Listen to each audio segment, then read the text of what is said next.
G'day guys and welcome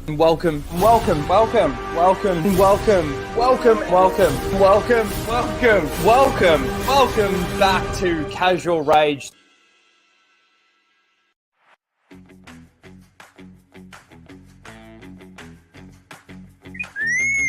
Prepare to start the show, R2. This is where the fun begins.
Hello everyone and welcome to Casual Rage. Casual Rage 150, can you believe it? Where we're going to casually rage out about the topics of the week. And there's been a fair bit of news this week that we can actually talk about as opposed to last week.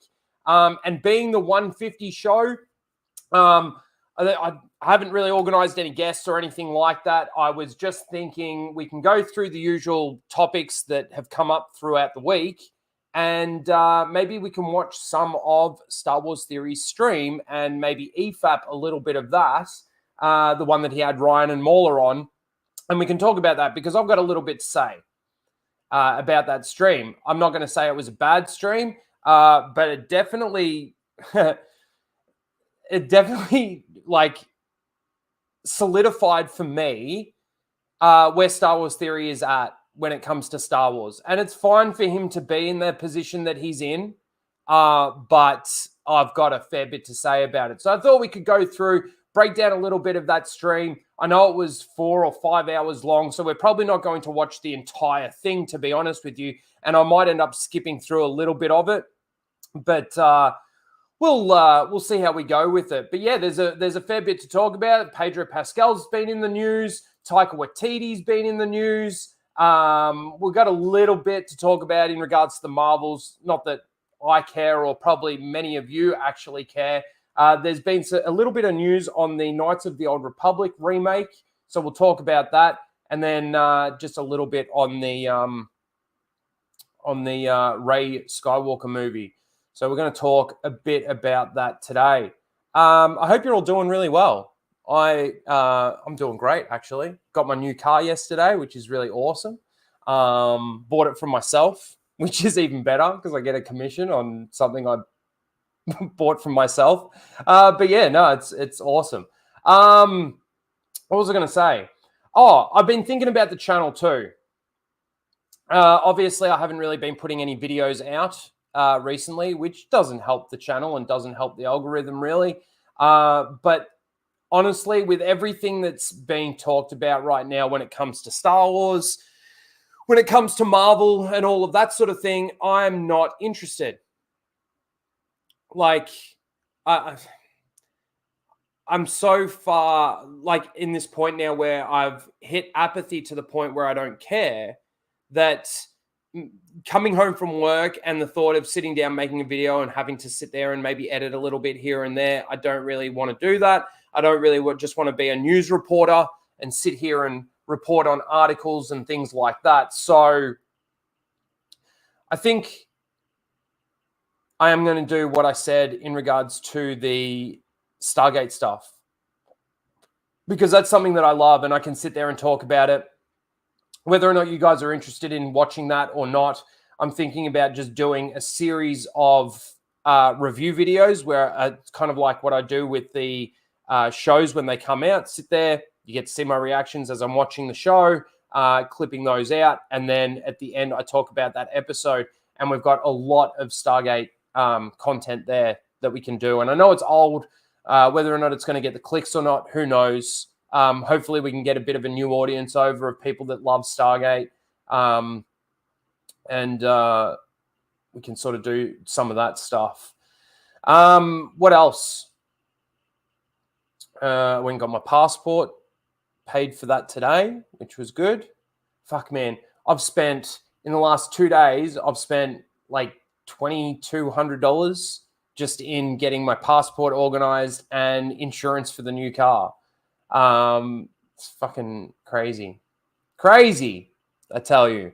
But I've got to save up a bit of money so that I can get over to America early, sort of late January, early February.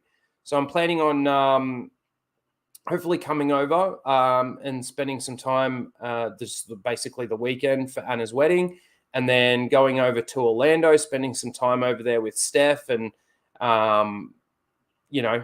meeting a few people, hopefully. And that's so far what I've got planned, because I'm not going to have a lot of time. I'm probably going to have 2 weeks max that I'm going to be able to get off from work. So that's going to be awesome, though. Hopefully I can get all of that organized, because I never had a passport. So I've got a passport finally, or at least submitted my application for a passport and paid for it and everything. So that should be coming. And then I've got to organize the visa and stuff. So hopefully I can get all of that organized pretty soon. But yeah, I'll let you guys know when and where I'm going to be, so that maybe, if you're over there, if you're in that state or in that place, I can say hello to you guys in person, possibly. So yeah, that should be good. All right, let's say hello to the chat really quickly. We've got Valley Law in the chat. How you doing? Nitrium. Now, I saw this. Star Wars Theory and Mauler are in talks to do a weekly live show. I'm 99.9% sure you will be able to get on it if it goes ahead. I don't know, because I don't think Mauler really knows who I am. Star Wars Theory certainly doesn't know who I am. And there was a bit in his stream where he had my comment up on screen, and Ryan said, "Oh, he loves you. He absolutely loves you." And then obviously sort of elaborated a little bit on it. And then Star Wars Theory's like, take a number in regards to the people that don't like him. So we'll see. And you can finally ask Mauler why he thinks Andor is good and why Theory has a boner for Filoni. Look, if I was to go on a stream with them, I would try and temper my rage when it comes to it. But like, even in the live stream that they did with Ryan and everything, there are moments in there where I would have been like, hold on a second, pause for a sec. You're telling me that I don't really want to, because I want to save it for when we're actually watching it. I won't actually ruin it. There's a couple of things where, and to explain tracking fobs, this is the thing. I sent Star Wars Theory a couple of super chats on one of his shows about a week ago, and I asked him about the tracking fobs. It was I think the first one that him and Mauler were doing together. And I asked him about the tracking fobs, and he was like trying to say, "Oh, I would have just assumed this or this or this." But this is the thing. Nobody's there to then elaborate on what he's actually saying. So like, I asked him about it, and he said something like, "Oh, I thought it was tracking like a chip," or something like that. And my immediate question then would have been, so like, okay, Din Djarin knows that there's a chip in there. He's trying to protect the child. Why wouldn't he cut it out? And you're telling me that when these bounties go out there, they just allow people to put chips in their arms? Or like when they go and borrow money from Jabba the Hutt, they automatically have to have this chip in their arm just in case they don't pay back the credits or whatever. And then the people that are borrowing the money or whatever are just fine with that, so that they can then have a bounty on their head. Nothing about his explanation for how tracking fobs work made any sense when you actually then dive a little bit deeper into it. So this is the thing. Like, I saw somebody in the chat. Let me go through and say hello, and we'll find it. Corey's here. How you doing, Corey? Good to see you. Tyranazilla. I don't know if I said that correctly. It's the 45th anniversary of the holiday special. Watch it for the 6th time. Look, I'm ashamed to say, and I don't know, but I've honestly never watched the holiday special. I've seen enough of it, and I know about the holiday special, but I never actually watched it. And now the chat's going to be like, oh my God, you didn't watch it? How dare you? You call yourself a Star Wars fan? Star Wars Universe says, I can't believe Darth Melvin and others sat there in a stream with Theory and didn't rip him to shreds on his constant shilling for Disney and the fact that he loved TLJ and The Rise of Skywalker initially. I think there's more wrong with that stream than just sort of doing that. And this is the thing. Melvin's been on his stream a couple of times, so maybe he has brought that up in the past. I trust Melvin because I know that his heart is in the right place in regards to trying to protect Lucas's Star Wars. You know, he's got all these little hashtag things out there and things that he does. And on a stream where you've got Ryan Mauler and Theory obviously talking initially, and then he invited some of those other guys on. I don't know who those other two that were on there are. They come across as not shills necessarily, but like, you know, they're sort of the same thing as Star Wars Theory. They're in support of Filoni and all of that sort of thing. So I don't know. I haven't seen that stream yet. Well, we'll watch some of it today. We'll watch a lot of it today. Because again, 150, it's awesome that we've hit 150 streams. I can't believe it's actually 150 because also too, it probably should be like 170, something like that. But because of, you know, scheduling and stuff like that, there have been some that I've missed. So Darth Spampton's in the chat. How you doing? Dropping emojis. Good to see you, dude. Let's see. Pro Jack fan, how you doing? Star Round 7, good to see you. Tris, happy birthday, Tris. I missed sending you a little happy birthday message, but I'm sorry. I'm not always able to keep an eye on absolutely everything, but happy birthday. Roll your dog. Yes, I was a dog for missing your birthday. Mike Hill's in the chat. How you doing, Mike? Good to see you. We've also got Soul Shade here. How you doing, Soul Shade? Have I seen Knights of Melvin's video about Star Wars series editor? I saw a couple of things out there about it, but again, I'm so switched off that I honestly haven't really been watching much. Like, it's hard to say because I want to say I don't care, whereas I do still care, but I'm at a point now where, like, you know, I was reading somebody's message. They sent me a DM. Let me read you this. This was like in the message requests.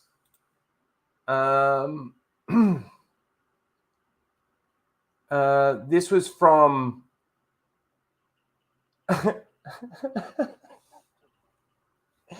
this is from an account called I quit this hellhole site. Goodbye.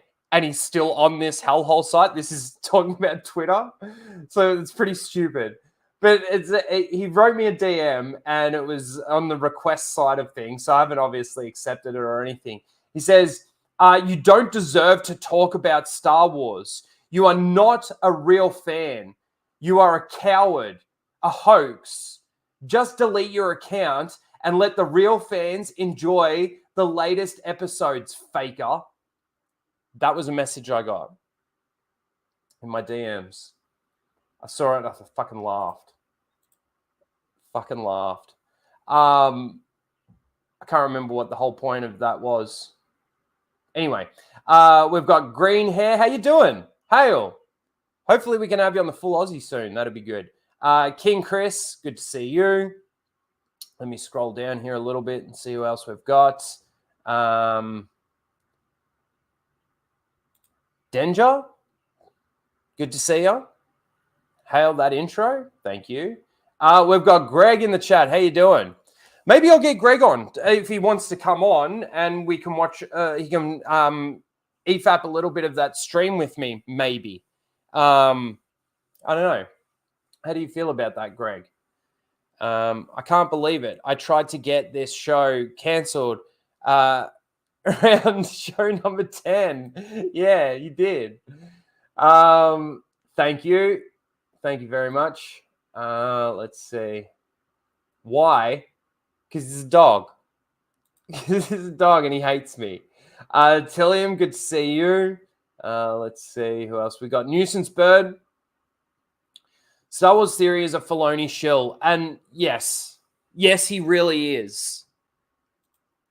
I don't want to ruin a lot of the things that I want to say. There's a lot that I want to say in regards to mainly the Filoni stuff when it comes to Star Wars Theory at the moment. There was a lot in that stream that didn't make sense to me. Ryan and Mauler were fine, right? But then when they're giving their takes on certain things and then Theory says what he says, there's a lot there that doesn't make sense to me. A lot that doesn't make sense to me. I don't know how he can sit there and still support Filoni when these guys are saying what they're saying, giving the evidence of what they're saying, and he's sitting there nodding along going, yeah, I agree. But it's the best of the bad, you know? No, I'm sorry. That doesn't add up to me. Yeah.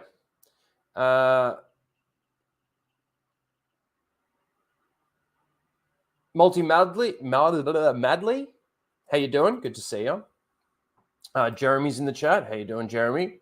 Let's see. Scroll down a little bit here. I think I've pretty much caught up with the majority of the chat that's here. Obviously, there's some lurkers. We got 68 people watching for the 150 show. Thank you. Please smash that like button. Obviously, there's lurkers back there that aren't saying anything. Welcome and thank you for being here. Appreciate you. We've got Mike Hill for 2. Says while you're here, will you always also visit Star Wars series? Sorry. While you're here, will you also visit Star Wars series? Probably not. Again, Theory has no idea who I am. I'm sure he doesn't even care who I am. I'm an ant in amongst a pile of, I don't know, shit that's out there. I'm nothing to him. And that's fine. I tried to reach out to him. I didn't hear back anything from the tweet or anything in DMs or anything like that from him. And I wasn't necessarily expecting to. I am very critical of Star Wars Theory. And I have been, and I've replied to his tweets and given him shit on Twitter and stuff like that. If I was to sit down and have a conversation with him, like I said, I would try and temper my rage and try and have a conversation, a civil conversation with him. I don't know if it would ever get to a point where he'd be like, nah, man, you got to go. I don't know. I'd like to have a chat with him because, again, it's kind of like he says these things and I then want to say, how can you say that when you sit there and agree with this, but you then go against essentially what those people are saying to you. So I don't know. Thanks, Mike, for the super chat. Appreciate that. Stephen Salcedo's here. Fear of Fema's here. I did see something over here as well. Arbaru for $20 says happy 150. Thank you, Arbaru, over on Streamlabs. Appreciate it. And just so that you guys know, obviously the pinned comment there, if you do want to send a super chat without giving YouTube their percentage, you can obviously do that over there too. But I still appreciate all you guys for being here. The holiday special is unwatchable trash. I've heard it's not good. It's probably something I should at least see one time though. G'day, Dan Blackroyd. How you doing, Blake? Good to see you. Rhino hates Christmas and George Lucas. Don't know about that. Don't know about that. Knowing how dangerous everything is in Aussie land, tempered seems almost painful. Oh, I see. I hope you survive the States. Yeah, well, we'll see. It should be good. I'm actually really looking forward to it because I've never been overseas either. My biggest thing in regards to coming over to America is actually the flight. I'm going to be stuck in a fucking tube for 13 hours at a time sort of thing. Like, I think I was looking at flights, and the first flight before I get to have a 2-hour break somewhere, I can't even remember. It's like 13 hours, and then it's another, I don't know, 12 hours or something like that. Zakarat, good to see you.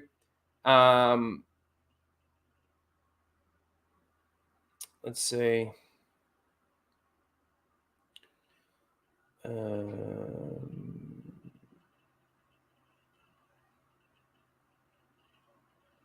Scourge, I think that's how you say that. Good to see you. Arbro, of course. How are you doing, dude? Good to see you. Let me scroll through. I see you, Jordan. We've got Jace with his 9-month member chat. Thank you, Jace. Good to see you, dude. Hail, brother. Good to see you, man. Good to see you too. Thanks for being here. As per usual, all the usual people that are here. That sounded stupid. Blue-eyed Scorpio. How come there aren't any laser bow and laser bow and arrows? Fucking idiot. Like there are laser swords. Well, there's a whip. You know, in the Darth Bane, the first Darth Bane novel, what's her name has a like a saber whip. There's not just laser swords. Let's see. We got Star Wars Marvel Purist. I hope you helped him out last week, and I hope the channel's doing all right there. Star Wars Marvel Purist. Good to see you. Lou's in the chat. How you doing? Greetings. Let's see. Tillium, I said hello. I think I've pretty much caught up. If I have missed anyone, Christopher Barker, I'll say hello. Of course, it's raging time. Sorry. Good to see you, dude. All right. I think we're pretty much caught up. There's another super chat here from Mike Hill. For $2, says your visit will be like Crocodile Dundee. Maybe. We'll see. I'll have to bring a knife. They won't let me bring that on a plane. Man, I went to Adelaide when I did Mozicon. I went to Adelaide and I had my beard trimming scissors, and it got pulled to the side, and I had to take them out, and they threw them in the bin or whatever. That's true. There is a bowcaster,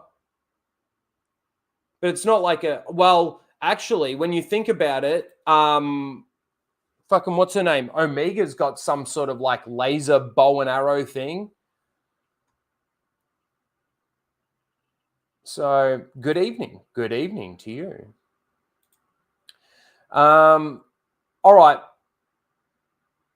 Let's get into some of the topics because I do really want to get to watching the stream and breaking down the stream with you. Let me just, before I do get into this, let me just write. Hold on a second, guys. Just bear with me. Bear with me.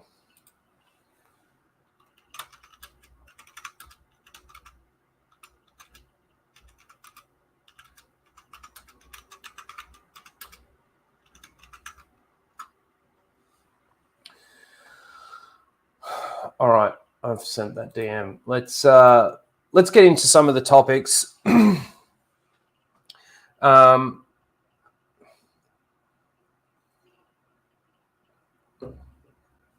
Did Yoda get a lot of tail in his 900 years? I don't know. If anything, it would have been with Yaddle, right?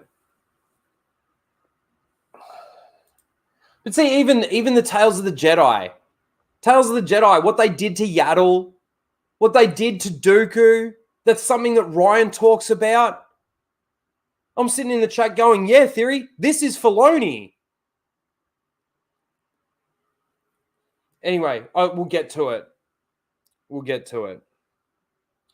All right, awesome.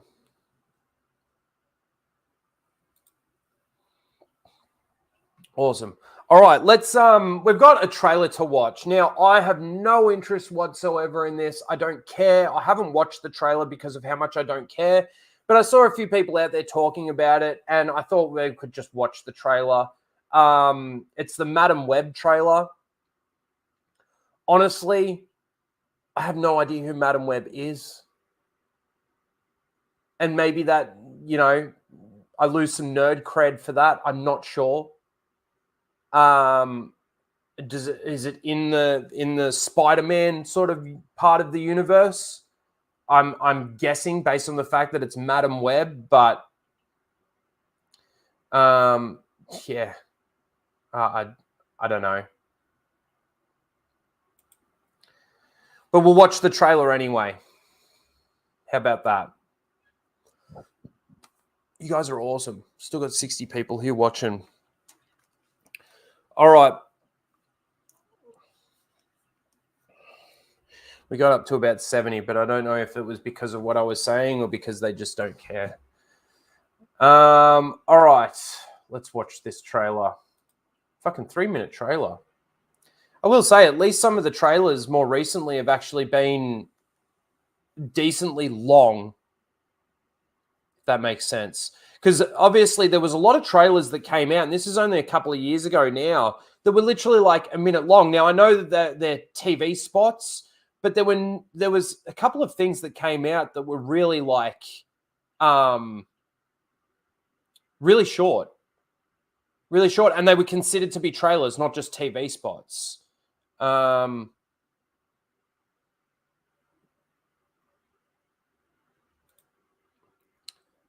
trailer is so bad. Angry Joe's trailer review made me laugh. Why, did he shill for it, or was he bagging on it? I had a bit of a running with him recently on Twitter.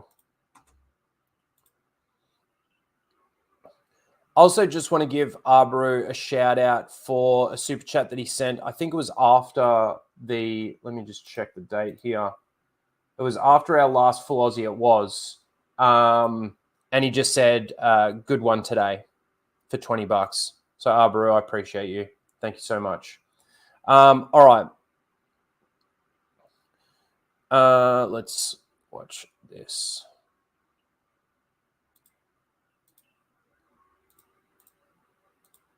Madam Web.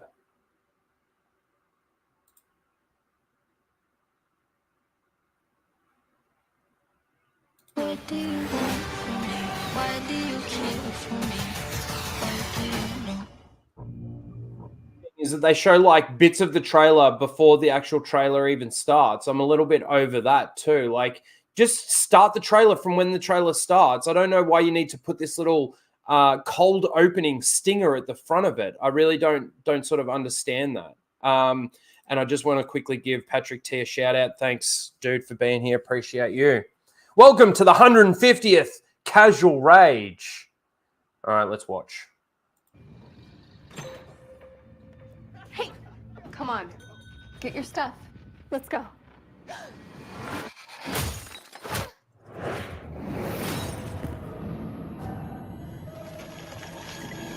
All right, straight off the bat, I don't like how that's edited, and I don't like how it's shaky cam throughout that. Watch that again, like. Come on, get your stuff. Let's go.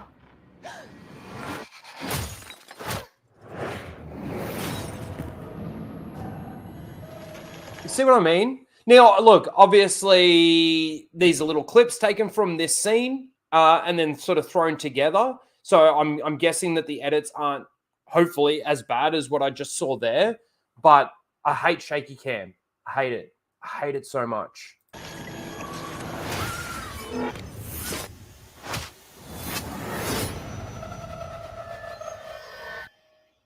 Let's try that again. A week ago, I spent my life racing against time. I'm gonna help you out today, okay? Trying to save people who were running out of it. Jackie! Until one moment changed everything. Come on! Welcome back to the land of the living. I don't understand what's happening. I've been having visions. I knew he was gonna die. I think I'm seeing the future. New York City is a whole new level of crazy these days. What do you want from me?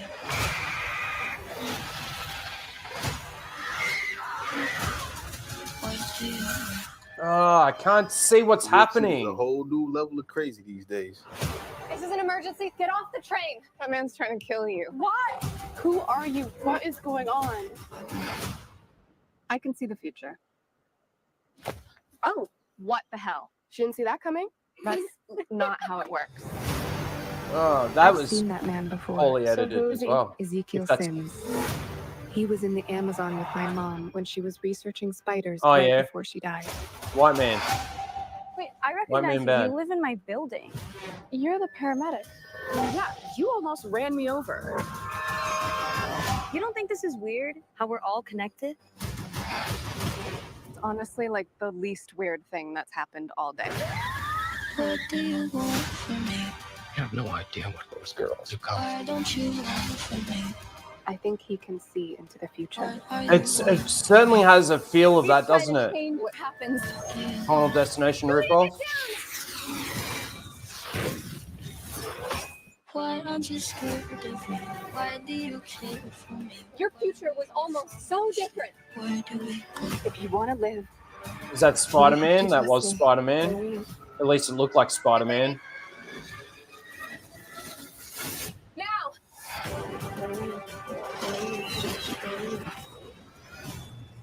You're showing off. Maybe a little.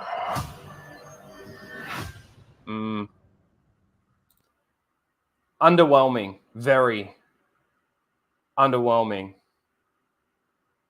Yeah, me too. That was super boring. It was actually a really bad trailer, just for the sake of a trailer. Let's just talk about that for a second. Not the fact that is this MCU? Yeah, it's Marvel. It's got to be MCU crap, right? Just the way that got me, that didn't even get me close to hyped or anything to even, or intrigued to even like want to find out, want to watch, anything like that. It was so meh. Like that's the best thing that I can say about it, is it was meh.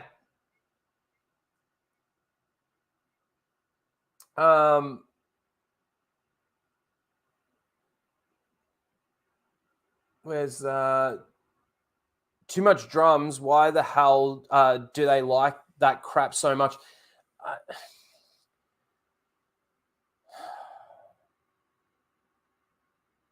It is the MCU in full swing, isn't it? No, the MCU, sorry. It really is. G'day, Melissa. How you doing? With the way that the Marvels ended with that prior end credit scene, you could say, where she meets up with Kate Bishop. She's like, I'm building a team. They're probably going to make Madam Web the Spider-Man of the Young Avengers or the female Avengers group. God. I'm sorry, but that was boring as like that gave me nothing. It gave me nothing. I'm not intrigued. I don't care. I mean, this is the thing. I'm so tapped out of the MCU right now that I really don't care. Like, I really don't care. But if I see a trailer that I'm thinking, oh, that's interesting, or that a trailer can inspire some inspiration in regards to wanting to at least, or, you know, intrigue me to want to actually see it. That gave me nothing.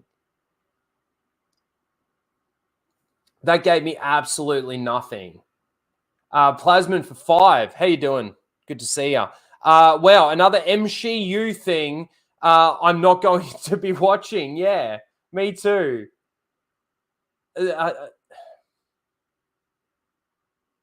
They've ruined the MCU so bad. It's hard to believe. It's hard to believe that after the 10 years of the MCU that we got where, you know, it wasn't all perfect. Said it before, it wasn't all perfect. But there was certainly some decent shit in there. Some really good stuff in there. Even going to the point of saying great stuff in there. To the point where even after Endgame, they could have kept that hype going. They could have. If they just moved forward with good storytelling, good character development, all of that sort of thing. Where is this supposed to be taking place in the timeline?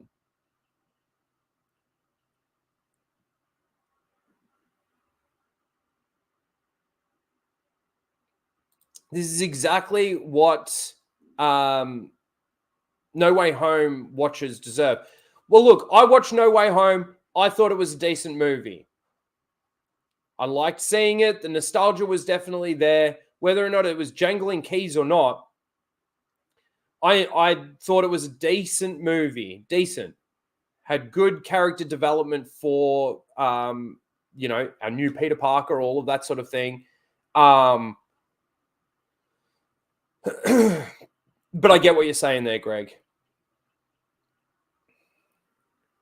It's kind of like the same thing with Star Wars. Don't get me wrong. I completely get it. Mr. Bantham, I see you.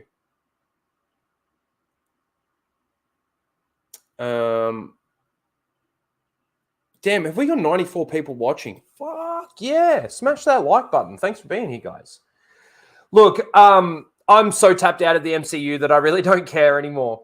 I don't even care enough to even do videos about it, about how bad it is, whatever might come out that might be any good. I mean, speaking of the MCU, this takes us straight into our next topic of discussion. And that is, you've probably all heard it and you've probably all seen it throughout the course of this week. Jared, I'll agree with you. Endgame was trash. Not quite as trash as a lot of Phase 4 and a lot of Phase 5, but still, that's where it all started to sort of break. Infinity War was a peak. Infinity War was great. That is a great movie. And then they came out with fucking, what is it? Captain Marvel. Stupid movie. And then Endgame was definitely a downfall. I'd much rather sit there and watch Infinity War over Endgame any day of the week. Yeah. But this is what we've now got. So Pedro Pascal has been cast as Reed Richards, Mr. Fantastic, in the MCU's Fantastic Four. Now, there's a couple of reports out there. There's this one here from IGN that says, although the deal is reportedly far from done, sources have told Deadline that Pedro Pascal is in talks to play Reed Richards, aka Mr. Fantastic, in Marvel Studios' upcoming Fantastic Four movie. This is a disaster. I mean, okay, I've seen people out there talking about, Hispanic fucking Reed Richards and all of that sort of thing. I don't even care about that. I don't even give a shit about that at this point in time. I hate Pedro Pascal. I think he's overrated by a lot of people out there. And I would much rather see John Krasinski. I've seen a few people out there talking about Adam Driver, and I don't even know about that really. Honestly, John Krasinski is probably the best person to cast as Mr. Fantastic. I know that's it's not really a hot take, but a lot of the fans out there, they wanted that. They obviously got that in Multiverse of Madness. But why Pedro Pascal? I mean, honestly, I don't even know who else you could pick. That's why I think John Krasinski is the best person for that role. But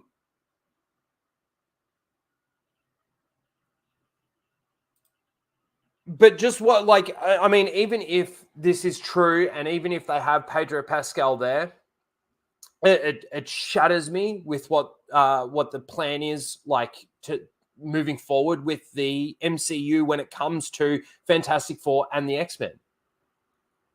They've given me nothing, just like Star Wars. They've given me nothing to have faith in the fact that they can actually write a good story using these characters, utilizing these characters in any of their shit moving forward. So even if they were to put John Krasinski in the role and actually have him cast as Mr. Fantastic, I still don't have faith that they could actually do a good Fantastic Four movie. What have they done for you guys? What have they done to give you any faith that they could actually tell a good Fantastic Four movie or show, or a X-Men movie or show? I mean, we've got the continuation coming of the 90s X-Men animated show, which I already foresee that being an absolute disaster. I already can see that.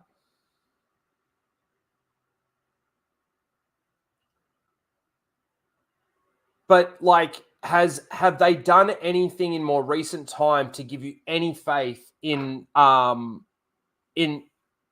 them telling a good story? It's kind of the same thing with Star Wars, and we'll get to the Star Wars stuff. Don't worry.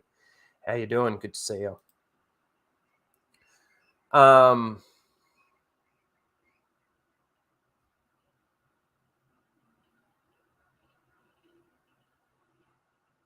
Oh, have a chat with Hayden, Aussie Overlord. Okay, I don't even know who that is. There's so many channels and things out there. I'm talking to Anna. She's hopefully helping me out with a few things, especially for getting to her wedding and stuff. And obviously, she's got a few people that do YouTube stuff, so hopefully we can make it work.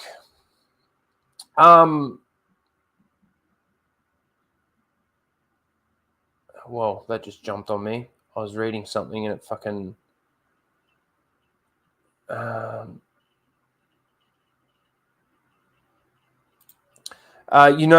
X-Men 97 is going to be a dumpster fire, knowing the people working on that show are far left SJW activists. Yeah, well, yes. 100%.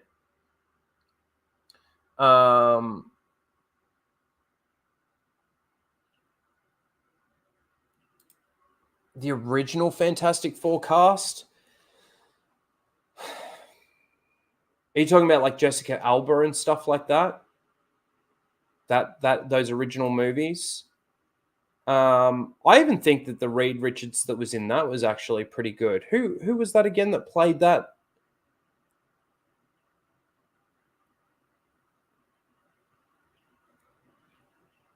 What was his name? Hey, those movies, I'd like to say weren't the worst, but they weren't great either. I'd say that they are way better than the race swap ones. The one where Johnny gets race swapped. And again, that I'm only saying that because I don't even know the actors. Or I can't remember the actors that were in that. I just remember that being a bad movie. And the race swap was completely unnecessary. Let me hit some of these super chats really quickly so I can stay up to date with it. Where are we here? Darth Spampton. I don't think there was one before that. No, that was from Plasman, so we're all good. So Darth Spampton, thanks for the 5. He says, Madam Web is part of the Sony Marvel Universe, not the Disney MCU. Okay. Well, I will say Sony hasn't... I don't think they've been as bad as Disney's MCU, but they also certainly haven't been great either. Like Venom, for example. I think the first Venom was fine. For me, it was enjoyable. But the second one was essentially the same thing as the first one. Where he ends up at the end of the first one, it's kind of like he's going through that same arc again. I will say that's a positive for it, more so than the Disney MCU, but I still don't have faith or confidence in it necessarily. And especially after that trailer, like watching that trailer, I don't I don't care, to be honest. Thank you, Darth Spampton. I appreciate that. We're going to smoke. Smoke if you got them. And Mr. Bantham for 2 says, apathy is real in a lot of these franchises. 100%. And for me, especially when it comes to Star Wars, it sort of peaks and troughs. It comes in waves for me. Not in the fact that it peaks where I'm like, oh, this is really good. I'm really happy with what they're doing. But the apathy side of it, it's like, oh, I'm not so apathetic. I just fucking hate it. It's stupid. This is ridiculous. But then it does get to a point where I'm like, I'm just like, this is beyond a joke now. Thank you, Mr. Bantham. Appreciate that. And Plasma again for 5. Fuck, I hate StreamYard at the moment. God, can you just fix your shit? Never had this problem. We've done 100 shows where we've never had an issue like what we're having now, and it's fucking like you click on it and it doesn't even show. For me, it doesn't show up on the screen. I know for you guys, it does show straight away, as long as it's highlighted in my little box over here. Fucking StreamYard, just do an update and put it back to what it normally was. This is getting beyond a joke now. Anyway, Plasman for 5. Thank you, dude. Says Pedro Pascal is the actor version of the person people say, I wish I could date a person like you. Oh, yeah. Always saw him as a half-ass, not uncharismatic actor. I'm with you. Pedro Pascal, look, I will say there is actually a role of Pedro's that I actually kind of really enjoyed, and that was in Kingsman, number 2. I thought he was decent in that. What else has he been in? Let's just, while we're talking about Pedro here, let me just see what else we've got. Thank you for the super chats, guys. Appreciate you. Big time. Oh, we've got more that have just come in. Let me hit these and then we'll go through a bit of Pedro's and we'll see what was out there that was any good. We've got Mr. Grant Gregory. Fucking click and open. 16 months. Thank you. I'm fucking going to rage at fucking StreamYard. Fucking raging StreamYard. Hail to the Rhino Rebels, yes. And the Star Wars theory simps. Yeah, okay. Roll your dog. Wow, I still got a lot of characters left, so... What? Wow, I still got a lot of characters left. Oh, characters. I'm thinking characters. Fucking characters left. Peter Picker picked a pack of pickled puffs, penises, period, whatever. Thank you, Mr. Grant Gregory, for spending all your characters. Appreciate it. 16 months. And he dropped a lot of fucking gift memberships last week. You guys went crazy last week. We actually, for the first time, the channel got over 50 members, which was awesome. I got my little achievement up on StreamYard, which was cool. Let's see if we can get to 100.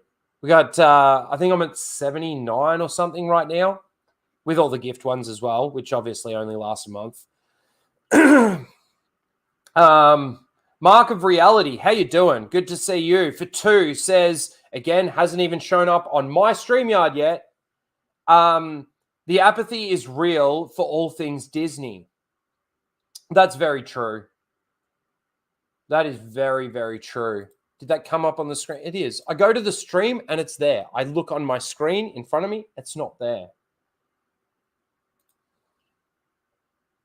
And then I click off and it comes up on my screen over here. And I bet you if I go over here, it's not. Fucking hell, man. Jesus Christ. Abaru comes in with the 10 gift memberships. All you new people that have just become a member, you can drop some emojis. We're going to do seal of the week. So you got your seal clapping emojis. Abaru, you are a fucking legend. You know that, right? I say it every week, but it's fucking true. So, you know, how can I not? How can I not? Thanks, Abaru. I appreciate you. Woohoo! X-Wing. He got a member badge. How you doing, X-Wing? Good to see you. Fucking StreamYard! Fix your shit!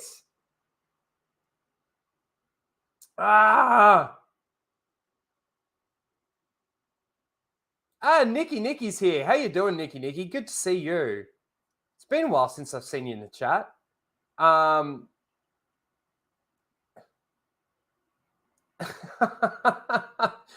Fucking X-Wing and Nikki in the chat right now. We also had Mark of Reality became a member. Oh, and it just jumps on me. Thank you very much. Let's see if we can see what he became. He became a tracking fob. Awesome. Now, the tracking fob is the lower level, and I made sure that like, because I know people put the lowest level at like $5 or $6. I tried to only make it, I think it's $3.99 for the lowest level, because I'm not a big channel. I don't put out a lot of videos. Obviously, I try and do this stream every week for you guys, but yeah, you guys are fucking awesome tonight. You guys have been fucking sick. Fucking sick. Hi, Rhino. Hi, Nikki. I love seeing Nikki here. She's cool. The Cleveland Brown asked, did you like Andor? No. And there's a couple of reasons why. Obviously, I've got videos on my channel that you can go and watch and see me rage about certain things. Even in my last video that I put out, I touched on a couple of the reasons why I think it's not the greatest show. I will say one thing. It doesn't mean that it's good, though. It is probably one of the better shows that Disney has done. In regards to maybe character work, right? And I'm not backpedaling on anything, but when you look at what we've got out there, if you said to me, what's the best Disney Plus Star Wars show that they've come out with, and we've got things like The Mandalorian, The Book of Boba Fett, Andor, Obi-Wan Kenobi. Am I missing anything, guys? Other than the animated stuff. But let's put the animated stuff. Let's talk live action. And Ahsoka. It is probably better than most. But it still doesn't mean that it's good. Like, I've got massive problems with what they did to Mon Mothma in that show. From the Mon Mothma that we know from the expanded universe, and I know that that's not canon anymore and all of this kind of shit, I get it, right? But, you know, for her to go and sell off her daughter for 400,000 credits to try and cover up her embezzlement or whatever from the Empire, and where the fuck is Bail Organa? Bail should be more prevalent and more relevant to the building of the Empire than a lot of others. Mon Mothma should definitely be there. But who's this Luthen character? It's someone that Disney has made up. Why is... And this is the other thing too. On my video, I mentioned something about the fact that Luthen's got all this Force-sensitive material in his shop on Coruscant and not have been raided. Like, my problem is that fucking Vader or the Emperor would have sensed that on Coruscant. The fact that he's got all this Force-sensitive shit in his shop and they haven't raided him, you know, that's a problem for me. And as I had someone in my comments try and justify it again, headcanon bullshit. I don't listen to it. I completely ignore the headcanon stuff. If you're explaining it with headcanon, now, don't get me wrong. We used to, you know, in between episodes that we got, there's obviously time jumps, but a lot of that was filled by books or, you know, the expanded universe. There were some things where you could actually try and fill it with a bit of headcanon. Right? But headcanon, if you are using headcanon, doesn't mean that it's canon at all. It's your canon in your individual head. That's it. That's the best that you can say that it is. It doesn't mean that it's real. It doesn't mean anything. Headcanon is not a legitimate justification for why something is the way it is.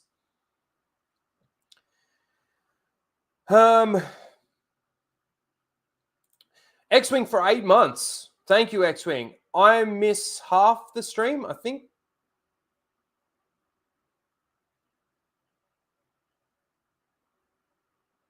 Or nah?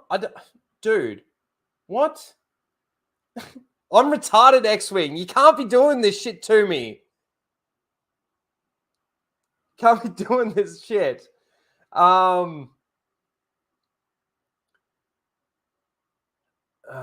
Let's see. Nikki says, God, I'm going to have to jump out of my StreamYard and jump back in just so that I can fucking, anyway, fix this shit. It seems to be the only way to actually fix it. As a member of the Latino community, I don't want any Mexicans in space. Can't wait for Andor to finish. LOL. Yeah. The thing is also, too, for Andor, just to answer the Cleveland Brown again, just a little bit more, is that the person that made it specifically came out and said that he was never a Star Wars fan, doesn't like the universe, all of that sort of thing. And you can see that in the show. There's no aliens, there's no droids. I had a problem with the prison, right? And they're using that. Apparently it's cheaper to have to feed and sewerage and toilet and all of this kind of thing for these sentient beings than it is to program droids to build this stuff for the Death Star. And it's all so people can sit there and go, oh my God, Andor helped build parts of the device that actually killed him. Oh my God, shock horror. It's silly. It's actually silly. It was boring. It was slow. It was a tale of two stories where you've got a heist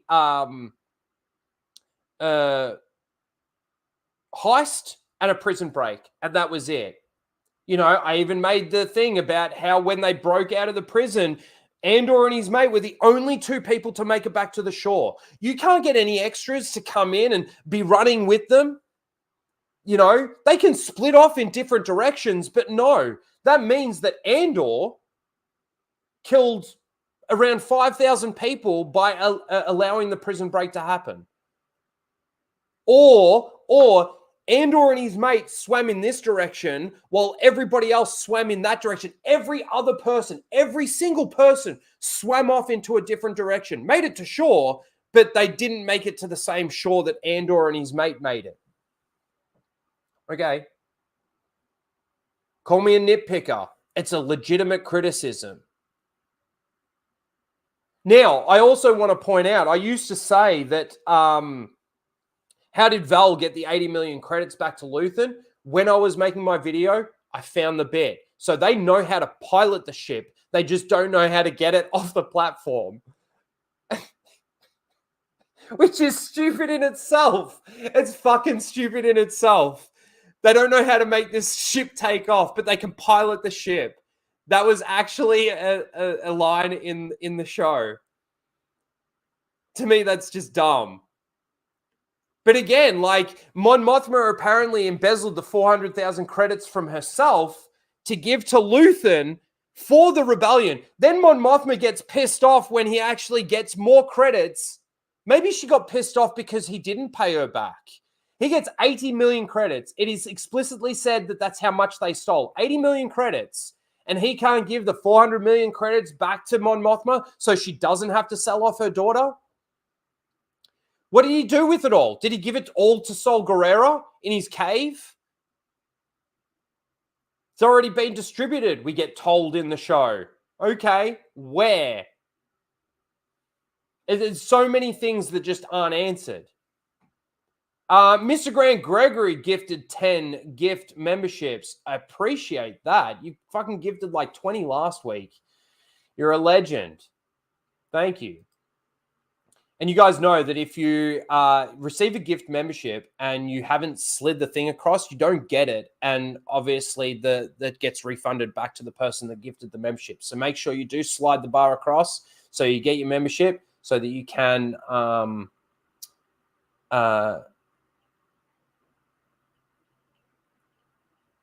drop emojis. What am I trying to fucking say? Did you like Obi-Wan Kenobi? Dude. Disney Star Wars is an abomination of Star Wars, real Star Wars. Obi-Wan Kenobi is arguably more destructive than The Last Jedi.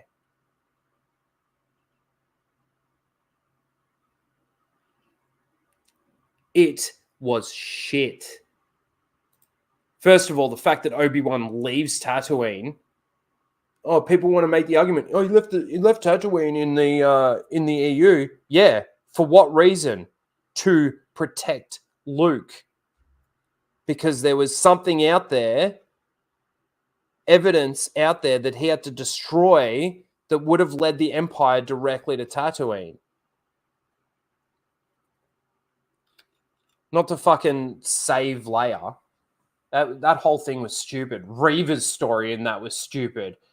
I'm going to steal Leia to get Kenobi out of hiding so I can kill Vader, the man that I'm serving. How you doing, Mozza? Good to see you, dude.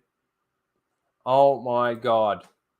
Okay, we're going to minimize that. And then I see more super chats have come through. I'm going to leave the studio and come back because this is just getting beyond annoying. I will literally be at like 5 seconds. Well, 10 maybe. Fucking.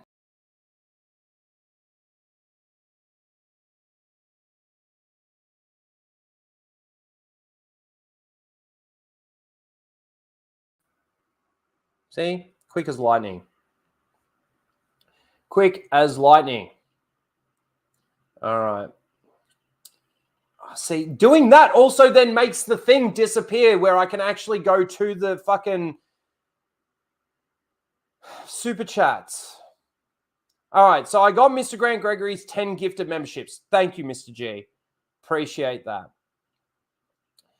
So yeah, no, Obi-Wan was a disaster. Obi-Wan, all the shows, Cleveland Brown, are an absolute disaster. Shill in the chat, good. Good. Your Star Wars is garbage. Your Star Wars is absolute garbage. Where? Who's the shill? Man, now it won't let me go any higher than Grant's gifted memberships. StreamYard.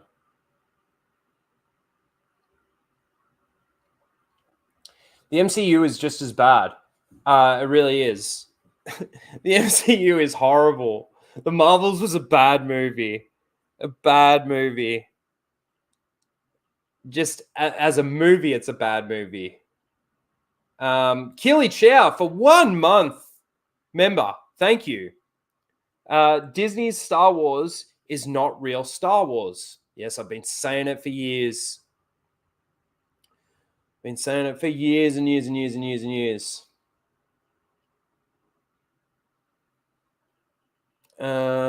Let's see. Mr. Grant Gregory with his 100 Indian ruples, I think that is. I don't know. We'll call it the squiggly line. In regards to Andor and Ahsoka, has anyone really been fair? Has anyone really been fair even as decided to use, even go, what to do look more like? Why? Grant, you know I'm retarded. X-Wing, you as well. Why would you do that? What? Has anyone been fair enough, fair even as decided to use, even go, what want to do look more like? Yes.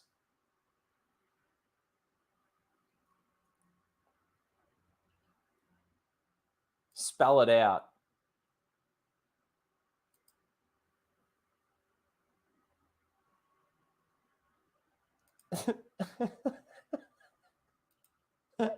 You make me feel even stupider than I am. Fucking bastards. Mozza, read this. Oh, yeah. It's fun. No, it's not. I know. I fucking hell. You guys are fucked. Oh, make me feel stupid. Anyway, Pedro Pascal. Okay, I was going to light the cigarette ages ago. Let's have a look.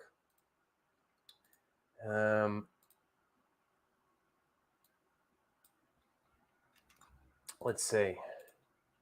Pedro Pascal, what, movies?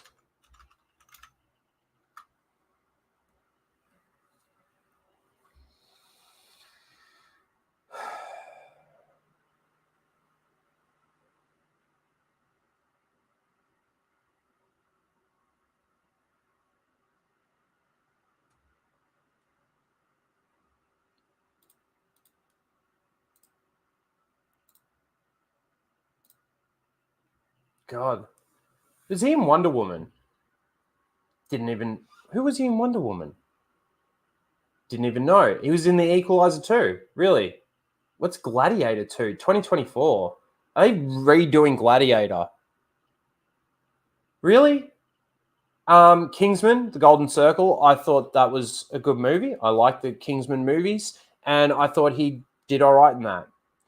The Great Wall. Saw that movie. Thought it was a shit movie. We Can Be Heroes. No.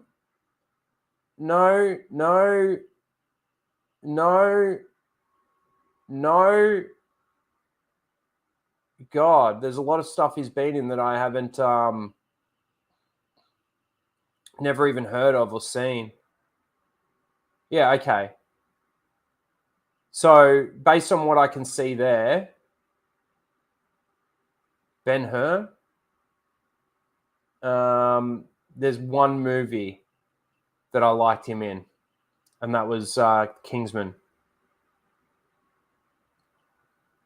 That is it. That is it.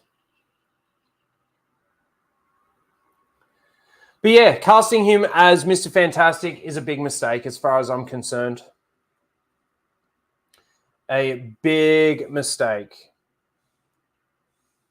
Now let's have a smoke. Smoke if you got him. I should at least get that clip.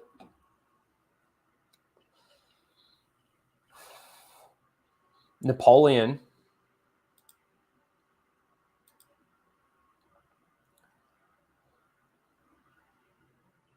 Yeah, I heard he was in Game of Thrones. I never watched Game of Thrones. And even like I think my sister was watching Game of Thrones, and even she was trying to get me to watch it. She's like, "You love it, you'll love it, you'll love it." And based on what everybody used to say about Game of Thrones and everything, I probably would have loved it. But I'm glad that I didn't watch it based on how it ended. Who should be Mr. Fantastic? I truly believe John Krasinski. I know it's a sort of almost a cliche at this point in time. He looked right for the role. He looked good as Mr. Fantastic in Multiverse of Madness. But that's honestly who I think should be playing him. There was something, it jumped, and there was something that I wanted to. Now I can't find it. There was something about a super chat. Hold on.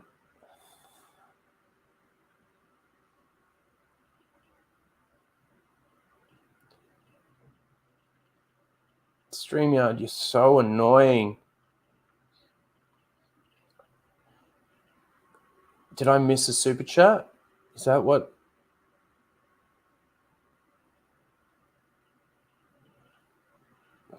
Stop trying.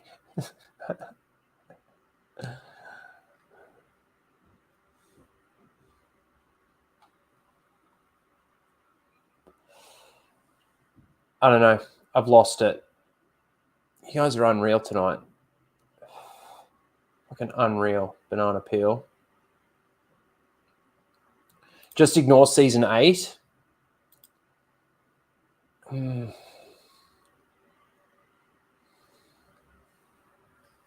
don't know. I'm certainly not going to go. I won't watch it. I'd actually rather watch Stargate SG-1 again for like a 4th time. And I pretty much am for the channel, because I want to actually do some content where I'm talking about something that I actually love.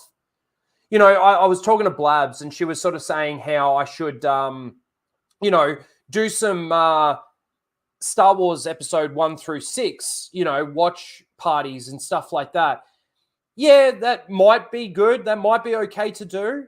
But I think, I know, as it is Raging Rhino, I'm glad that I went with something like Raging Rhino, not like Star Wars Raging Rhino or Star Wars in the title, so I can actually, steer away from just Star Wars stuff. I'm happy about that. So that's why I'm thinking about just doing some SG-1 reviews. There's 10 seasons. Do each individual episode, make playlists on the channel. They'll always be there. People can always come back. And hey, look, not every episode is good. But majority of Stargate SG-1 is fantastic. It's such a great show. Such a great show. And I've heard some good stuff about House of the Dragon. I just got no faith in new stuff moving forward. None whatsoever. Yeah, no, I get that. But she's built up an audience, as she is Anna, that Star Wars girl. But she has built up an audience, and obviously she talks about absolutely anything and everything. But I find with how flooded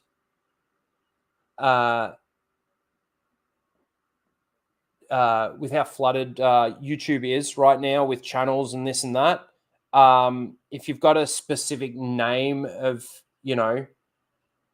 Star Wars in the title, people would almost just click straight past you as a channel because you've got Star Wars maybe there.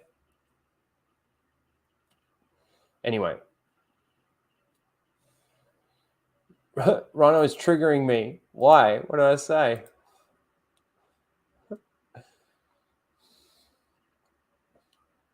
I'll stick with both.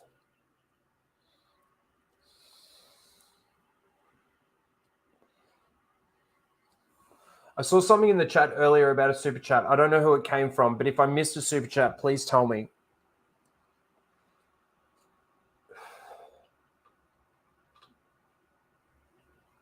Rebrand to Bad Batch Rhino? Yeah.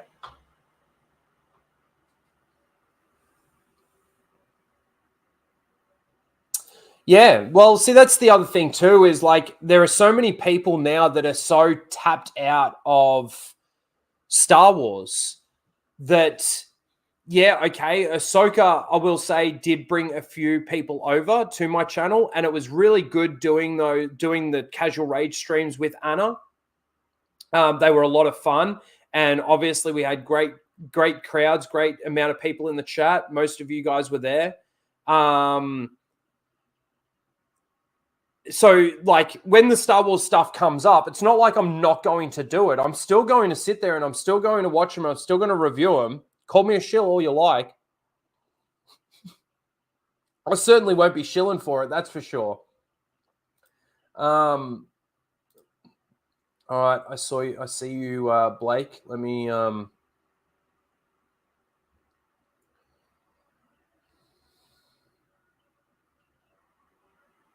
yeah. You do get stuck in those, the categories, definitely. Let me see, what do you got here? Oh, I did miss one. Thank you, Blake, for sending that through as a screenshot. I appreciate it. And I'm sorry I can't bring it up on the screen, or maybe I can. Hold on.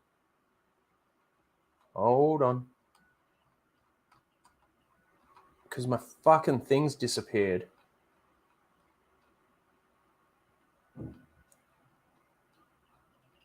No, I can't. I've gone right to the top and it's not there. So, from Mark of Reality, thank you. Sorry, I missed this. For 5, says Andor was good, but it wasn't Star Wars, and it came out at the wrong that's what it says. The wrong place at the wrong time. It certainly, yeah. It was more of an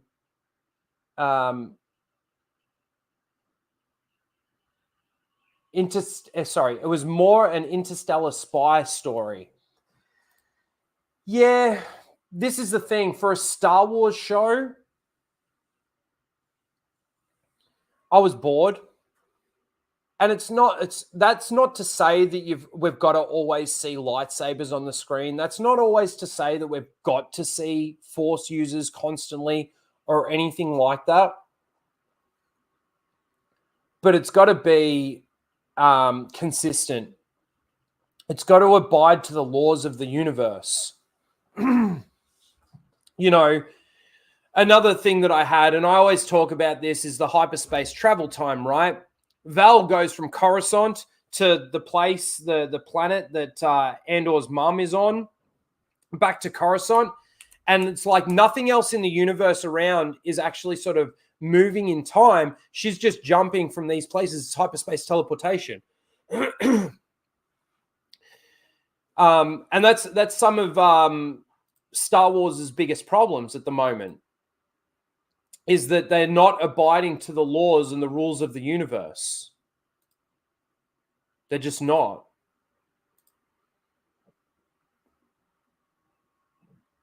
And they spend so much money on these things. And you got other shows out there or other movies out there that have way lower budgets that actually do so much better financially. And it's not, again, it's not to say that how much money something makes it good or bad. That's certainly not the case.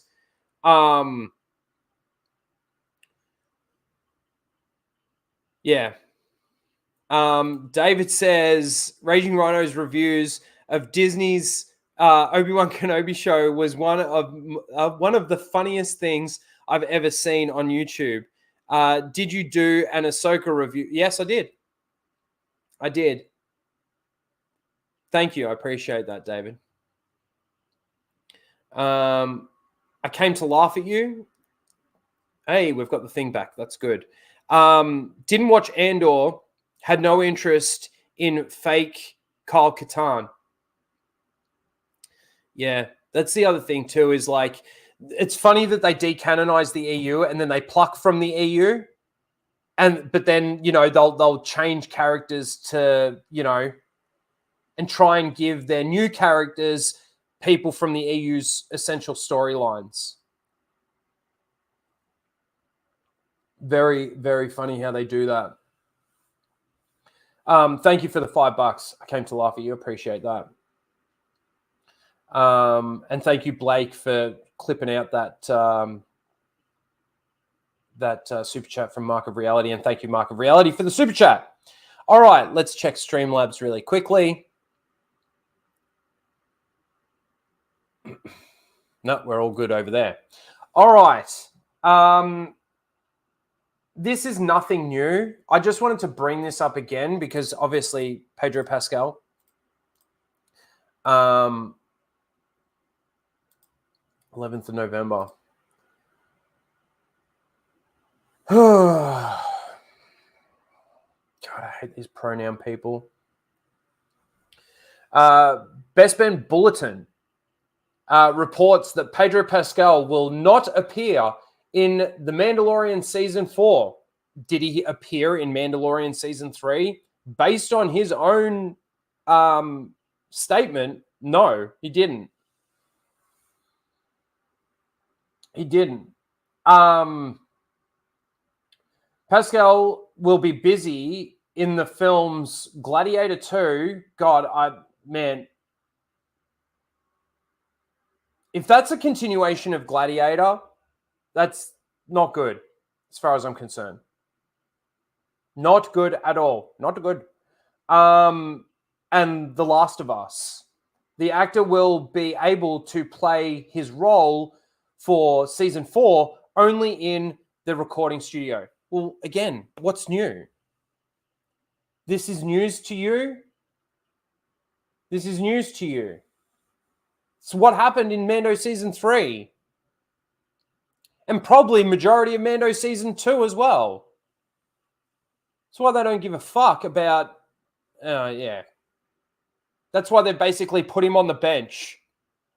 At the end of Mando Season 3, you get that yibbity, yibbity, yibbity, that's all, folks moment right at the end.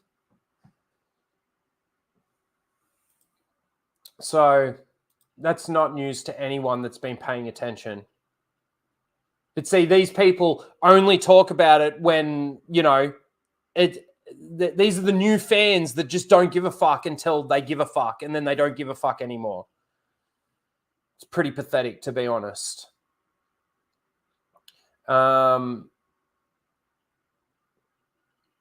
Disney Star Wars uses video games, fast travel mechanics. Yes, they do. That's very good. Very good way of putting it. And in my opinion, none of the space battle sequences from Disney have bested Stargate or Babylon 5. That's true too. Well, think about Ahsoka, man. Like, we all had the same criticism. It had nothing to do with the fact that it was a woman on the screen, or women on the screen for that matter. Although you do have that whole thing. I'll play the clip after I say this, but, when she's jumping and lightsabers and out on the fucking space, why didn't they just stop and blow the ship up? They're in space. They don't need to do strafing runs. It's pathetic. It really is. You know, even in Stargate, the space battles, once they actually build their ships and stuff like that in Stargate, and that's some of the best stuff in that. They're stationary. They're in space. Stop. You can. It's possible. You don't need to. It's so dumb. It's so dumb. But for all the super chats and everything, I'm going to play it. Where is it? There it is. You'd better put a chick in it.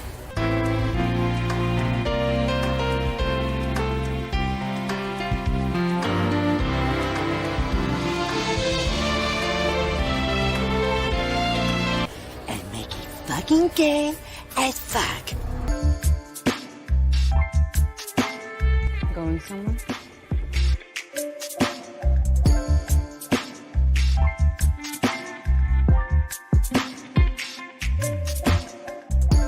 And I want it lame! Put her on a path of her own choosing, so that no matter which direction she takes, we'll always be one step ahead of her. What? That is so lame!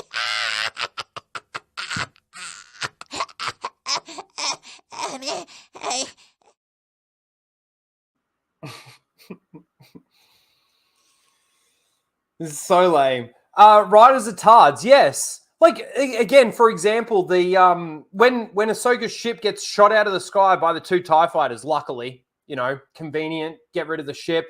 I don't understand why Ezra said that this is going to slow them down when it actually sped them up, because they were moving so damn slow. They were in no fucking hurry to get anywhere or do anything. This is Star Wars writing, right? The Disney Star Wars writing. But then half an hour later, when the ship needs to be there and be repaired and all new paint job and all of this kind of thing, it's there to save Sabine and Ahsoka. You know, it's the conveniences of it all. It's honestly pathetic and lame. Very, very shit. And if you're one of those shills out there that wants to shill for that crap, go for it. Go for it. It's so funny that these Disney Star Wars fans out there now are basically the minority. There's a larger amount of people that think that Disney Star Wars is shit than actually think that it's good. And I don't know if it was ever the other way around, to be honest with you. I just think that there were some people out there that kind of had this little piece of hope that they were going to do something. Like Theory, for example. The shills don't have to get out. They can stay. I mean, in the chat, this is. But and you can call me whatever you want to call me. Disney Star Wars is so far removed from George Lucas Star Wars. And this is the other thing about what Star Wars Theory was saying on his stream. The fact that, you know, Dave Filoni is the only one that's being most loyal to George Lucas Star Wars.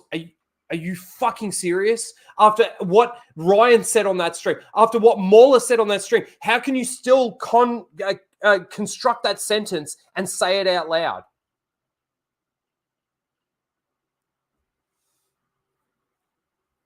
Honestly, how? Anyway, that's all the news that we have on Pedro Pascal. I hate the dude. I hate Pedro Pascal as a individual, as a person. I think he's a very overrated actor. But it's because he's got the right politics, right? It's because he's got the right politics. Let's see here.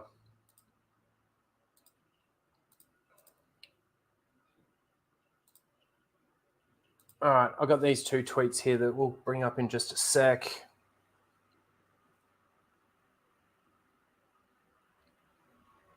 Plasmin for 5. Star Destroyer bombardment is more effective at killing heroes in the video game Star Wars Empire at War than in Ahsoka. Well, this is the thing, though, is that whether or not you ever considered the EU to be canon or not, whether or not you ever considered some of these games and everything to be canon or not, And whether or not they were or not, they still abide to the laws, the rules, because that's what the laws are, the laws and the canon of that universe. Disney Star Wars doesn't. And even when they come out with a book or something like that, they still decide to come out and retcon it, despite what they said about the whole, one of the reasons why we're decanonizing the EU is so we can have a cohesive, consistent timeline. So thank you. I agree. All right, let's see here. Let me just check. I had a tweet come up. I just want to check something.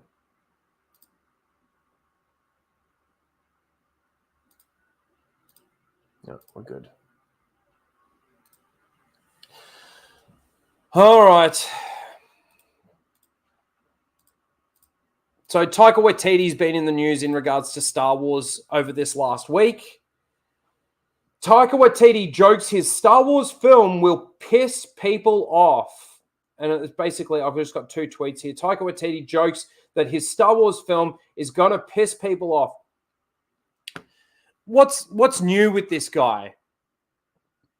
I don't even think he'd have to say that and we're fucking already pissed off. Taika Waititi is a fucking loser. Go for it. It's kind of like the whole Rian Johnson trilogy. At this point in time, do it. Do it. It will be great for our channels because the majority of people out there think that the Star Wars that we're getting now is shit. So do it. Go for it. Taika Waititi, you want to make something that divides the fan base even more? Lucasfilm, do it. Because that's obviously all you think that Star Wars is. A platform to divide fans. Please no Rian Johnson. I'm sorry, Darth Spamton. I'm in the opposite camp. I want them to do it at this point. I mean, like deep down and honestly, no, I don't. I'm with you, right? But with everything else that they've done, fucking go for it. Give him the fucking keys to the castle.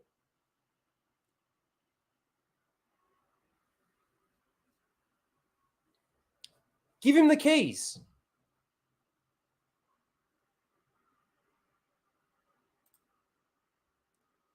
That's all I've really got to say. Taika Waititi, give him his fucking movie. This is the thing, though. This was. We were told that Taika Waititi was doing a Star Wars movie in 2020.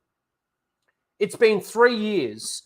The updates that we've got from Taika on all of that stuff is basically, oh, I'm really struggling to write this thing. Oh, I've got to do 3 or 4 other projects before I do my Star Wars thing. Are we ever going to see it? Probably not. With Lucasfilm's track record of announcing shit and fucking shelving it or completely cancelling it, are we going to see it? No, I don't think so. Are we going to see Filoni's movie? I think so. Are we going to see that Rey movie? I think so.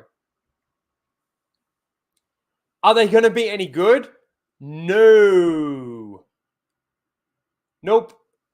Far from good. Far, far from good.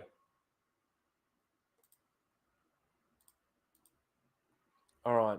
Let me...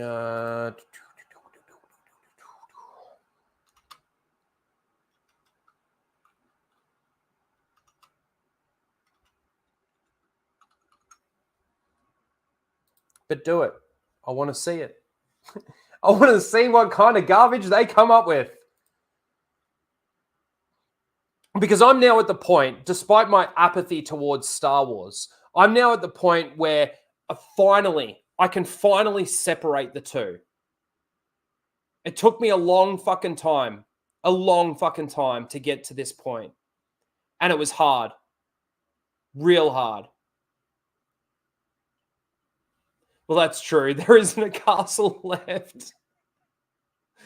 Yeah, that's true. Yeah, but I'm finally at a point where I can separate the two. You know, so that's why I can now sit here and say, do it. Go for it. The Acolyte. I mean, that's supposed to be one of the next things that we get, right? The Acolyte and Skeleton Crew. Go for it. Go for it. See how much you think Ahsoka was bad. Ahsoka was at least, at one point was a character that, there were a lot of people out there from George's Star Wars that actually didn't mind the character of Ahsoka. You think the ratings of Ahsoka was bad. Wait till you see The Acolyte. Wait till you see Skeleton Crew. You'll see all the bots on Twitter saying that this is the best Star Wars had since Empire. It's honestly, I never liked Ahsoka. There were parts of the character that I didn't mind. I used to like a lot of the Clone Wars. Not so much anymore, especially, and I've said this before, especially after speaking with Lethal and Ryan Kennel about it. The one thing I didn't do was I didn't watch the 2003 Clone Wars. I actually watched that this week. My God, I don't like the animation. I would rather the 2003 Clone Wars in the TCW animation style. 100%. I like the animation style of TCW. But fuck, man. How good is that 2003 Clone Wars series? Fucking great. Yeah, that's right, Lisa. It will be trash. And it will be completely dead on arrival. Just those guys, huh? No, okay. I spoke to Greg about it too. 100%. Got to give him some credit. He's getting all hurt because I didn't mention him. No, but that's true. I did have multiple chats with Greg. Lots of chats with Greg about that. And the Geek Blend as well was another one. But I think the Geek Blend was a little bit more like he was sort of like me. Enjoyed it for a while, but then it got to a point where he didn't like it anymore. Let's see, what do we got here? Darth Spampton for 5 says Taika Waititi's Thor movies are overrated trash. I agree. I didn't see Love and Thunder. I'll take The Dark World over Ragnarok and Love and Thunder any day. I didn't even really like The Dark World, to be honest. It's fine. It's fine, but I didn't really like it. I actually kind of found that movie kind of boring. I will say I probably got, as much as I don't like Ragnarok, I probably got more enjoyment watching Ragnarok over Dark World, to be honest. But I don't like Ragnarok. And then we've got I Came to Laugh at You for 5. For 5, yes. I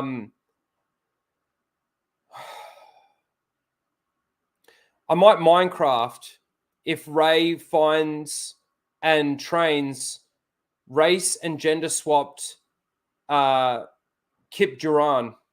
Yes. Ruining another favorite from the EU. That movie's going to be a disaster, man. I mean, that just goes to show how much Lucasfilm's not learning their lesson and how much they really don't care about the franchise. They think that these pronoun people on Twitter are their audience, and they are. They are now. That's the audience they've culminated, and that audience is minute. This is why I'm saying they're now the minority. It's minute in comparison to what the Star Wars fan base was. I mean, when Greg's been on before, we've done calculations in regards to like ticket sales. Obviously, they're not precise, but in regards to how, think about the hype of The Force Awakens. $2 billion. If you do a simple calculation with averages, and then you look at the end, like, you know, The Rise of Skywalker, and then even look at the ratings of these TV shows that they've been coming out with, fuck, man. It's no wonder a lot of people say Star Wars is dead, because kind of is. Kind of is.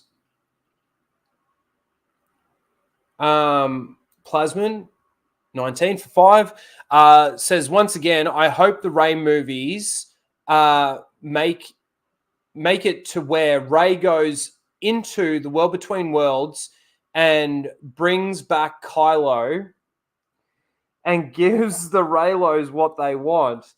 Do it. Fucking do it. I didn't even think about that. You know what I was thinking about?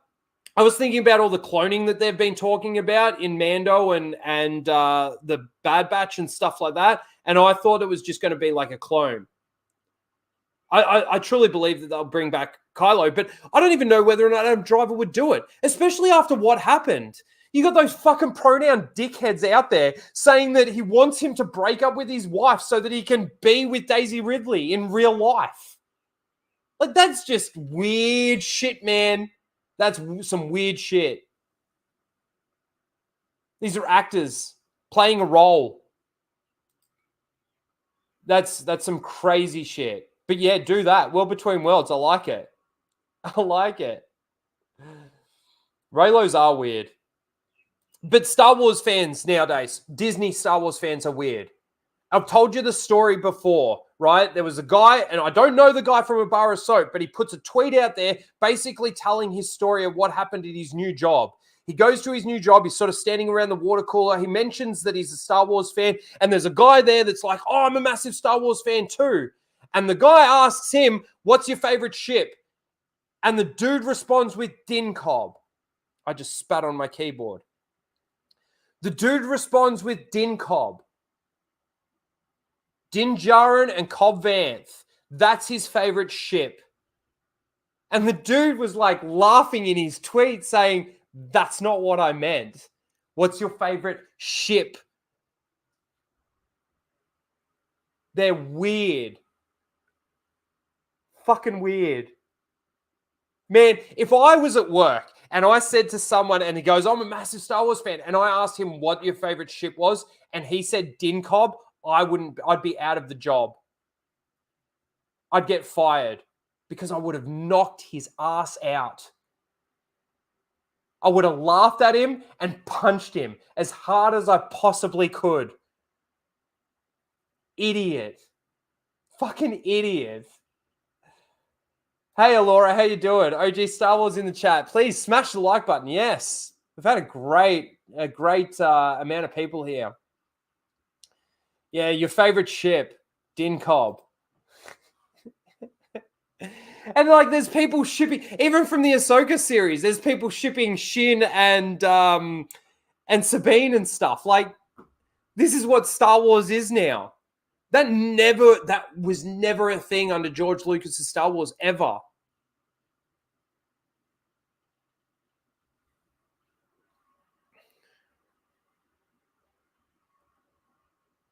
Never a thing. Fucking Din Cobb. What a joke. What a fucking joke.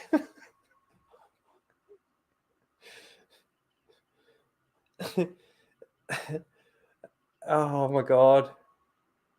I've told that story a million times and making me laugh like this. Fucking anyway.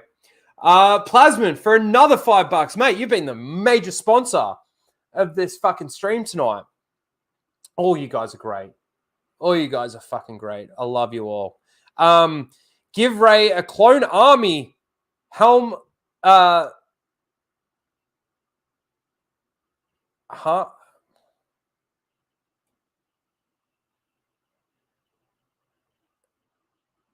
can't read that, but I know what you're saying of Kylo's. So basically, we'll clone Kylo Ren and give Rey multiple boyfriends. Every time she goes to war. Thanks for the $5, Plasmin. Sorry, I fucked that up. Heron? Man, I'm retarded. Remember that. Every time they go to war or something, she's got an army of Kylos and she makes out with the leader of each one. Please be safe. But it's okay if you're not, because I've got this one over here. Oh.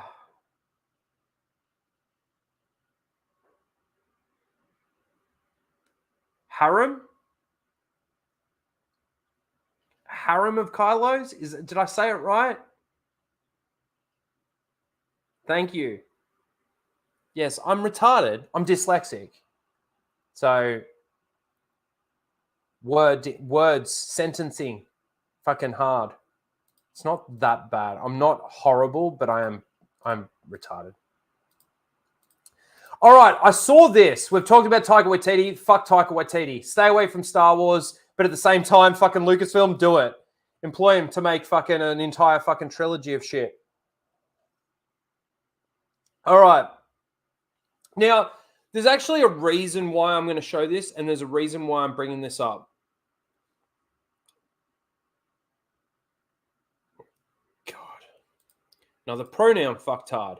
This person has actually won at Seal of the Week before. Has actually won Seal of the Week before. Been nominated multiple times and at least won it once. And that's Cody Fandom.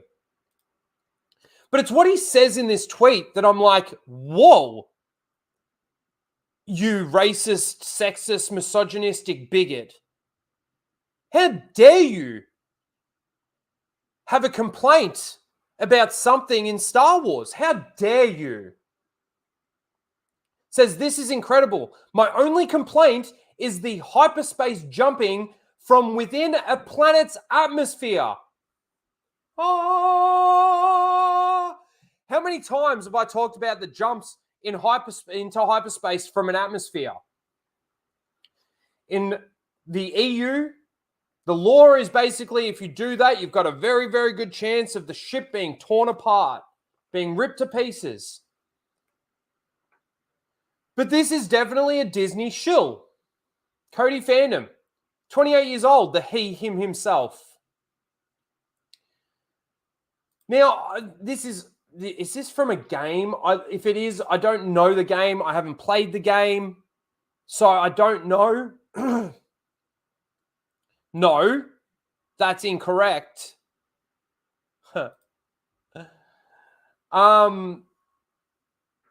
The rebellion takes back Coruscant.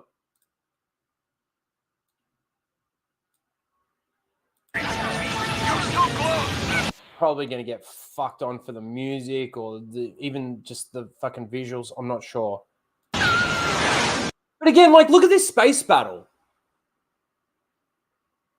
In comparison to, like, the space battles that we get in Disney Star Wars. It's a fan-made video. Okay, good.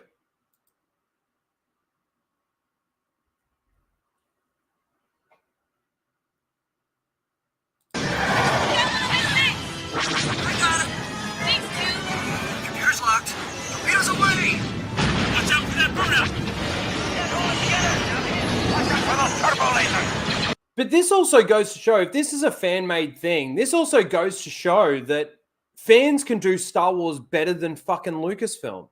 Disney Star Wars. I like the use of them too. B-Wings are fucking awesome. Are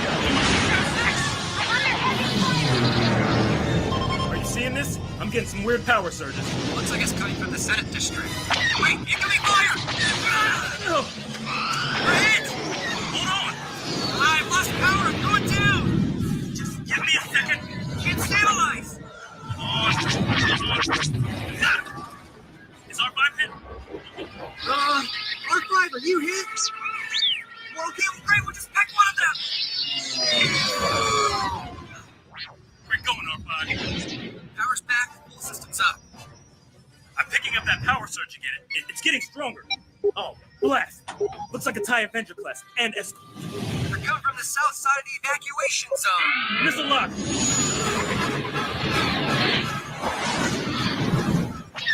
Watch out! Escort's broken off on the left.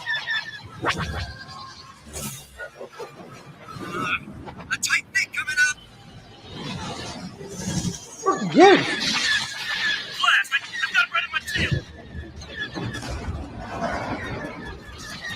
Shake that bandit. Ah! I'm getting cooked over here. Those are reflectors. I'm coming in hot.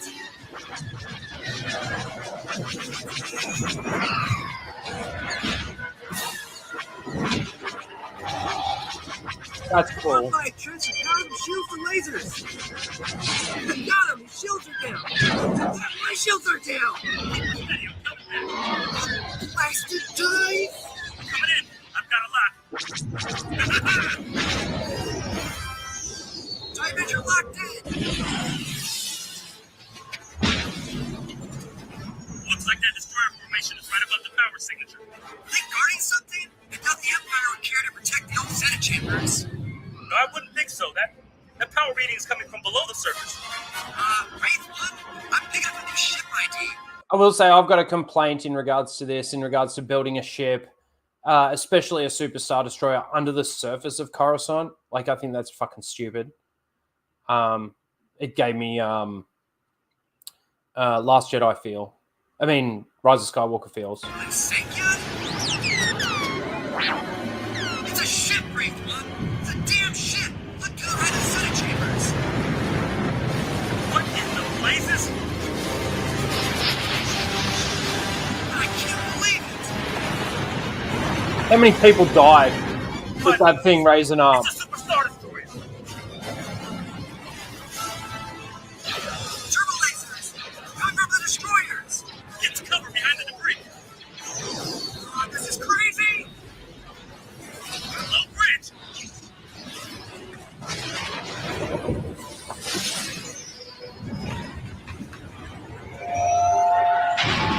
Watch out! Wow, that shook them up. The damn ship jumped into hyperspace. There's still those destroyers out there, Wraith One. No need to worry, Raid. Rogue Squadron has done it. You've taken out the planetary shield. Glad the rest of you could join us. Excellent fire rate, too.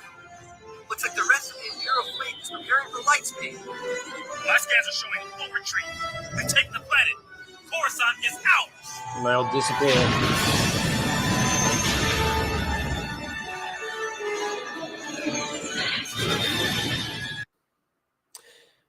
Not bad for a fan film, I guess.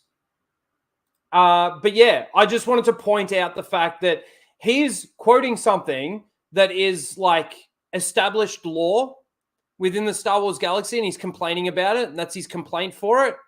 And people have made complaints about similar things in the past with lore and canon and continuity of those things. And he has called those people out, calling them, you know, just let us enjoy all this kind of bullshit. So, Cody, let me say to you, not that you'll ever see this, shut the fuck up, dickhead. That's it. That's all I have to say to him. Plasman for 5 says, Cody hasn't seen Rise of Skywalker where there's a light speed skipping everywhere. Atmospheres included. No, 100%. But see, this is the thing. Like, atmosphere, there's in Rogue One, they make a jump into hyperspace from atmosphere. Mando? I think there is, because I'm pretty sure I've talked about it before. Obi-Wan Kenobi, I think there is. Andor, I'm not sure.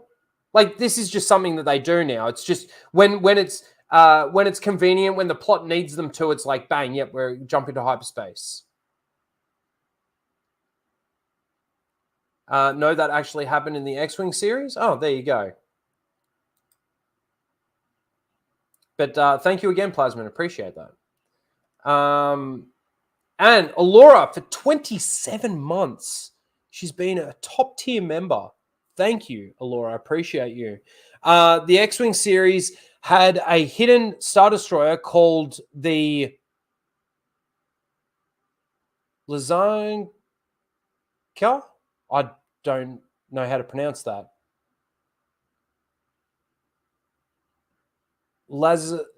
Losing Kyle? I've probably butchered that. Thank you, Alora. Thank you for your ongoing support constantly. You're fucking great. All right. Let's see. Let's get rid of that tab now. I'm going to have to get some food because I'm going to go for a fair while here. Maybe I'll order some Maccas. What do you reckon? Do you reckon I'll get my chips this time? Last time we got Maccas and I was on stream, they fucking didn't give me my chips. Either that or the fucking Uber driver stole them, which could have been the case because there was 3 individual chips in the bag.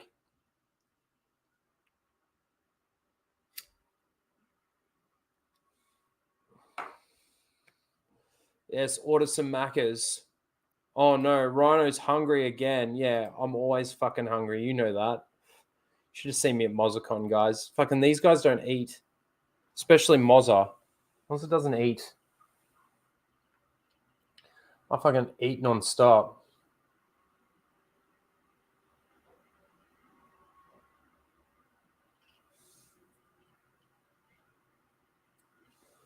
Complaint to Uber. I just downvoted him. Gave him a thumbs down. They fucking hate that. And you know what's really funny? When an Uber driver drops off food and they ask for a good rating, I don't rate them. Unless I've got a reason to give them a bad rating, then I just don't rate them. If I will rate you depending on the service that you provide, not based on the fact that you're asking me to give you a good rating. Sorry. Oh, can you please give me a good thumbs up? Nope. I always say, yeah, no worries, and I walk away. And then I just don't.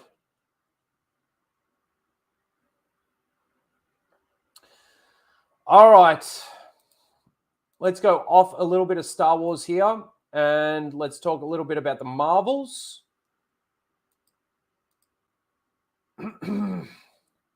Good old John F. Trent is going to read us his article.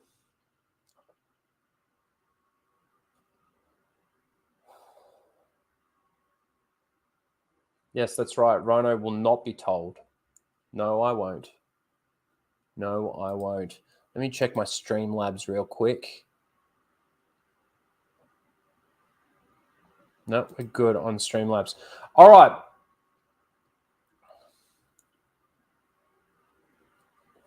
Actually, we got a few gifted memberships, didn't we? I want to see now if it comes up. I want to see how far away we are from hitting that 100, which would be awesome. Oh, we're literally on 90 exactly. 10 more. 10 more, and we get there. We get the 100, the target, essentially. Now I sound like a fucking Twitch streamer. Target. No, it's not really a target. It would just be nice to get that 100 because I hit the 50 milestone, which was fucking sweet. All right. Let's talk about the Marvels. Let's talk about the Marvels. John F. Trent is going to give us a little bit of his video here because I'm retarded and can't read. So we'll let him do it for us.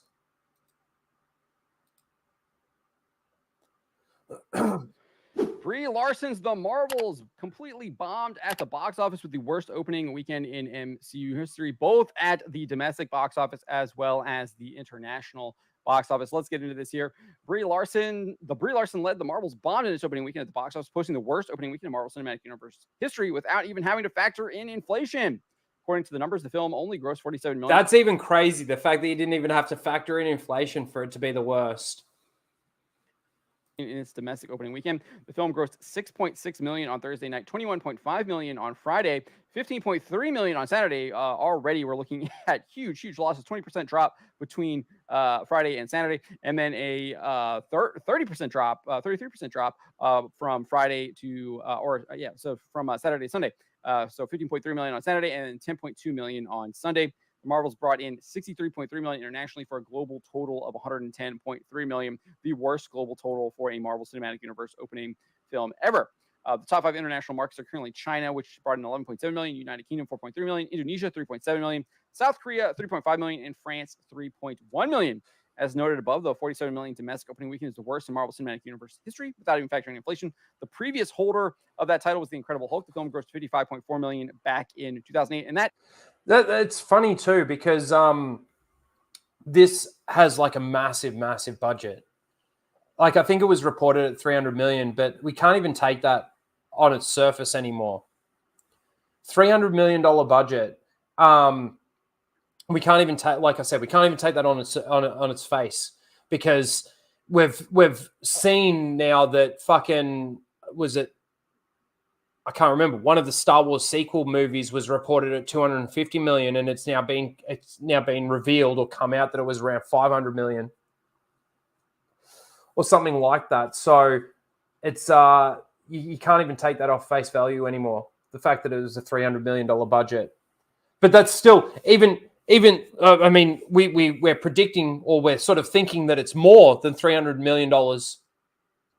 For it to have an opening of 47 million, that's disastrous. That's this thing's going to lose way more money than Solo ever did. And it's a disaster of a movie. So glad I didn't pay for it. Got my free ticket from Flash. Thanks, Flash. That is without adjusting for inflation. So worse. At the same time, fuck you, Flash, for making me watch it. Then 2008, The Incredible Hulk, without even adjusting for inflation. That's how terrible this film did. 2015's Ant-Man had the worst box office. Man,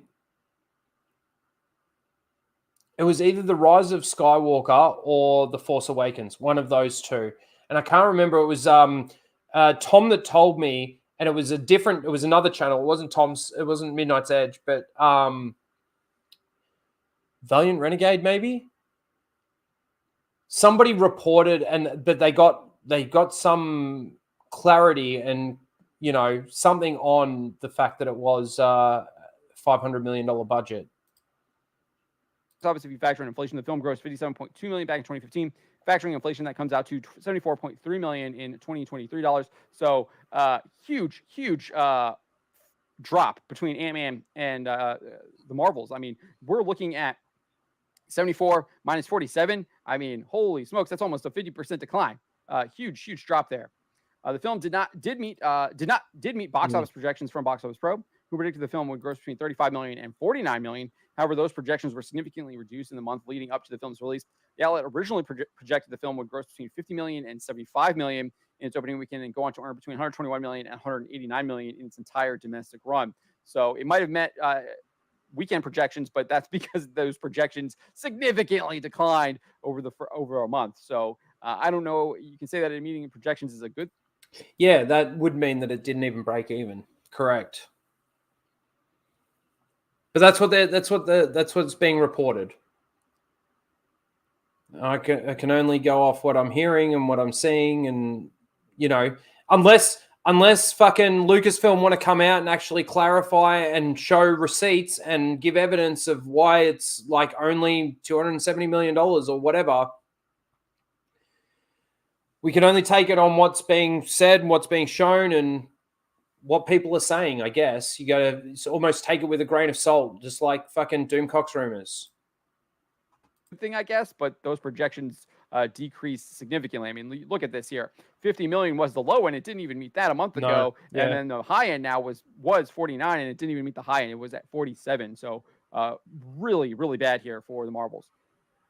As for who was going to see the movie, Box Office Pro reports that the audience was 61% male. Well, that goes completely against their narrative of, you know, oh, it's just sexist fucking males that don't like women leads in these movies that didn't go and see it. 61% apparently was male. Okay. They also note that 67% of moviegoers were over the age of 25. Finally, they note that 45% of ticket sales were in premium formats. In comparison, Captain Marvel back in 2019, that box office saw 55% of moviegoers being male and 63% being older than 25. Premium formats only made up 34% of ticket sales. But again, this also goes to show how much where Captain Marvel was released was because of the movies that it was in between, it was in between Infinity War and Endgame. That's why it made its $1 billion, because everybody was told and everybody was thought that it needed to, you needed to see it for essentially Endgame to really sort of, to fill any gaps, basically. Whereas you really didn't. You can literally go from Infinity War to Endgame and not even have Captain Marvel in there. We were all bamboozled. Get my socks out. Bamboozled.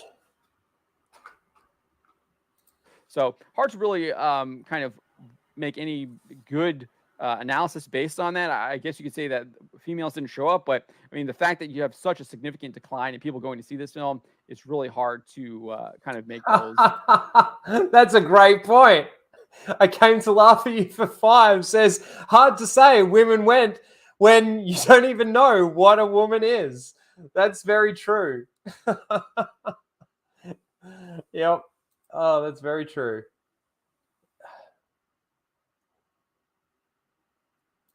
The Marvels has to gross $700 million before seeing a profit. Yeah, that's what's being said. That's what's being reported. And I mean, you do have to factor in, obviously, the fact that the entire box office doesn't go back to the studio. You do have to factor in the advertising. And man, they've been advertising the Marvels like heavily. TV spots, fucking trailers, fucking campaigns, all the stuff that they've been doing. They're going to make a lot of fucking money for this movie to break even. And it's not going to get there. It's not going to get there.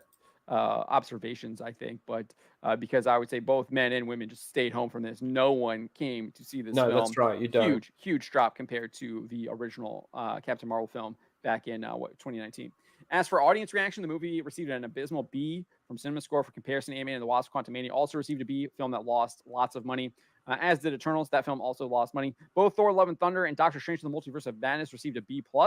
Guardians of the Galaxy Volume 3 had an A CinemaScore. The only film I liked Guardians of the Galaxy 3 this year to make any kind of money for the Walt Disney Company, and you just kind of see the. But see, Guardians of the Galaxy 3 is almost completely separate from all the other phase stuff that they've been doing.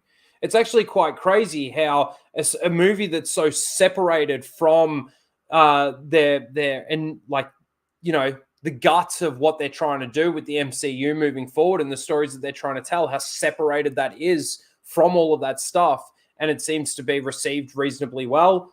I enjoyed it. I thought it was good. I actually think that the Guardians of the movie goes from, I know for a lot of people, it just goes 1, 2, and 3 in that order in regards to how much they like them. For me, it actually goes 1, 3, and then 2. 2 was fine, but I enjoyed 3 more than I enjoyed 2. Trend there, right? Most of them are B+. Guardians of the Galaxy being the exception with A now. Not looking good for the trajectory of the Marvel Studios films and products. Like, people just aren't interested in seeing what they're producing, and for good reason, because what they're producing is absolute garbage. Mm-hmm. I really thought I wanted to include this analysis here from a good friend of the channel, Odin over at OMB Reviews. He basically addresses a lot of the social media chatter that's happening where, if you don't talk about the press tour not actually happening and how that's why the box office is so low, he does a good job addressing this. He says, well, the fact that they had even just a few days to promote this movie and the film still came in at the bottom end of their estimates tells me that the promotion doesn't do anything. That promotion, just that going on late night shows, that does not really move the needle anymore. There's just no evidence to really suggest that.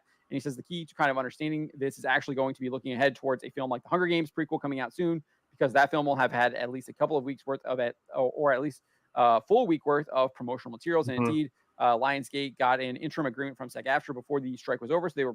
That's pretty much it. We don't need to really watch much more of that.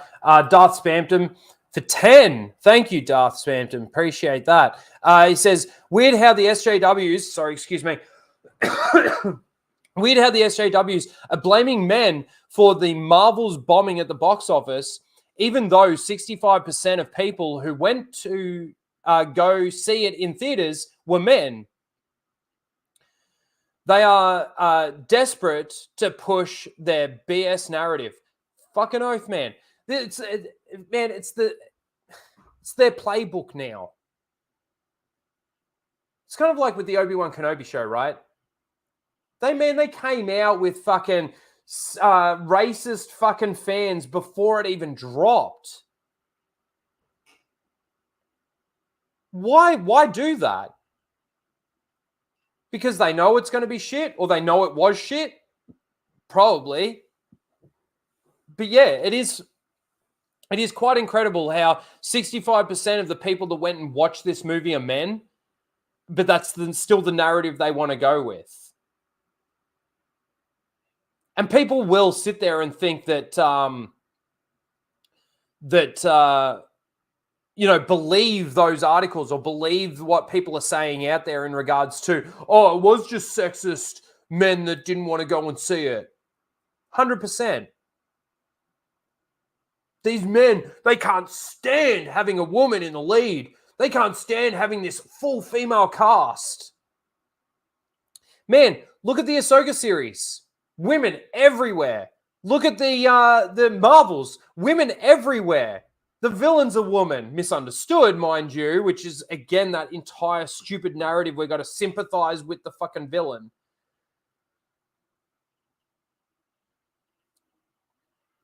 Because she was hard done by.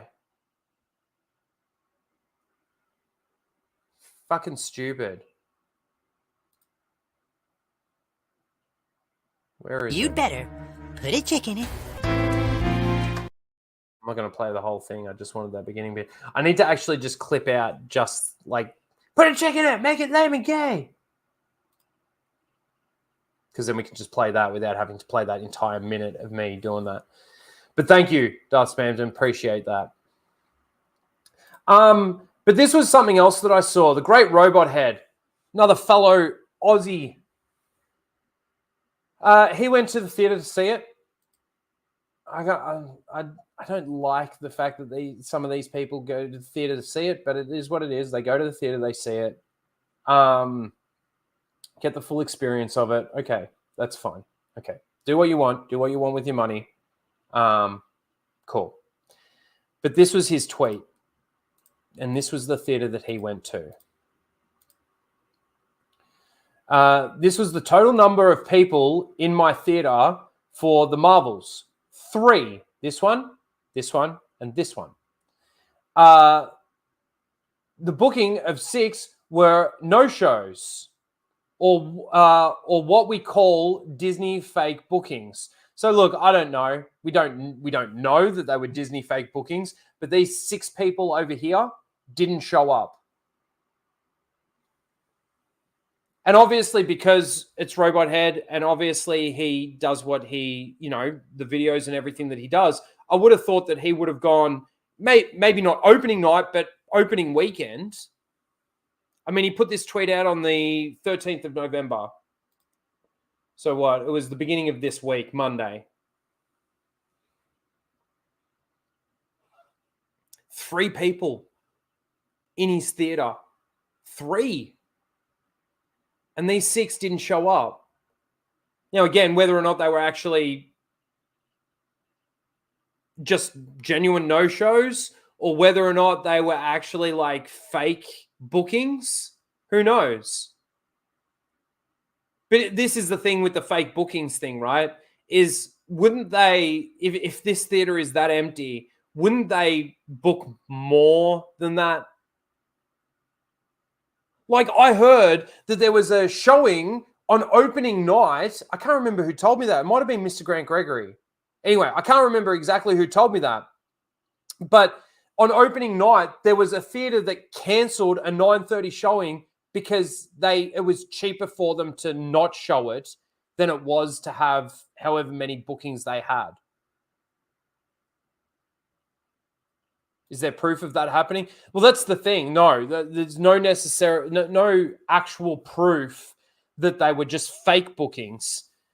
But that's what it said on his website, that those seats were taken. And then when he obviously went to the theater, there weren't those 6 people there.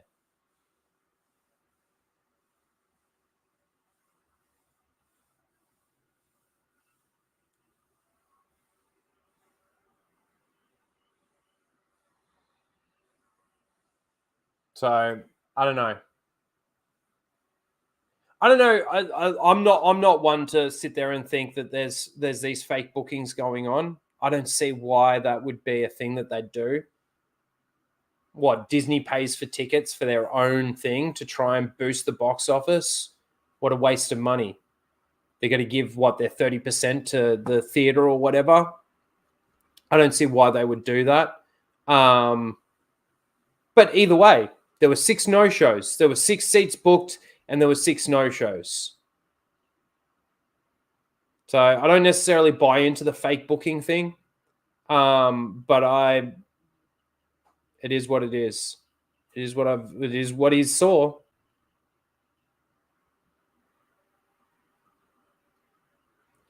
It is what he saw.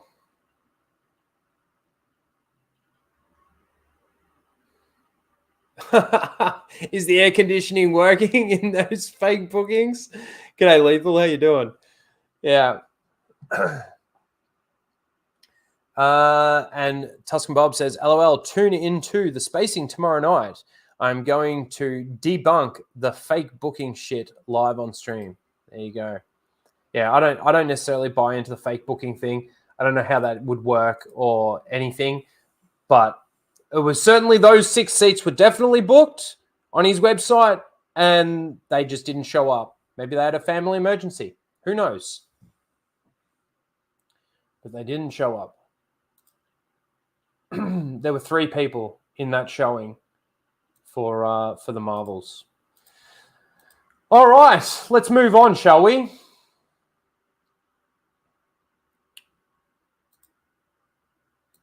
Now, this has been, we've discussed this before. I just want to bring it up again because it was a tweet that I saw on Monday. Stupid shit. Here we go.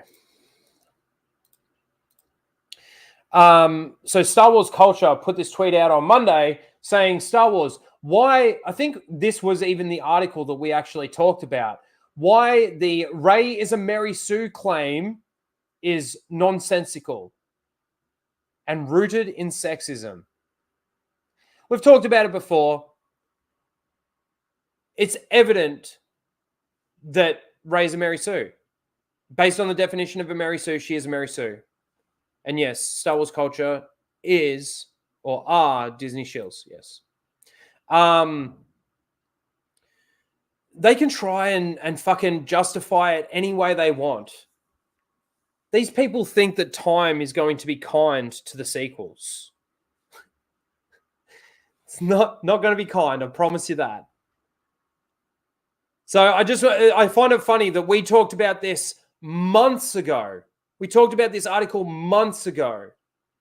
And Star Wars Culture is just seeing this now. Trying to use that to defend their honor and defend their stand on the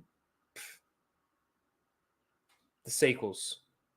Ridiculous. Rey is a Mary Sue. Based on the definition of a Mary Sue, she's a Mary Sue. You can try and say that it's just sexist men. Like, look at fucking The Force Awakens. Look at The Force Awakens. How well that did at the box office. How, again, well that was effectively received and people still had hope for what they were going to do. G'day, Sean. How you doing? That's it.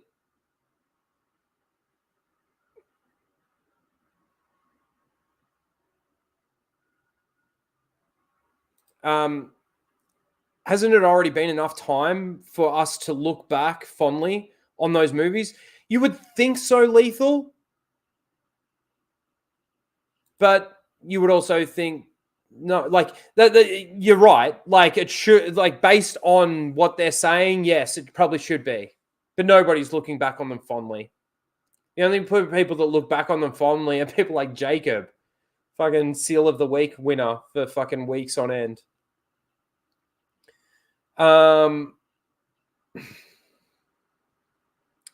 So yeah, let's get rid of that. And the last one, before we get into Seal of the Week and then do a massive EFAP, we've been going for 2 hours, 20 minutes. This stream's going to be fucking long. And I'm going to have to get some food. God, I'm sick of Jacob. Yeah, I think we all are. I think, I mean, I can't prove it or anything, but I think that accounts like Jacob on Twitter are literal bots. Like, maybe not bots, but like Lucasfilm employees that, oh, this is the best Star Wars we've had since the last Star Wars we had. Oh, this is the best Star Wars since the last time I said that. Fucking that kind of bullshit. So I saw this. Let me just bring this up real quick. Breaking KOTOR remake news. KOTOR remake still in development and has not been cancelled despite embraces, is that, if that's what it is, internal issues. While taking questions, Embrace's CEO Lars Wingfor, I think that's how you say that, smiled and said, I notice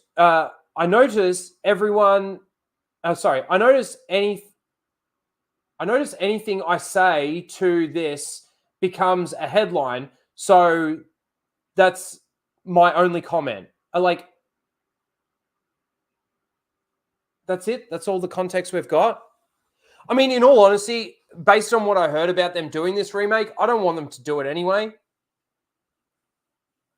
They're just going to destroy KOTOR. And it's a very beloved game. There's a lot of people out there that fucking love this game, think it's the best game that they've ever done. But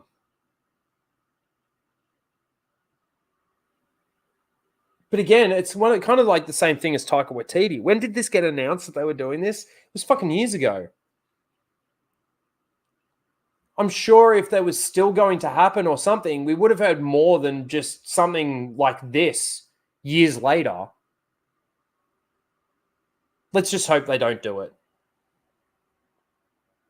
Let's just hope they don't do it. KOTOR is perfect the way it is, I think. Leave it alone. But also, too, like, just leave the EU alone. But that's something that they don't do. You know, it's kind of like Dave Filoni saying that he's a rude fuck. He admits that he's a rude fuck because he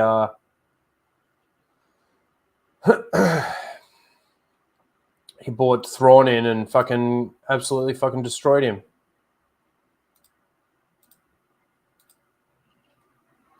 Absolutely fucking destroyed him. All right.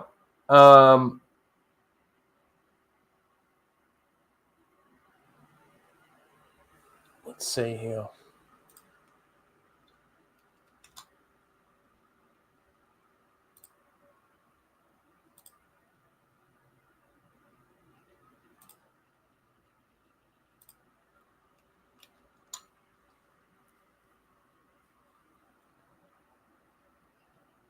That's all the topics that I had.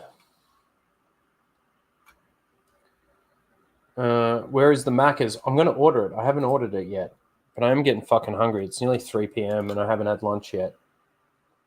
I'm going to invite Greg in.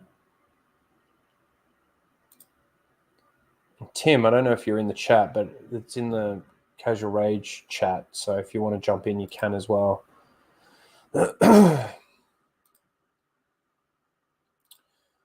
All right. We're going to slow this bitch right down. We're going to do Seal of the Week. And I'm going to order some Maccas. And then we're going to start EFAPing Ryan, Mauler, and Theories discussion. Just going to check a couple of things. Man, still 64 people watching. Thank you for being here. Appreciate it. Smash the like button if you haven't already. Fuck, we got 110 likes. You guys are fucking the best.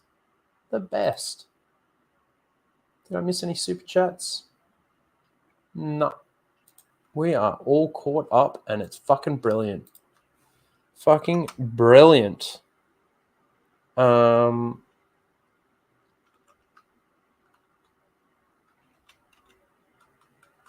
Love you guys.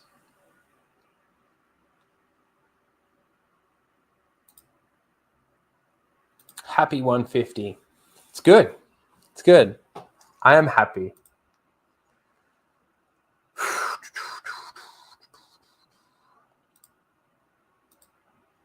Let's get rid of that. All right.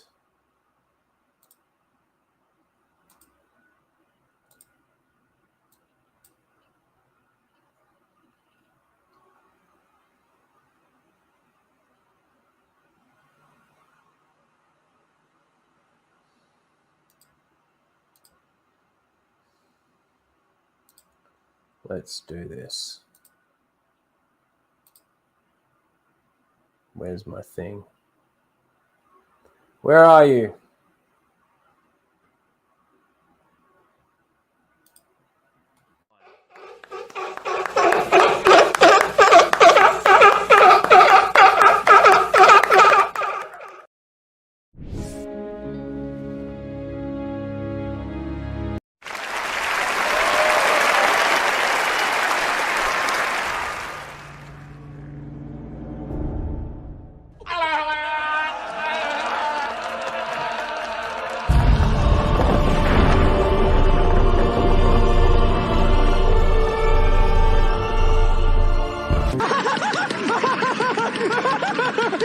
I'm all the Jedi.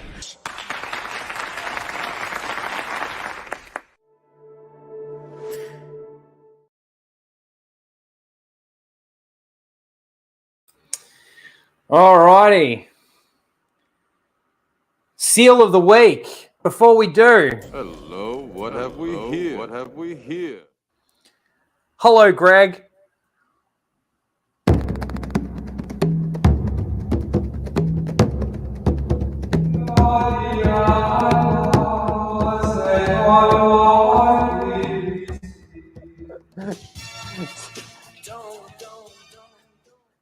Did you put your face over Tim? Yeah. That's great. That's fucking brilliant. How you doing? I'm all right. Can't say I'm too terribly excited to be EFAPing this particular stream, but okay. Well, I've got a bit to say about it. So I thought for the 150, it was a long stream. Obviously, I'm going to skip bits and pieces of it. But yeah, I thought, why the fuck not? I got a bit to say. So if Star Wars Theory isn't going to get back to me and I'm not going to be able to have a chat with him, then I'll vicariously chat with him through Ryan and Mauler and respond to him through that, basically. Not that he's ever going to probably see my responses, but anyway, Yes, we're doing Blake is seal. right. I am tired from the meetup. It was exhausting. What meetup? I didn't even know there was a meetup happening. Tim was in Wisconsin for work, so we hung out for a little bit. All right, let's do Seal of the Week really quickly. We'll get the poll in the chat and get the nominees going, and then we'll jump over. And while we're doing that, I'm going to order some food as well. But this is from Star Wars Academy. Had a nomination in the past before, or had a few nominations. Now, I don't know. Is this actual Star Wars Academy? Is this the guy that runs this Twitter? I'm not too sure, but he says Dave Filoni would be proud. # Star Wars. Why? Sure because his brilliant cosplay is putting on a shitty cowboy hat. Yep. Laziest fucking cosplay ever in the history of the world. Like Dave Filoni has no standards, and he would be actually ashamed. Yep. So yeah, that's nominee number 1, guys. Pathetic. I'll get you. Hang on, let me blow this up a bit so it's a bit bigger on the screen. I'll get you to read one here. You can read this one. QG Jenner. The Rescue remains not only my favorite episode of The Mandalorian, but one of my favorite bits of Star Wars anything, period. From the second we see Luke's X-Wings fly into frame until the last moments of Din saying goodbye to Grogu, it's just peak Star Wars to me. Don't you love that? For that type of fan, it absolutely is peak Star Wars. It is mindless, dumb action. Yep. That's not even good. With very little dialogue. I mean, look at that. It's got pronouns. This is how you get a great following on Twitter. Is all you do is just cut out clips of the TV shows or the movies, and then just say this is peak Star Wars. Yep. Like half your nominations for these things. That's all their account ever does. Well, Jacob, who has been nominated heaps over the last couple of weeks. Everything is the best Star Wars he's ever seen, or the best thing he's ever seen. I don't know how he can have so many best things in Star Wars he's ever seen. But I mean, look at this actual clip. This is shitty action. I'm sorry. Yeah, it is. I mean, it's not even him being like a powerful or good Jedi. It's just force push them all. What are you doing, Luke? You fucking moron. That's nominee number 2. Nominee number 3 is this. Oh, we are so back. The High Republic stands as my favorite era currently. And because it's the newest thing, and the newest thing is the greatest thing ever. The greatest thing ever. That's right. Look at those books. We got pronouns, and there are they, them. They, them, of course. Yeah. Look at those covers. This is like the Fisher Price version of fucking Star Wars shit. This is like the little books, like those little fairy tale books, like the golden books. Children's this is the golden books of Star Wars. Yep. So look at that. Just the font and everything. Just so. And I'll get you to read ugly. Jacobs. We got Jacobs with another Jacob with another nomination here. Jacob, period, says Alden Ehrenreichs deserved so much better. Perfectly embodied a young and scrappy version of Han Solo. Without his performance, the film wouldn't have been nearly as strong. A perfect casting. Need him to come back to Star Wars one day to reprise the role. And if you don't know, Jacob is also a pronoun idiot. Of course he is. Yeah, we've got some strong nominees this week, guys. Weren't there like a ton of stories behind the scenes where they kind of had to hire him an acting coach just to fucking do his job for that movie? I think it was something to do with like making sure that he was close to like Han Solo. They got him a coach to Han Solo-fy him. If that makes sense. Yeah, but that should be, you don't cast them unless you can do it already. You don't. Yeah. But apparently he perfectly embodied a young and scrappy version of Han Solo. I'm going to put the poll in the chat. These are your strong nominees this week, guys. Seal of the week. See, he's going to be another one that they're going to like on Disney Plus. They're going to like have him show up as a cameo, and everybody's going to be like, "Oh, it's such a great redemption for Alden Ehrenreich." The fans hated him, and he got so much, he got so much hate online and everything. They'll do the same thing with fucking Kelly Marie Tran. Like, they can't wait to bring her back on something so they can have they can do that whole redemption arc thing that they and push the narrative of toxic fucking fans. Hayden. Yeah, and push the narrative of toxic fans. Yeah. Yeah.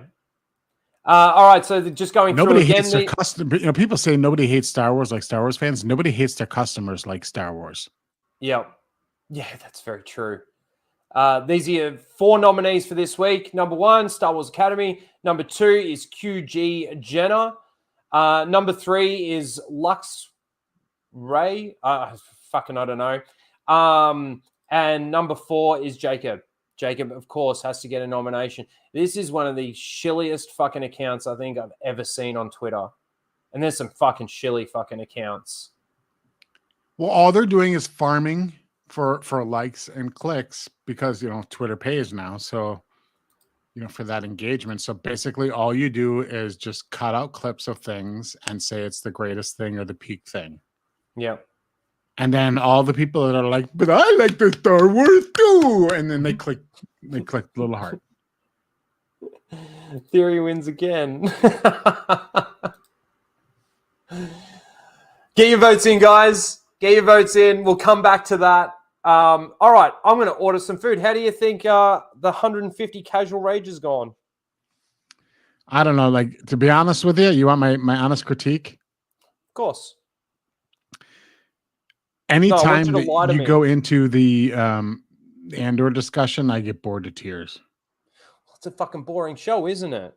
Right, but even the discussion around it isn't entertaining. It's just like, I don't want to hear about the credits or anything anymore. Just this stupid show. Like, I still want somebody to explain the logic of that prison. Yeah, I want somebody that's a fan of the show to explain to me why the Empire had to build this entire facility to build one widget for the Death Star. And how, because the prison would have been a bigger undertaking than the widgets themselves. Yeah. But also, and then explain to me how the screwing them over on their sentences work, because once you screw them over, they're already aware now that they're going to continue to get screwed over. Well, see, that's the other thing too. Actually, I didn't even bring that up. The entire premise of that entire prison thing is all wrong and false and fake. Well, as soon that must have been the first time ever that somebody got screwed over with their sentence thing. Because if that happened once within the prison, the word would have got around. Yeah, you tell all your people, like, hey, they're never going to let us go, so let's stop working. Yeah. They're just going to kill us, and they're going to keep us here forever anyway. I actually constantly forget about that. And I've got to make sure that I remember that for any time that I'm either talking to Mauler or Theory. Well, it's the point of that, and the entire reason that whole set of episodes exist was to try and paint this narrative. And it points to current day politics. This idea that having prisoners do work in prison is somehow like the state putting people in prison for the sole purpose of them doing their own laundry. Like it's some huge labor win to have these humongously expensive penitentiary systems for the inmates to do cheap labor. Ooh, that's we're the whole school to prison pipeline. We're discriminating against this whole class of people to get them into prison so they can do cheap labor for us. It'd be like it would be way cheaper just to hire them and pay them a regular wage. But it would be way cheaper. Stupid. But it would be way and cheaper. Faster. It would be way cheaper to program droids. Well, right, in the Star Wars universe, the whole the droids and everything, but like the entire idea of that prison of like we're gonna basically round up a bunch of completely unskilled yahoos, randos from around the galaxy, and like throw them in prison for the rest of their life for like jaywalking, and then have them build us widgets. And this is a universe that actually has fucking slaves. Yeah, like actual slavery. It's so stupid. The Wookiees were enslaved. I mean, we have slaves in the Old Republic. We have slaves during the Empire. We have slaves in the New Republic in Disney Star Wars. There's slaves at every single moment in Star Wars history. There is slavery. Like, why would you go through this whole rigmarole of like wrongly convicting randos to put widgets together? You're not supposed to think at all. It's not thinking that that's hard. The thing. It's not even about thinking. Like, you can't think at all, because as soon as you think about even just the smallest thing, not even thinking that hard about it, it doesn't add up. It doesn't make sense. It's so fucking ridiculous. Well, that's the thing. You're only supposed to get caught up in the emotions of those people that are getting screwed over by the system, and not actually being like, well, that's a really stupid system. And like that entire jail premise with the electric floors. Yeah. There's like the dumbest system of control ever. Yeah. The whole thing is stupid. I don't want to talk about it anymore. Like you said, the entire premise is dumb. And like, ooh, there's some great character moments. Well, who cares when the entire premise is bad? Yeah, that's right. But see, that's why I have to say that Andor is probably, out of everything that they've done, it is probably the best thing that they have done out of the shows. But that still doesn't mean that it's actually any good. And I don't know why anybody would care one bit about Mon Mothma's bitch daughter. Yeah. But I think the whole audience is like, shoot her in the face. We don't care. Yeah, but she was also such a bitch to her mom. Good. Such a fucking bitch to her. But yeah, Mon Mothma deserves it because she's fucking moron. Mm-hmm. She's an idiot. Anyway, get your votes in for Seal of the Week. 29 people already voted. We'll come back to that. Let me minimize this. All right, I've ordered my food. No, you talk while I go and top up my drink. I will still hear you, but I'm just as an example, as an alternative to this stupid electric floor prison system on a planet thing in the middle of the water.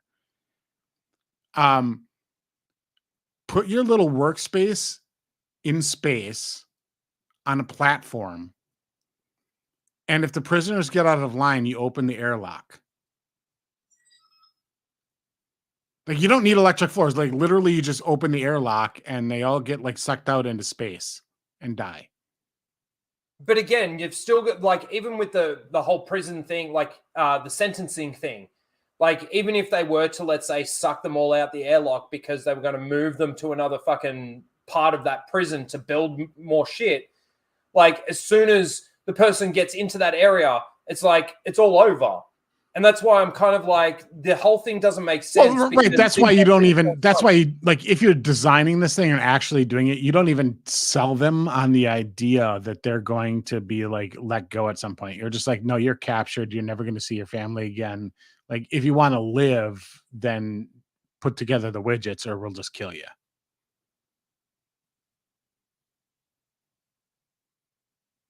Like, you don't need it. And if they don't want to work, then you just kill them. Like, because, like, the Empire isn't like, oh no, we think all life is precious. We're the Empire. Like, no. They like, this is an enterprise run by a dude that manufactured a galactic civil war to obtain power. Like, I don't think he cares about innocent people dying. Like they've.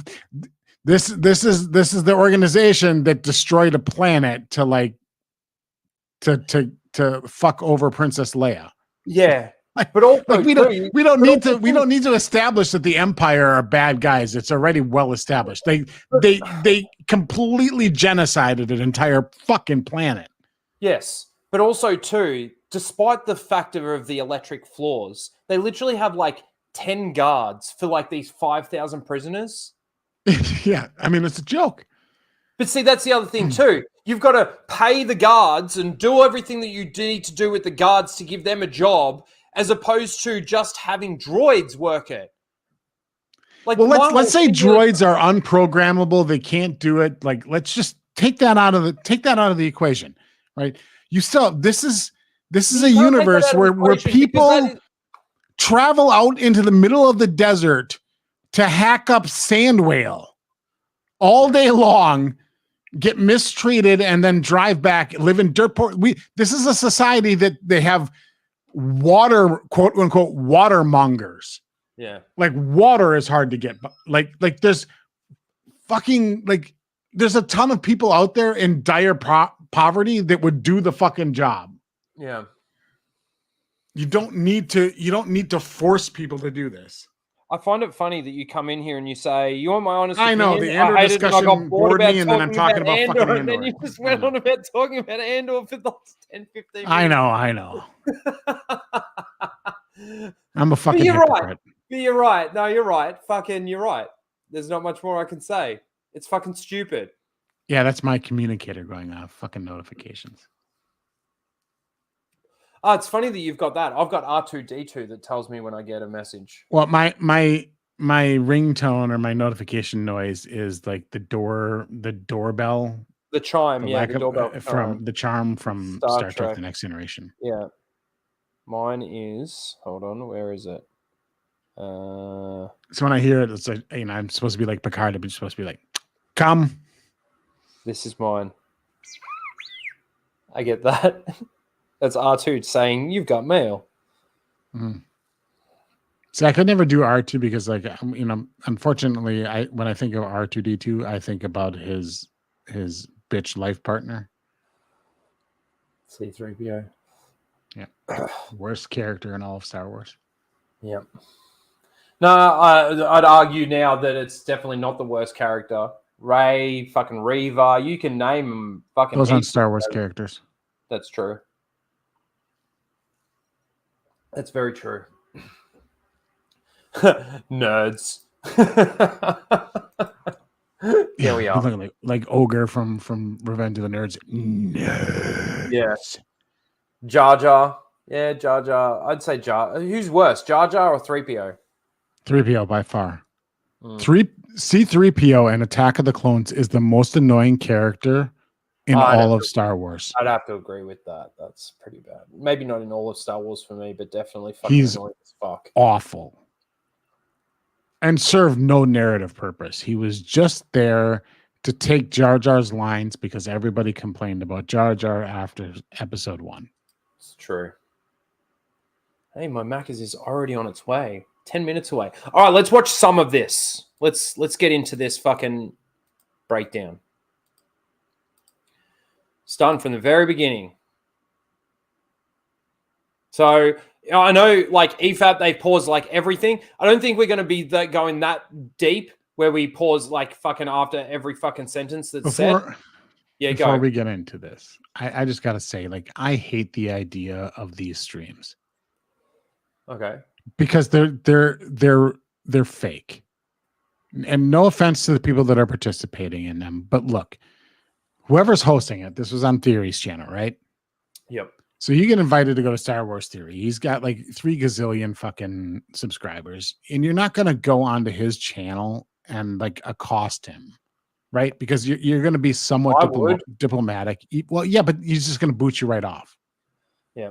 He's just going to yeet you and never air the goddamn thing. Yeah. Right.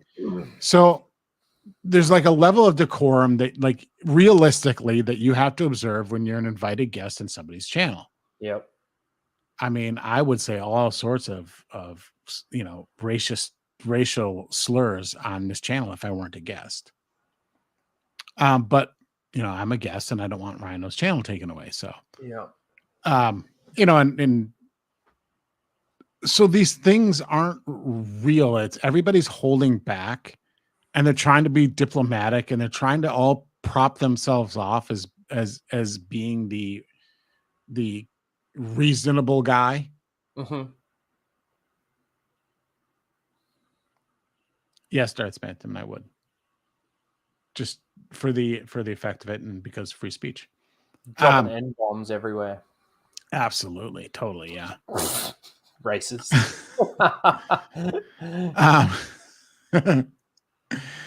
But no, I get what you're saying. And this is where, so none like, of this is truth. It's all stagecraft. No, I agree and I disagree. Because look, if it was me and let's say I was in Ryan's position and I was saying this, because I'm very much in alignment with Ryan when it comes to his thoughts on Star Wars, when it comes to his thoughts on Dave Filoni and all of that sort of thing.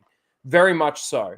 But like when Ryan's a little different though, right? Because Ryan and his whole brand, his whole shtick, right, is to be that guy, the offensive person. Like he was, like, you know, for Halloween he was Black Panther, and he didn't do that because he loves the character, right? It was, you know, to be. I mean, that's in character for him. Yeah, it was a troll. Yeah, well, I mean, that's the character he plays on Friday Night Titans. Yeah. But see, for me, it's kind of like I would have gone even further in regards to questioning theory. Like, can we just play some of this? Sure. And then I'll get into some of the things that I want to say.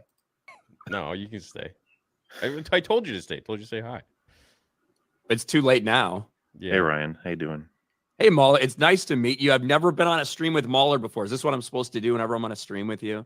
I don't know. It's something me and Jeremy have, and you I guys would actually I wouldn't never- trade it for the world. No. It's it up. Today we are going to talk about Star Wars, the current state of Star Wars, Dave Filoni, Legends. Bro, I love Dave Filoni, man. I can't wait to chop it up about Dave. My favorite Star Wars creator ever. Well, actually, behind the scenes, Ryan was saying how he's really excited for the sequel movie with Rey. I am yeah. actually. Yeah. I'm looking forward to that. Daisy Ridley. Things have not been going well for her after Star Wars. She came crawling back as soon as Lucasfilm called. And I could not be more excited for the Rey movie because I feel like it's going to be good for all of our channels. Maybe not good for Star Wars as a brand, but for my YouTube channel. See, that's how I feel about it, like with the Ryan Johnson thing or the Taika Waititi thing. Like, just do it at this point in time. It'll actually probably be good for our channels. I'm in that state of mind simply because I want to spite Star Wars. It's not because I want my channel to be successful or something like that. Like, our streams are going to be better or more popular because everybody's going to continue to hate on Star. Like I'm not that guy. I'm just like I want it to be as bad as possible to destroy it as fast because as you're possible. sick of the fan. You're sick of the fan base. I want Star Wars permanently and forever destroyed. Yeah. At this point, for the people that are remaining that still like it, I want to ruin it for them. I want it completely destroyed. Mm-hmm. And the best persons to do that are like, I want Ryan Johnson. I want Kathleen Kennedy to retire, get a gazillion-dollar golden parachute. I want Ryan Johnson to become the head of Lucasfilm for life. Like I want in like the corporate bylaws that he cannot be. He's like tenured CEO forever of Lucasfilm, and he gets to name his successor. That's what I want. Yep. Because I'm not like it's one thing like love Melvin and everything. I'm not about avenging Star Wars right now. It's spiting it, spiting the people that like it. I would be able to sit down with Theory, but it's whether or not he'd actually let me say what I want to say. Like, it's kind of like what Greg said. It'd probably get to a point where he's like, "Nut, see you later," and he would just take it off his channel or something. I don't know. I don't know how it would go. We'd have to wait and see if it ever was to happen. I'd definitely go on there. I'd have him on here. I don't need the clout of his channel. I don't. That's not what I want to do. I want to have a chat with him to basically say, "Dude, what the fuck are you talking about? How can Ryan and Mauler sit here and tell you how much damage Dave Filoni has done to Star Wars, and you be like, yeah, Dave Filoni's the way to move forward? Like, how can you?" And he sits there and he agrees. He sits there and he actually agrees. Like I said, I want to get into it because I want to get to a part where that actually happens. Let's just continue. I don't even know what's going to see the light of day from Disney Lucasfilm at this point, to be honest with you. Like, of all the stuff that's that's cooking right now for them, I think it would be too embarrassing for them to bring Daisy Ridley up there at Celebration and then not do that movie, even if the entire thing's a dumb. Oh yeah, I think it's happening. I think they're going to do it for sure. They're going to huge mistake. Yeah, they'll never back down. It's a shame. It is, yeah. But like, I think that they're going to try and put in some stuff that will maybe please a lot of the people who have been critical of The Last Jedi and the sequels in general. Yeah, and like try putting to, Grogu they'll in probably there have her for fail you. quite a bit. But you know what's funny is that they're probably going to make her more of a hero than Luke was in The Last Jedi. Like, they made him an absolute joke. Time passed. They made him a little bitch. And then they make Rey probably like this esteemed Jedi Master that comes in and pulls down the moon or something. I don't know. But they're not going to make her broken like Luke and Obi-Wan was written to be. She's going to be the hopeful character that rebuilds the Jedi Order. Her actual role, like the plot of this movie, is Rey does what Luke didn't. Like, that's what we know about it so far. That it's Rey rebuilding the Jedi Order. They won't let it fail making the Order. It'll be like there'll be some tribulations in But there. I don't think what Star Wars Theory said, they're going to make her sort of have these failures, or like, I don't think they're going to do that. They had their opportunity to fucking do that, but they fucked that up. So I don't know how you make somebody so powerful and so immaculate like Rey is, the Mary Sue that Rey is, and then give her failures.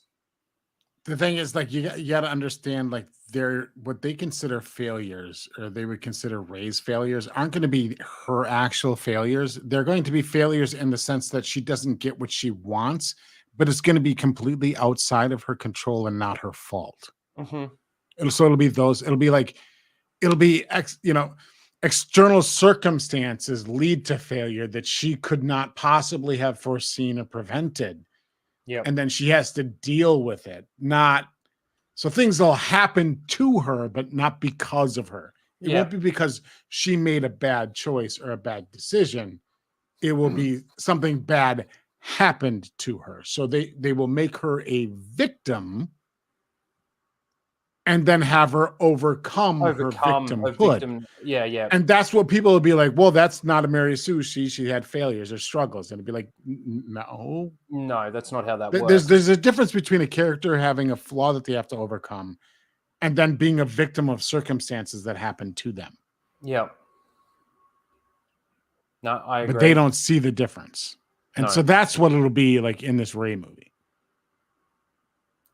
She'll succeed and it'll be wonderful. Yeah. She'll overcome bigotry. There'll be misogynists that she takes as her apprentice, and she'll have to prove herself to them and that she deserves to be there. Probably, yeah. Stuff like that. But I heard the bad guy is Idris Elba, perhaps. Is that for real? I haven't heard that. It's just a rumor that I saw on Twitter that like there's talks of Idris Elba being the What did I say earlier in the chat? Like this fandom, like there's like 5 people they want to cast for fucking everything, and Idris Elba, Henry Cavill, Benedict Cumbersnatch, and whoever you were talking about earlier. Wanted to cast me that I wanted to cast. Yeah. For John Krasinski.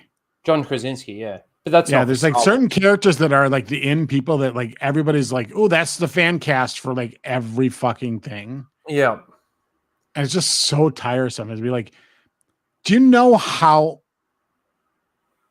common it is? Hold on. Talk to the chat. Keep going, but talk to the chat. My food's here. I'll be right back. All right. It is obscenely average for a person to be able to act. This is not something that is a rare and honed special skill that you have to be genetically gifted at. So it's not like some, elite level athlete that not only has to have the skill and the drive and the determination, but then be born with the right height, the right heart rate, the right physical attributes, to be genetically gifted in order to exceed in that sport. Acting is a dime a dozen. Almost anybody who's born can fucking become one and probably be better than 99% of the people you see on screen. That is how unskilled their actual job is and how easily replaced they actually are.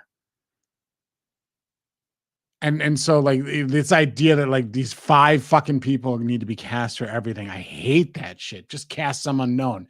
Do you know what did Mark Hamill do before Star Wars? Right? That worked out all right. So it says now it's time for your slurs. Nah, well, it's still on stream. I'll save them for the back room after the stream's over. I'll just list them all off. It's a privilege that people who are back stream with me get to partake in. So, maybe if you do streams yourself and invite me, you'll have that opportunity as well. But I just like saying them for the sake of them. It's like not even have to mean them. But yeah, like I hate this idea of like we gotta like these people have to be cast for everything. So like these rumors, Idris Elba for everything, and it's like, what has Idris Elba done lately that anybody will look at and go like, yeah, that guy's awesome? Pacific Rim. That movie's a joke. I missed everything you said. All I heard was that, and that was my response. I agree. Like while he played a really good Heimdall, like his 8 lines in 5 movies or whatever. Like, okay, cool. Like I don't hate the guy. I don't hate Henry Cavill or anything. I do hate Gina Carano, but like, these other people that everybody wants to fan cast. I don't like Benedict Cumberbatch because he had the audacity to try and play not Khan in the worst reboot of all time, Star Trek Into Darkness. Into Darkness is 10 times worse than The Last Jedi. I'm sorry, guys. You're going to see me scoff in my face because I want to be on screen while we watch this so you can see my reactions, but I am going to be fucking scoffing my face because I'm fucking starving. I need to unshare this because the audio would have come out as I pulled out my headphones. All right. Let me play. Guy or something like that. Have they officially finished writing that? Because it wasn't finished before the writer's strike, and then after the writer's strike happened, they were able to start again. I don't know if I've heard any official word that they've actually finished that thing yet. Has to be close. I don't think so. But you know what? I found out that the stunt choreographer and the sword master for the film is a stunt actress who apparently has never choreographed before. Oh, great. Well, everybody deserves an opportunity, right? And I don't think I'm getting my facts wrong because someone who told me that would be someone that everyone in this chat extremely appreciates and respects if you ever watch the prequel trilogy. Hey, that strategy worked really well for Rust. Hiring some chick to manage something that she had no skill in order to manage, that worked great. Only 2 people dead. Yeah, well, it worked well for Andor, didn't it? Yeah. Apparently I hate Gina because she could beat me up. Yep, that's it. I don't hate Gina. I do. I know. Hey, echo chamber right here. I don't hate Gina. I think her character in Mando was fucking shit. I think her character stuff. I think the stuff she says is mostly idiotic. She has the right conclusions on stuff, but how she gets there is just all wrong. It's fine. You can have your opinion. Yeah, I don't have a problem with that. It's just correct. None of you if her politics were any different, you all would hate the character of Cara Dune. You would hate her as much as you hated Reva. Yeah, fact. It's an absolute fact. Because go back to when her character was first introduced, people didn't like her character. They thought she was a Mary Sue, and it was ridiculous that she could beat up the main character. Punch him in the helmet. Her original debut in that episode, people in this community did not like her until they found out her politics, and then all of a sudden she was the queen. And if you're one of these people that are like, I just don't want my politics and my Star Wars and my pop culture stuff, hi. I'm with Darth Spampton. I like Gina Carano. Why? Why do you like her? Why do you like her? Because I like, my thoughts on the whole COVID stuff, right? Yeah, so it's basically comes down to her politics. I don't know Gina Carano from a bar of soap, just like nobody else here knows Gina Carano. Exactly. Right? But everybody's like, she's my bestest friend ever and I love her. And it's because she kind of agreed with you on COVID. That's the threshold. And 90% of these people are going to vote for the president who fucked the entire country over during COVID. I get it. You're entitled to your opinion, 100%. Well, it's not just my opinion, it's fact. But my point is that okay, even before I knew what Gina Carano's politics were, I never had an issue with Gina Carano. I can't say that before she comes out and defends herself and all of this kind of thing, whether or not I did or didn't like her. I didn't really know, knew that she was a part of the USC and this and that. But I always had a problem with her character. You know that. Mm-hmm. Always had a problem with her character because from one season to the next season to the next season, nothing actually add up. It was the continuity of her character. It was the just the way that character was actually written. I always had a problem with that. Now, yes, she comes out and she stands up for herself. And for me, that was the same sort of principles that I have when it comes to that sort of thing. And you know that from my situation with my work, right? Yeah. So, like, that's why, you know, I can relate with her and all of that kind of thing. But again, I don't know Gina Carano. Despite what she says on social media and all of this kind of stuff, she could be the complete opposite to that. Well, you know, like, and the funny thing is, like, people are like, you just don't like her takes. It'd be like, actually, like, you know, she was right on COVID. Yeah. Anyway, I don't want to get into that too much, but I never had a problem. So, I agreed with her takes on COVID, but that doesn't make me like a person just because, you know, and that's fair enough. The reason I dislike, okay, I will restate my position. I dislike all the love that she gets that's completely unearned. I don't know her from anything. Like, I've never met her. I would probably be cordial with her if I met her in real life. Even if she tried to beat me up or whatever Ostrike says, but like the idea is like the idea that she's some untouchable now because of her politics. Like, no. I don't subscribe. I believe in policy. I don't worship people. Yeah. No, that's fair enough. But see, I also had a massive problem with the fan base when that whole thing happened with Gina Carano. Because they're going, oh, they fired Gina Carano online, and you know, she's standing up for her principles and her integrity and all of this kind of stuff, and then they just fire her over the internet and all of that sort of thing. So because they did that to her, I'm out. I'm out of Star Wars because of that. And it's like, I was sitting there going, you know this. I was sitting there going, you're out because of that?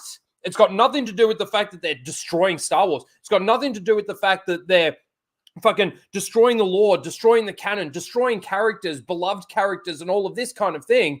It's because they fired her on the internet. That's the reason. Well, that and like the idea is like, we love her character because we like the actress. People are, you know, because people always point the opposite. Like, you just like, you need to separate the actor and the actress. Be like, well, you're not. Yeah. You literally like a paper thin garbage character because of who's playing it. Mm-hmm. Anyway, let's continue. Maybe someone who should be there coordinating stunts and lightsaber scenes and things like that. Yeah, maybe. Man, it's weird that they don't pull people like that in. It seems to be a common thread between Disney, Star Wars, and Disney Marvel. Like, people were having the same complaints when the Daredevil series was going through what they were going through, and they didn't bring in some of the stunt coordinators. They didn't bring in the people that worked on it before, even though they were begging to work on the show.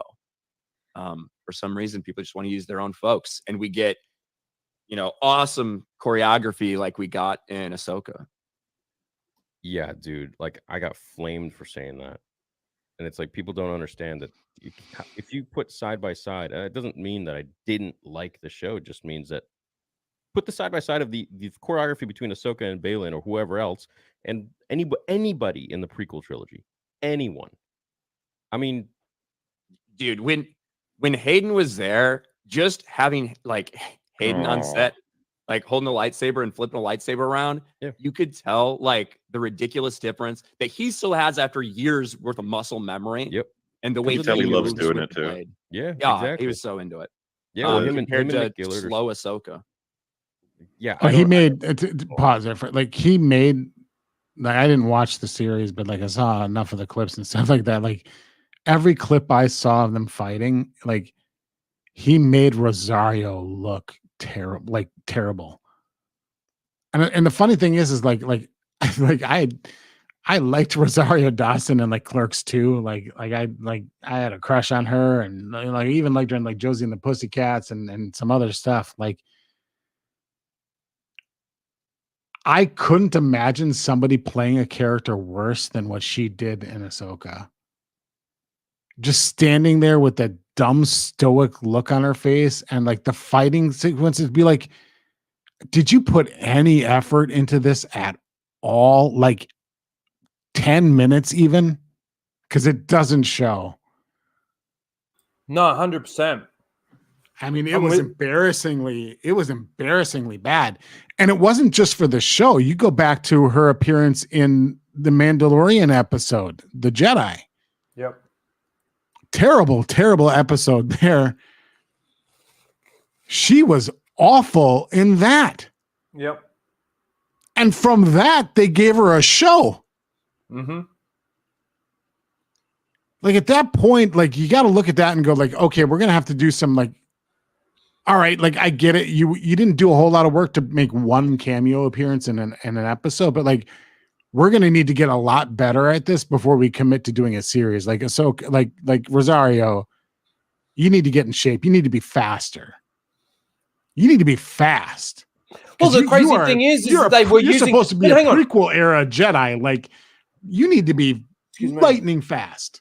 But the crazy thing is too, you got to remember is that there were stunt doubles that were used as well. I know. And there was even that slow and that horrible. It looked terrible. But to be honest, the choreography through the Disney sequel movies was not particularly good. That Last Jedi sequence is pretty awful in the throne room. But like not just that lightsaber battle between Rey and Kylo on the ruins of the Death Star and Rise of Skywalker, horrible, was awful. Season 1 of The Mandalorian, like again, we can go back to like that initial. It wasn't Cara Dune's initial episode, but it was an episode where she started. She was like collecting some bounty or something, and she had to like beat up 2 guys. That looked like shit too. Like it, but even the final production. Even the season 2 finale, when they're running, all the women are running through the ship. Yeah, and then Fennec dodges a blaster and shit. I remember watching that episode with you. I was like, wait, play that again. She dodged the blaster bullet. Like she just like ducked it. Like, oh my God, seriously. But then you go to Kenobi where you have what's her name like grab the chin strap of a stormtrooper and then slap the side of a helmet and like takes out a stormtrooper. Like the entire production for all these shows is just terrible. Yeah. We got RIP Star Wars for 5 says, I never understood the hype of Rogue One. The movie was boring as shit. My dad and I left the theater during it, really. The funny thing is like, it's kind of like saying that Andor is the best out of the TV shows that they've done. Rogue One is, yes, the best out of the movies that they've done, but it's still not good. And the fact that they even had to put the Darth Vader scene in at the end, I mean, that's been proven that wasn't actually there originally, right? And they put that in, and that's when the testing of the movie or whatever started going better or whatever. Like, yeah, I think if you take that last sequence out of the movie, like people wouldn't know where. Not even wouldn't have talked about it. Yeah, they wouldn't have even talked about it. They would all just been snakes. like, that's boring. Take it easy, dude. Good to see you. Yeah, thanks, RIP Star Wars. Appreciate it. It was boring. It was like I got the sense from that movie, like it was trying to be like an Inglourious Bastards kind of thing. They were trying to do that whole thing, and it just didn't work. No, and the characters, frankly, weren't very likable. Like to be honest, the guy who just repeated everybody liked who did everybody like the most? A stupid robot. Yeah. A stupid fucking robot. Nobody cared. Like, oh, Andor died. I don't care. Like, screw that guy. The chick. Like, who cares about any of these fucking people except for the stupid robot? And I was like, I cheered the moment that stupid I'm one with the Force guy got it. Like, shut up. Donnie Yen. Yeah. Fucking shut up. Yeah. Let me continue a bit here. We've gone 5 minutes into a 5-hour stream. Yeah, well, that's what you get for inviting me on for an EFAP. No, I know. With that, dude. But even like the way they made Anakin move, like they just made him like Well, do you remember? I don't know how you guys felt about it. I don't even know how Ryan felt about this, but the part where Anakin is disarmed by Ahsoka, they put it underneath the camera. You can't even see what she does. Yeah. And I was just like, okay, I get it. She's not necessarily winning the fight. She's mentally overcoming something. But did you really? Now, I want to point something out here. They are criticizing Dave Filoni. Dave Filoni's writing. Dave Filoni's, he's the showrunner, he's the screenplay, he's the one that wrote it, he's the one that made it. So they're criticizing Dave Filoni. I just want to point that out. Let's continue. I want to point out something too, like the people that are cheerleading Hayden coming back, and I know Theory is one of them people, but like to do what? And every time we see Hayden Christensen come back into Star Wars, somebody's taking his lightsaber away. Like happened in Ahsoka, happened in Kenobi, right? That flashback where they're fighting and they're sparring or practicing or whatever. Or like he gets he's constantly getting his lightsaber taken away. Vader with Obi-Wan. Like, oh, welcome back to Star Wars, Anakin. Like you're the chosen one, so you're gonna constantly lose your lightsaber. Ha ha ha ha ha. Yeah. Get out, like the move that she did to. Okay, fine. Yeah, and then people are like, "Oh, she Dooku'd him. She did Anakin's Dooku move on him." No, it's really annoying. That entire sequence when Anakin's pushing her back, and then for Ahsoka to gain the upper hand, it's like he went in slow-mo, just like random above the head swing, misses wildly, and then like turns around just the right way. And that's when we got into the entire. People started arguing, well, obviously he let her win so that she could make this choice and not kill. You know what I mean? Yeah. And we start to get into all what I think is like super intentional vagary about the entire episode for the World Between Worlds episode. I mean, absolutely he let her win, but at the same time, like the choreography should have been really indicative of like a proper battle that really recognized. Yeah, like if he lets her win, well, then what lesson is she learning? Ryan hit on something there very important. The intentional vagary. That is Dave Filoni 101. And what a writer, and that's like something like a Ryan Johnson, a Taika Waititi, like these type of people that are involved with creating stuff. They intentionally make things obfuscate things and make things vague, so then they never actually have to commit to anything. And then when anybody asks them in an interview or whatever, they do this like, well, I don't know, did they? Like it's a way for them to act clever, like they know the answer. But the truth is they designed it in such a way that they would never have to answer the question. Like they just propose some question but never then answer it. That's their writing style. It's a very modern thing to do. Everybody thinks that like, ooh, that's so that's so brilliant and everything. Like, ooh, leave it up to the audience, leave it vague. And it's like, no, like I think certain things can be left up to audience interpretation, like, hey, what happens next or something like that, but like, or between scenes, but like for the major questions that a piece of media puts out there and proposes, like there should be a somewhat definitive answer, at least from the perspective of the characters. But it should be answered within the universe. It's kind of like the last video that I put out. I don't know if you watched it.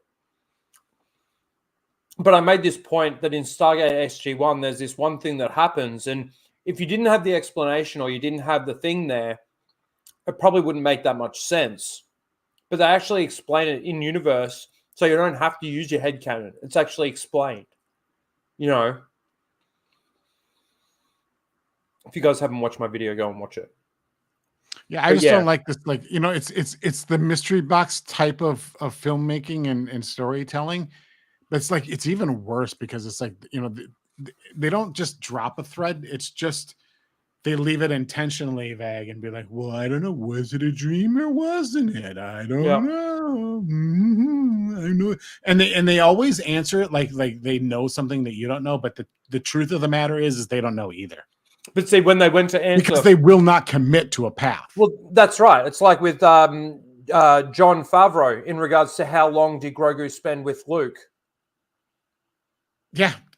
You know, oh, it's 2 years. He's been 2 years removed from The Mandalorian, spent that time with Luke, and then he gets questioned about it because he blew up the internet with it. And he's like, oh, it's, you know, somewhere between 0 and 2 years. Well, yeah, because like the entire thing, like if you look at it, is like, was there a gap or was there not a gap between these shows? Like not even like how much of a gap there was, but is there one? And the way the show is written, it has to simultaneously be yes, there was, and no, there wasn't. It has like both. In order for the rest of everything to make sense and fall in line, the answer has to be yes, there was a gap that wasn't there. Mm-hmm. But again, because it cannot possibly line up clean. But instead of that there was no showing gap, us, and it can't line up clean that there was a gap. But instead of showing us the gap in the show, they've got to explain it. Well, the only thing they show us, like people will point and be like, "Well, look at how more developed Navarro is, so there must be a time gap." Because look at how much more advanced the city has become. That's true. So there has to be a time gap. But like, yeah. But then, like, that pirate gang didn't check up on the planet for 2 years. Then, yeah, there's things that just like, don't add it up. took them when like you do something like 2 that. years to find out their favorite bar was turned into a school. Yeah, when it was turned into a school the previous season. Yeah, that's right. Because Grogu it was went the school there. in season 2. Yeah. So 2+ years. Like that doesn't make sense. Nobody, like the first time anybody bothered to go look for what happened to Gideon's transport ship. Yeah, it was in 2 season years. 3. Yeah, 2 years after he was supposed to show up. Yep. Because at the end of season 2, they captured him, right? Yeah. So he escaped. And he had to have been escaped for quite some time because he had to then go do his cloning thing on fucking Mandalore. Yep. Mandalore. So like nobody looked for his ship for 2 years. And he was just missing. And it took some random curious pilot that happens to be everywhere in the galaxy all at once. Space Miyagi. To do it. Come on. This is so Star Wars is so dumb. Yep. And I just want to point out, we've just been talking about The Mandalorian, and we've been talking about Obi-Wan Kenobi, and we've been talking about all the shows and everything, and how bad they actually are. And majority of that is Dave Filoni and Jon Favreau. The majority of it. Yep. They were executive producers on Boba Fett. They were both executive producers on Obi-Wan Kenobi. And writers. They are involved. Filoni in and Favreau everything. have writing credits on Book of Boba Fett. Yeah. Every episode. Yep. And Obi-Wan Kenobi? Or were they just executive I producers don't on think Kenobi? they have credits on Kenobi. They've got executive producer credits. I don't even know if they have executive producer credits on that. Can you check that? Because that was a different showrunner. No, that was what's her name? Who worked on The Mandalorian. Yeah, I mean there's ties between the two, but like I thought they were executive producers on Obi-Wan Kenobi. Oh, it is executive produced by Favreau, Dave Filoni, and Rodriguez. Told you. God, it makes it even worse. And that was Book of Boba Fett. And I looked. I'm sorry. I was Look up Obi-Wan Kenobi. I knew it was. Yeah.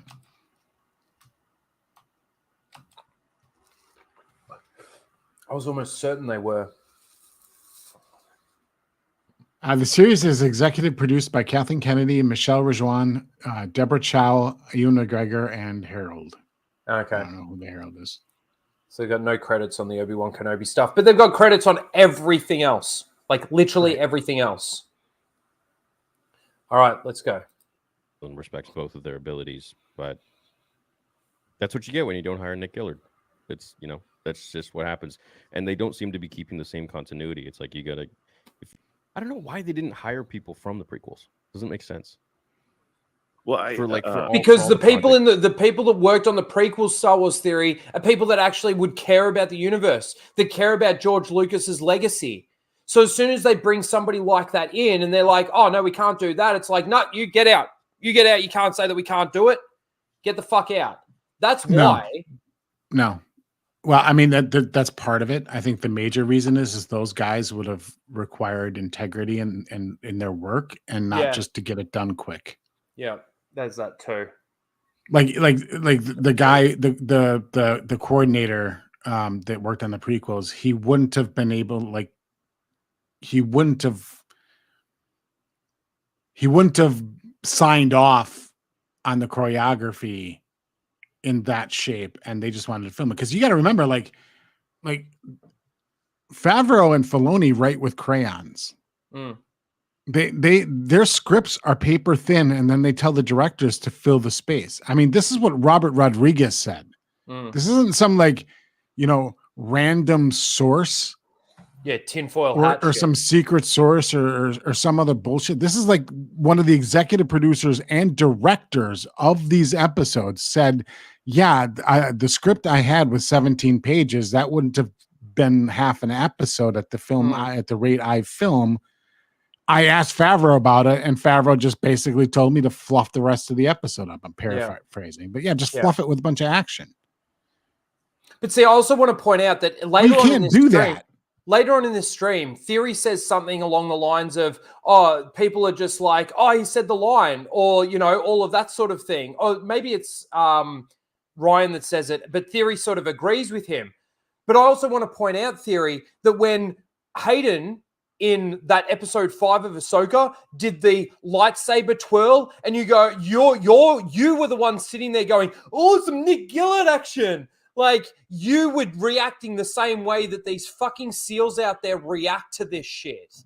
So to sit there and agree with Ryan, this is where I agree with Greg in the fact that the stream almost becomes disingenuous, because that's not how you felt when you watched it. When you watched it and you saw, Obi-Wan, Anakin do the fucking lightsaber twirl for no fucking reason. It wasn't even incorporated into the choreography. Check out my video on that, right? You were the one that reacted and goes, oh, Nick Gillard action. You were still clapping that for no fucking reason other than the fact that you saw it in a previous movie and you reacted to seeing it again because Hayden can actually fucking twirl a lightsaber. The thing, this is Star Wars theory though. This is his MO. It's exactly like the pacing was bad, the special effects, the sound wasn't very good, the story was kind of weak and it was boring in parts and everything like that. It's a 9 out of 10. Yeah. Right. So he's going to agree with everybody's points, but then he's just going to be like, but I still like it. But I still think it's good. Yeah. It's the same thing with the Dave Filoni thing. He still and thinks we got that a lot when we were reviewing Mandalorian season 2. Yeah. You, Tim, and I. And that was when we were doing the casual rages in the morning hours here in the United States because of COVID lockdowns and all that other stuff. Yeah. And so the episode would come out like 2:00 in the morning, and then I do my Tuscan Bob video, you do your review. Like, we were rushing to get our videos out, and then we do your live stream and discuss the episode live. So it was like it felt like the whole day was devoted towards the fucking Mandalorian. But those are some great streams, had some great times doing them. But like when we were watching those episodes, like we were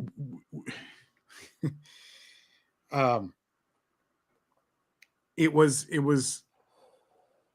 was frustrating, or when we were reviewing them, it was frustrating because we'd see people in the chat say like, yeah, but I still liked it. They'd be like, yeah, I agree with all those things, all the points you're making about how this doesn't work and how this is wrong or how this doesn't make sense and all this other things. But I still liked it though. And it's like, but then why do you like it? And they just said, well, I just do. Yeah. And it felt like Star Wars. It felt like Star Wars. That was one of the comments that we got. It feels like kind of Star feel like Wars. it's a bit like the Gina thing, and be like, well, I just like her. Like, why? I just do.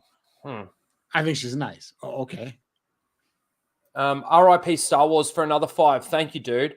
Don't forget, Star Wars Theory said if you didn't like episode 4 of Ahsoka, mainly Anakin's cameo, he'll question your what's that? Allegiance. Allegiance, thank you, to George Lucas. Well, see, this is the other thing too, is even throughout this stream, he talks about how, Dave Filoni is loyal to George Lucas and all of this kind of thing. And Ryan bites back at that in regards to, George said that Ahsoka was supposed to be dead and all of this. Like, Dave Filoni has no allegiance to George Lucas. And there's no allegiance from Disney Lucasfilm, as far as I can see, in anything that they've done to George Lucas. And even, you're right, RIP Star Wars, throughout Ahsoka, Theory was saying, like, this is one of the most George Lucas Star Wars things that they've ever done. And it's like, well, simply because it tied into the Clone Wars, and like that's all he sees. And the bigger issue is like the Ahsoka dying thing, like that's been covered a million times. Thank you. But I keep coming back to this and be like, what purpose did it serve the character of Anakin to include him in these shows? Oh, nothing other than to make. If you are an actual fan of Anakin Skywalker or Hayden Christensen, like what? But more in particular, like if you're a fan of Anakin Skywalker, like how was his character served in these shows? And the universal, undeniable answer is like his character was diminished every time that we've seen him in these newer shows. His character is less, is made less. Yeah. Like none of these things that we saw in the Ahsoka, the World Between Worlds crap and everything like that served the character of Anakin because we can't get a definitive answer. Like, was that even him? Yeah. Or was it all just in her goddamn head? But like you certainly, you go back to Kenobi, right? Like it destroyed the character of Darth Vader. Like that idiot just stood there and watched a robot slow walk away with Kenobi and is like, oh geez, if I only had the Force, I could do something. Like, I mean, it just made Vader pathetic. Yep. And like, I don't think this show put Anakin in a good light either. It's all bringing Anakin there to make the other characters look better, which if you're a fan of Anakin, you should be very adamantly opposed to. Yep. Anakin is not a character that is supposed to elevate other people. He's the goddamn lead. Yep. I want to go. Or it's even like for the sequel trilogy, it's like, why didn't you have people that worked on, like, wouldn't you want the same sort of like? Because those people have standards. You want the same sort of like ingredients put in there. I made the mistake of assuming that since they'll plug in hundreds of millions in, I was like, choreography should be fine. Like they'll nail it because you can afford anyone, which means you can afford the best people, which means you'll nail it. And then you watch and you're like, oh, yeah. And I think in like Force Awakens, when you see that duel, people were like able to excuse it because they're like, okay, Kylo's swinging wild and he's injured. Like people made up all their own like excuses for it, which headcanon really is like, yeah. That's what Disney Star Wars has become, right? We see a little bit of potential in something, a little bit of hope in something. And we're like, well, I could see how it could lead to this, or this is why this happened. They're going to show this later. I know. But for Force Awakens, we saw that combat at the end. You're like, okay, I guess that's the lightsaber combat we get. I can't wait for Last Jedi, though. They're going to fucking ratchet. Can I swear here? Yeah, you can swear. All right. They're going to fucking ratchet it up, and it's going to be awesome in Last Jedi. But then it was just more wild swinging. The choreography in the sequels was miserably bad. Hey, I'll own it. That first time through the throne room fight, I was like, that was real cool. And then future times through, I was like, holy shit, that fight was so dumb. Yeah. Yeah, right off the bat, man. I was like, dude, you don't say right off the bat. Don't say right off the bat, Theory. You're full of shit. I'm sorry, but no. You thought that was good. It wasn't until years later when you were on a stream with Drunk 3PO and Jeremy that they showed you fucking Robot Head's video on that throne room fight that you actually saw people running away and you were shocked. You were shocked by the fact that there was a disappearing dagger, and you were shocked by the fact that a person threw his spear away so he could get stabbed by Kylo Ren. You were shocked by the fact that Kylo Ren kept hitting the ground instead of actually holding his lightsaber with some sort of gravitas and actual conviction Competence, just competence. That's right. You're so full of shit to say right from the beginning. That is a bullshit take. I'm sorry, but that's so hypocritical of you to sit there and for Mauler to say that, and you go, yeah, right off the bat, I thought that was shit. Bullshit, you thought that was shit. Bullshit. You're so I think on the full of first it. viewing, like you could watch that and kind of go like, yeah, okay. Okay, yeah. and you wouldn't criticize it, but then you watch it back through again. But again, it wasn't until 2 or 3 years later. 2 years, I think it was, that he was on a stream with Jay and fucking Jeremy, and they showed him that, and he was in shock that it was actually that bad. But now fucking Mauler says this, and he sits there and goes, yeah, right from the beginning. Fuck off. Seriously, dude. Fuck off, you hypocritical piece of shit. The thing that I have, one of the biggest problems I have with Star Wars in general, and it's more a modern Star Wars thing because there weren't a whole lot of Jedi around. And the prequels, Jedi had no problem fighting non-Force users. Only Jango Fett could give anybody an actual fight and be like, okay, this guy's a trained bounty hunter with all sorts of gadgets and stuff. You can sort of buy it, but for me, that was a stretch for Kenobi to struggle against him, because I'm just like, Kenobi, just grab him and throw him. Sorry, Star Wars Marvel purists, I'd have to it'll take me a while to find that receipt where it was on Jay's channel, it was on Drunk 3PO's channel, it was when they were doing all those streams together. The three of those guys, Jeremy, Jay, and Theory. Yeah, the Circle Jerk trio. And he showed him Robot Head's video, and Theory was in shock that was actually as bad as it was, because he was saying how much he actually liked the throne room fight and thought it was good, thought it was well choreographed and stuff like that. So I can only remember based on the things that I've seen and the things that I've heard from the horse's mouth. I'm not saying that this is third-hand fucking information that I'm actually feeding here. This is stuff that I physically watched and saw these people talking, Theory as well, and him saying these things. So I understand about finding receipts and showing receipts for things like that, but you got the receipts that you remember. I don't think he's demanding that you show I think you're misinterpreting that. Yeah. But one of the issues I have is non-Force users should be swatting little gnats to people like Kylo Ren, right? They, an heir to the bloodline of Anakin Skywalker, trained by Luke, and then in the dark side by Snoke, should have had zero problem annihilating those fucking guards. And effectively, Snoke was trained by Palpatine, effectively, right? Well, I don't know if they ever really got into that. I mean, probably in some stupid comic books and novels. Based on the movie, Palpatine said that he was a voice in his head, so he was Snoke's voice in his head.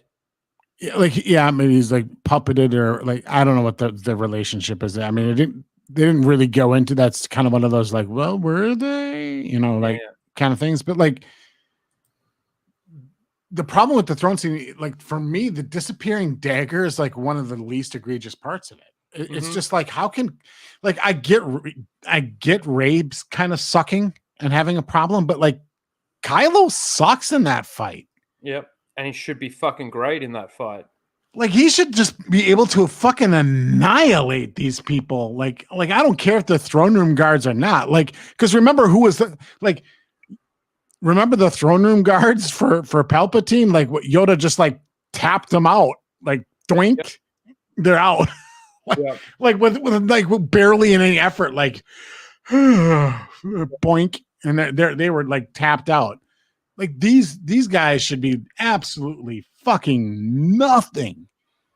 but he sucked, and he continued to suck into the Rise of Skywalker. Because remember, like those Knights of Ren guys that were running around with medieval swords and shit, like they didn't appear to have any force powers, and he was getting his ass kicked until he got his lightsaber teleported to him. Like, you have the goddamn force. Yeah.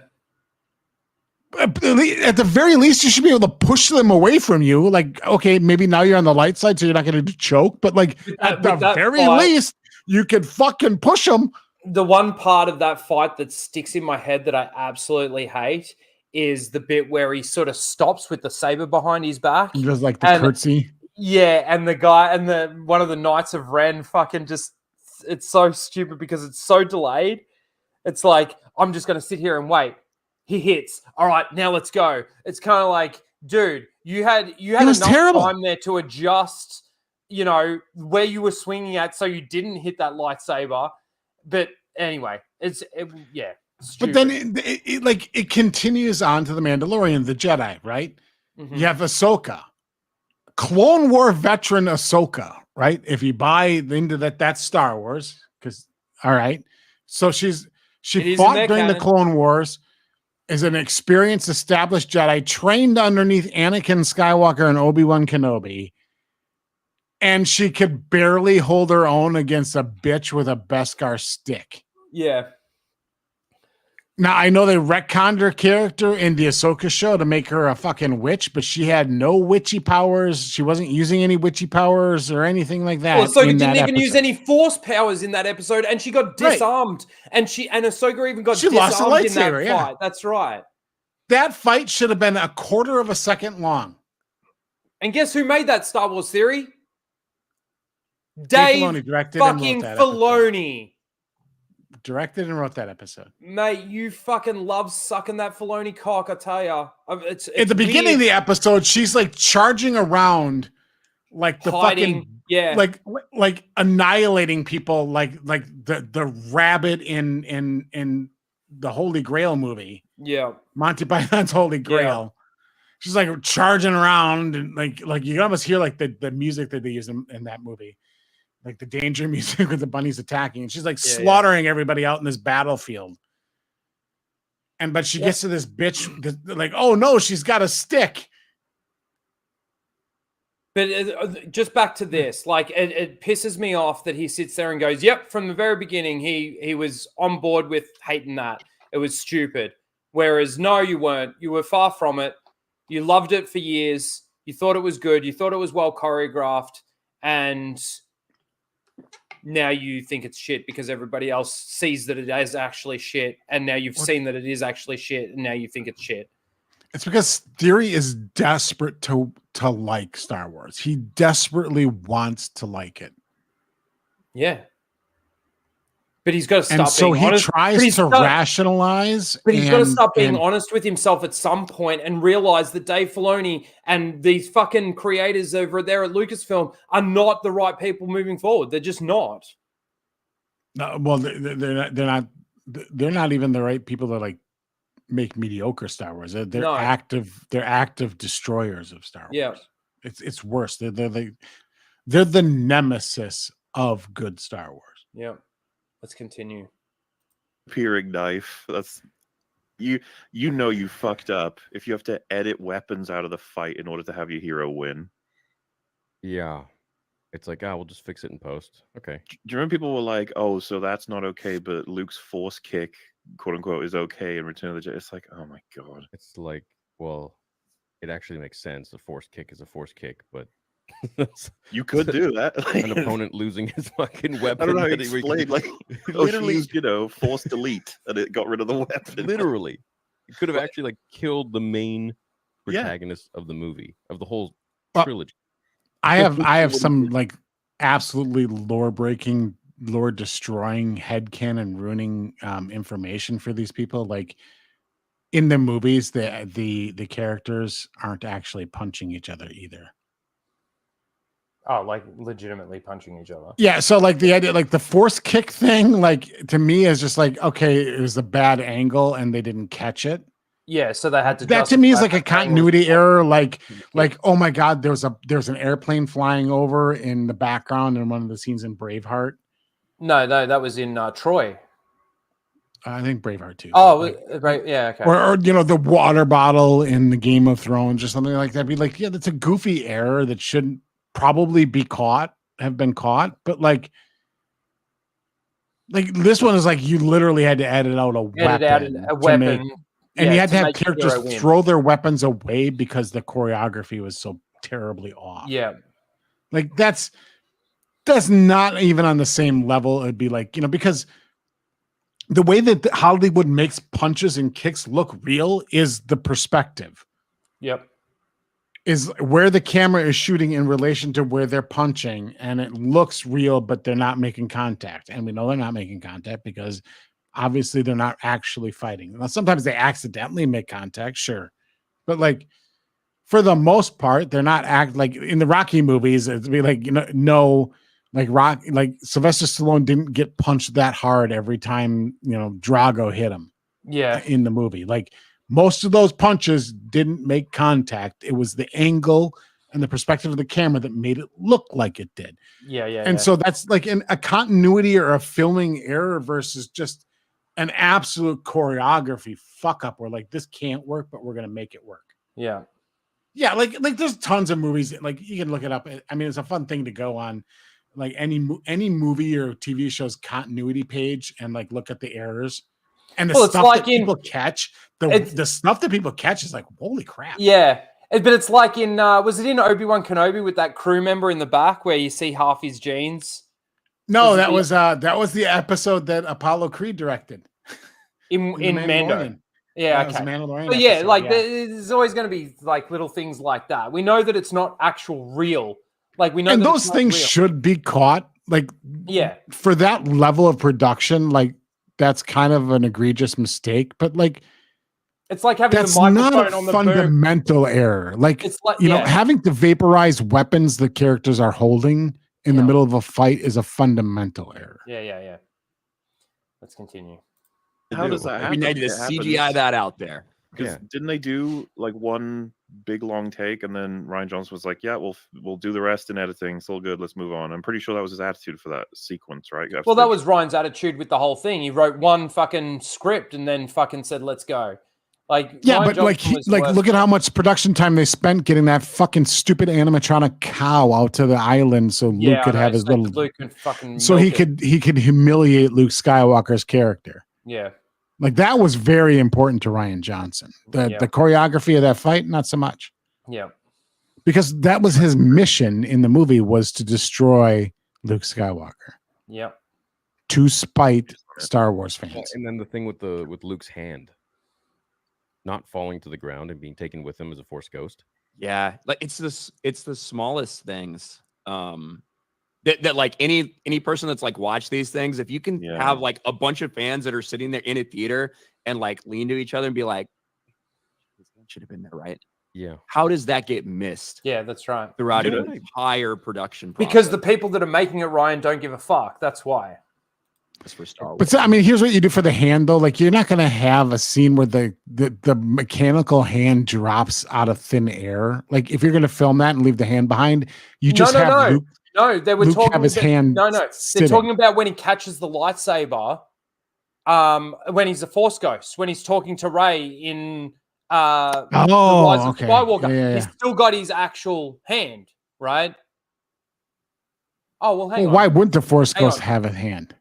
Oh no, maybe he is talking about it. That's right, because then Anakin would just be fucking a torso. I think they're talking about when he dies. Okay, like when he dies, he vaporized to be like, well, how come the mechanical hand went with him? Because that would have been really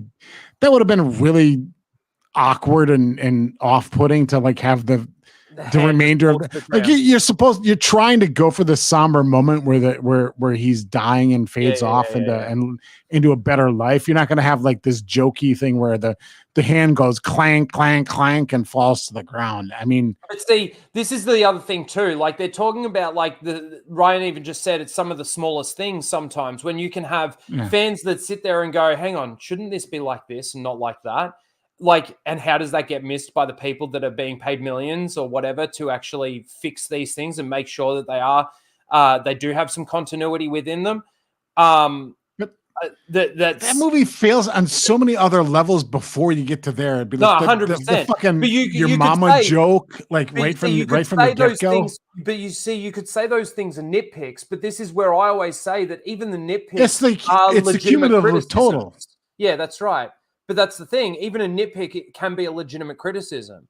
I don't care that it's tiny, and I don't care that it's a nitpick. It's like the whole thing, right, about Finn. You know, in The Last Jedi, when Finn is flying towards the ramming fucking thing on Crate, right? Yeah.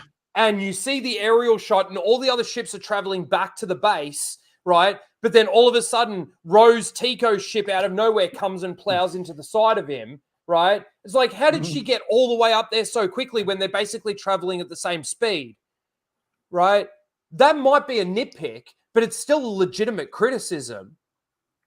Yeah, and see those go past me. Like I may notice them, but I don't focus on them because I'm like I'm There's caught so up much in the more whole work. moment. Like the things she says, I'd be like, you know, hey dummy, it's because like we win the war by saving the things we love or whatever. I'd be like, that's so dumb. Yeah, Like on not its going face, to that philosophy is say so stupid. Something. Yeah.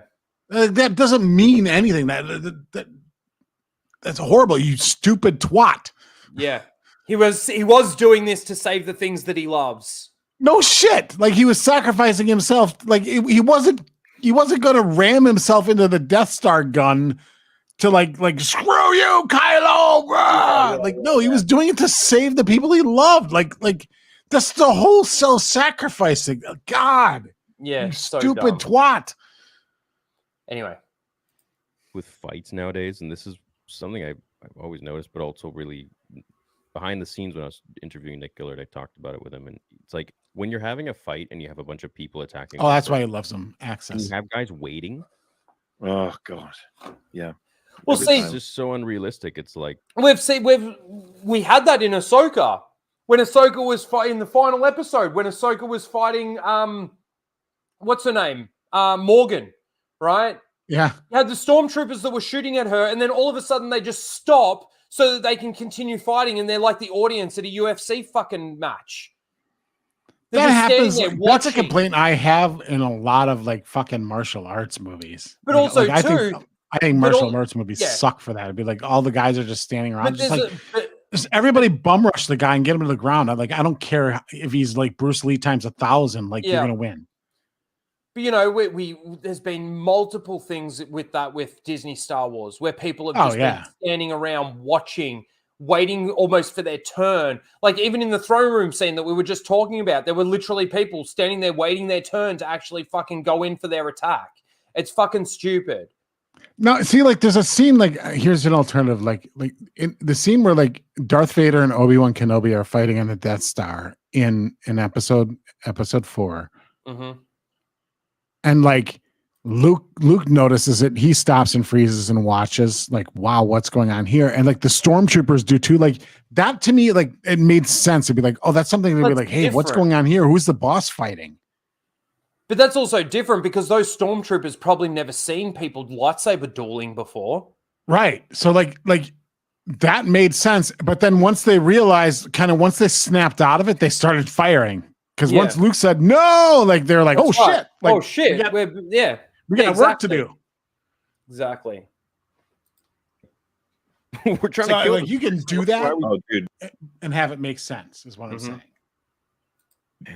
In the throne room fight, there's so many examples of this where they're going to kill her with a strike, and then they slow down, and then they move up or down to connect with her weapon because they're like, "Oh shit, I don't want to actually hit her."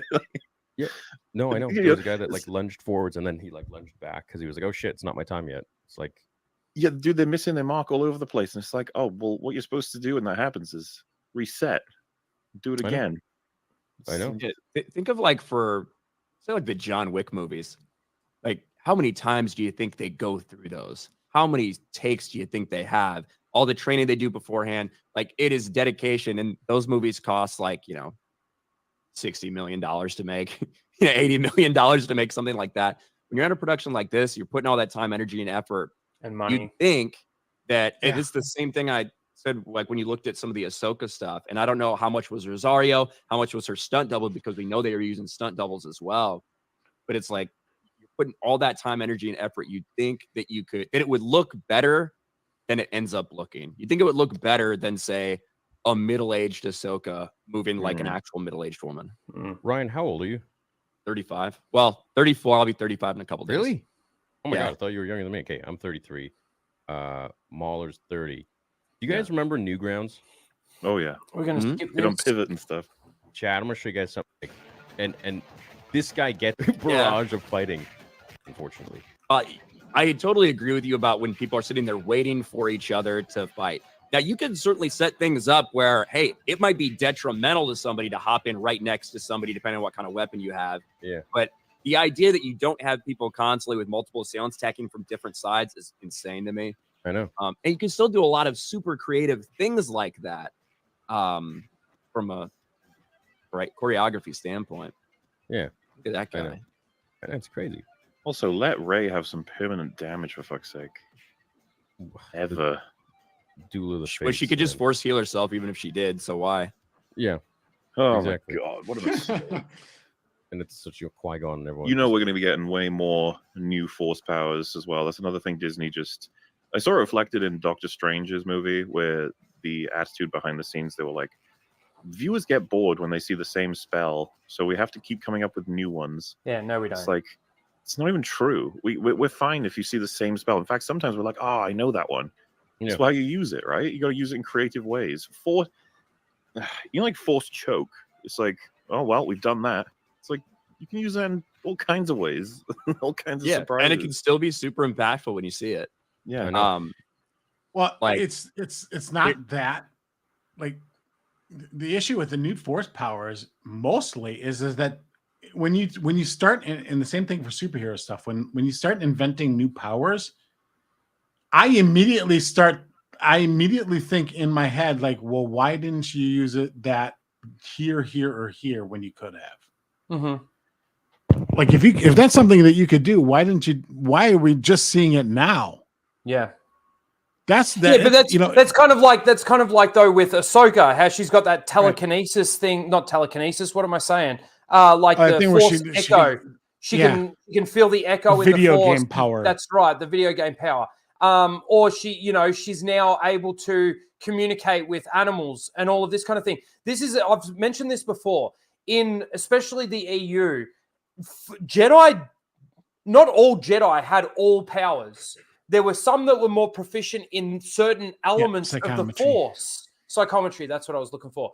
There was some, and in all honesty, the psychometry thing is a very rare one. There's only like, in George Lucas's Star Wars or in the EU, there's literally like 5 Jedi or something like that that can literally use psychometry. I'll be really honest here, like, and this is gonna sting for the EU fans out there. But for me, my preference would be virtually no new powers at all. Like, I think the EU went too far. Oh, I don't think in so. inventing. Oh, that's I do. fair enough that you do. But I like, mean, there's certain things like, when I read think- like Thought Bomb, I'm like, oh, for fuck's sake. Now yeah. it worked out in that story. It was a good book overall. Yeah. But I'm just like, what the fuck is this? But see, that's Like- that's a ritual. That's like a you might as well just call it Force bullshit. I understand what you're saying. Just call but it this Force is- bullshit. The thing that I hate about Disney Star Wars is that all the Jedi have all the powers. Or at least if you're Ahsoka, you've got all the powers. You can just use what you want when you need to and all of that sort of thing, as opposed to you being more proficient in certain elements of the Force and other people. Like there was one in, I think it's even early on Disney Star Wars book. I think it was already in development before Disney took it over. And this is why it's actually sort of decent, is the Jedi and Apprentice one with Qui-Gon Jinn. And a younger Qui-Gon and a younger Obi-Wan when he was only 16 years old or something. And Obi-Wan's talking about how some of the other people in his classes and stuff like this have gone off to this place because they're more proficient in that ability. And this guy's gone over to this place and he's stuck there studying in the Jedi library or the temple library. and he gets a little bit, peeved off about that because that's what Qui-Gon's sort of telling him to do. That's the thing. Like, different Jedi have different abilities, but yet in Disney Star Wars, it's all the Jedi have all the abilities. They just pull them out when they need to pull them out so that we can actually have and the I'm plot not move like forward. what I'm saying, and I pissed off Purist. Did y'all? Says I'm a fake fan. Well, I mean, like it's okay. So like, if it's a force power that can be logically derived or be like an extension of something that makes sense with an existing one, right? So like you say like, well, force choke is essentially force telekinesis, right? Yep. Or or it makes sense. Or you can be like, well, it's almost the same as somebody who's lifting a rock. Yeah, like somebody who's got the ability to heal themselves, like actual force heal in the EU. Whereas like a meditative state, you'd be like, well, okay, like I can buy that. But then you get to something like battle meditation where like you can influence an entire army of then you're just, and I'm just like, nah. Like I would prefer that they would have stayed away from stuff like that. Yeah. But like I was all right with like a force user can meditate to improve their healing ability, or that's true, they can. Like I was okay with like those kind of more minor powers, but like when you get to like battle meditation, I'm like, that sounds like more of like X-Men superpower than. But see, but again, you only have certain Jedi that are actually able to do that. It's like in the. I don't care if only one person can do it. I get what you're saying, but I still like the uniqueness of those abilities to certain Jedi, as opposed to everybody being able to use every ability. It's kind of like in that. I don't want that. Like, I don't want the Force to be a mutant power. No, fair enough. Fair enough. I don't mind things like that because, like in the second Bane trilogy book, right, the Rule of Two. There's obviously the Jedi find out about Bane and Zana, and they go to Tython to kill him, right? And there's one Jedi there that's literally not fighting, but he's putting his battle meditation out there and makes the other Jedi fight better. Like, I don't have a problem with that. I think that's fine. That's fair enough. I just want to say to Purist here, I haven't, like, we're literally 13 minutes into this stream. He hasn't even got to the Legacy of the Force stuff. We might this not is even how EFAPs become 11-hour streams. That's true. That's very true. Let's get off on these tangents. Like in EFAP, I mean, like Mueller would be certainly one that they readily admit this. This is how EFAPs become long men streams, is because you get off on these tangents. Like I've listened to EFAP episodes where like they go off on some random fight for an hour, for like an hour, and 2 hours. It's like nothing to do. It's literally like the chicken fighting scene in like an episode of Family Guy. Yeah. Where it just like keeps just going round and round. going and going. Mueller would egg him on by like playing the music and stuff like that. Like, sometimes God, it used to be like it used to be Regs and oh God, what's his name? He's not on the show. He hasn't been for years. Wolf, yeah. Yeah. I mean, it was funny. It was entertaining, but they were great. Let's keep going. This is something I know you like, Theory. I don't know if Mahler's seen Tales of the Jedi. Tales of the Jedi, I think that's the type of avenue that Disney Star Wars should actually do more of. Not maybe necessarily the character. I don't want more Ahsoka Tales of the Jedi. My God, I've had enough Ahsoka. You heard it here, folks. No. Ryan wants more Ahsoka Tales of the Jedi. And the Martez sisters. The only Ahsoka Tales of the Jedi show I want is where she finally fucking dies. Like a long time ago. And like she this died time 3 times already. Yeah, I like Ahsoka. I like her. I want her to want her to get off that freaking galaxy that she's in now. Get out of that galaxy and like actually do some crazy shit. She's already done crazy shit, dude. And Ryan points this out. Let me just continue. No, this drives me nuts. This is a Star Wars theory thing that drives me nuts. He just wants to see mindless, dumb superpower Stupid shit. Yep. He wants to see, like, he wants Ahsoka to do some wild ass, like, no. Like, how do you watch Ahsoka and be like, I like the character of Ahsoka? Like, she's unlikable in this show. She's horrible. She's a robotic bitch. No, I get that. And also too, Ryan wasn't able to finish. He was saying those types of stories, not. He actually asked Theory a question about that moving forward. It's not. He didn't get to finish what he was sort of saying about it. Let's just. She's done some pretty crazy shit. She has. I mean, she's died thing and come back to life. I mean, yeah. That's She's a god by Mortis god. She is gone in the world between worlds to be saved by effectively what was used kind of like time travel by Ezra. And now she once again has either given herself the will to live or come out of the world between worlds or overcome something in her head, whatever the hell that actually was in Ahsoka season 2, and reborn as Ahsoka Gandalf the White. I know. The funny thing is, you want to talk about as she was Ahsoka doing reborn, some wild shit. She was able to, like, while other Jedi Masters died during Order 66, 2 stormtroopers, she was able to not just deflect all the incoming blaster fire, but she was able to deflect it in a way to then cut a circular hole in the ceiling to then escape through.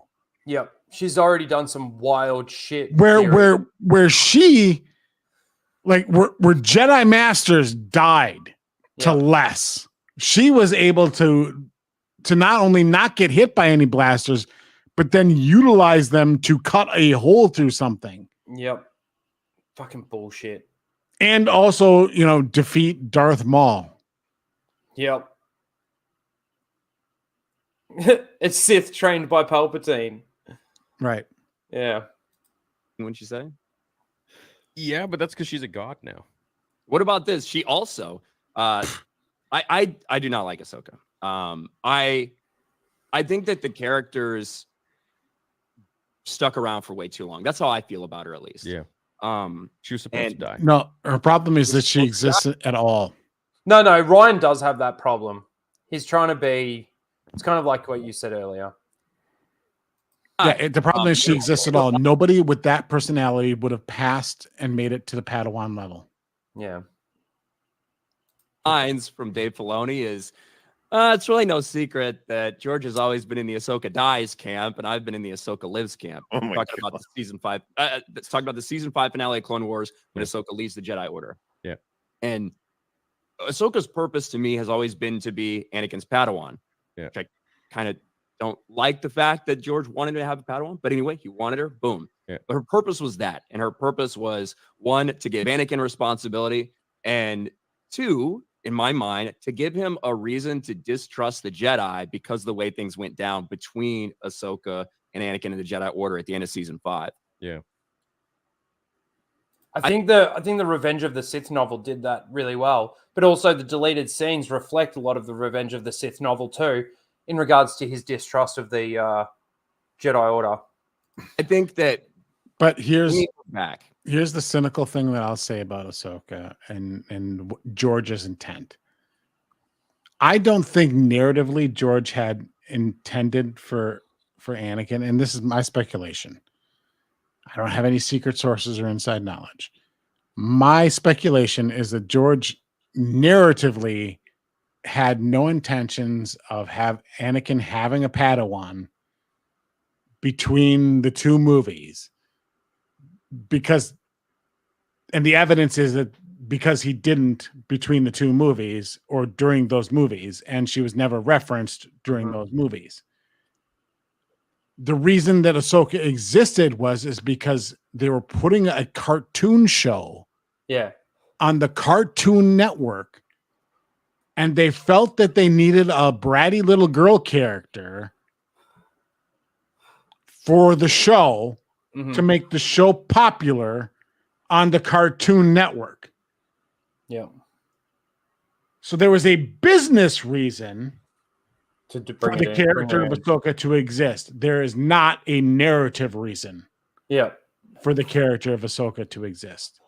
I agree. And I don't care about the business part of it. I only care about the narrative. Yeah.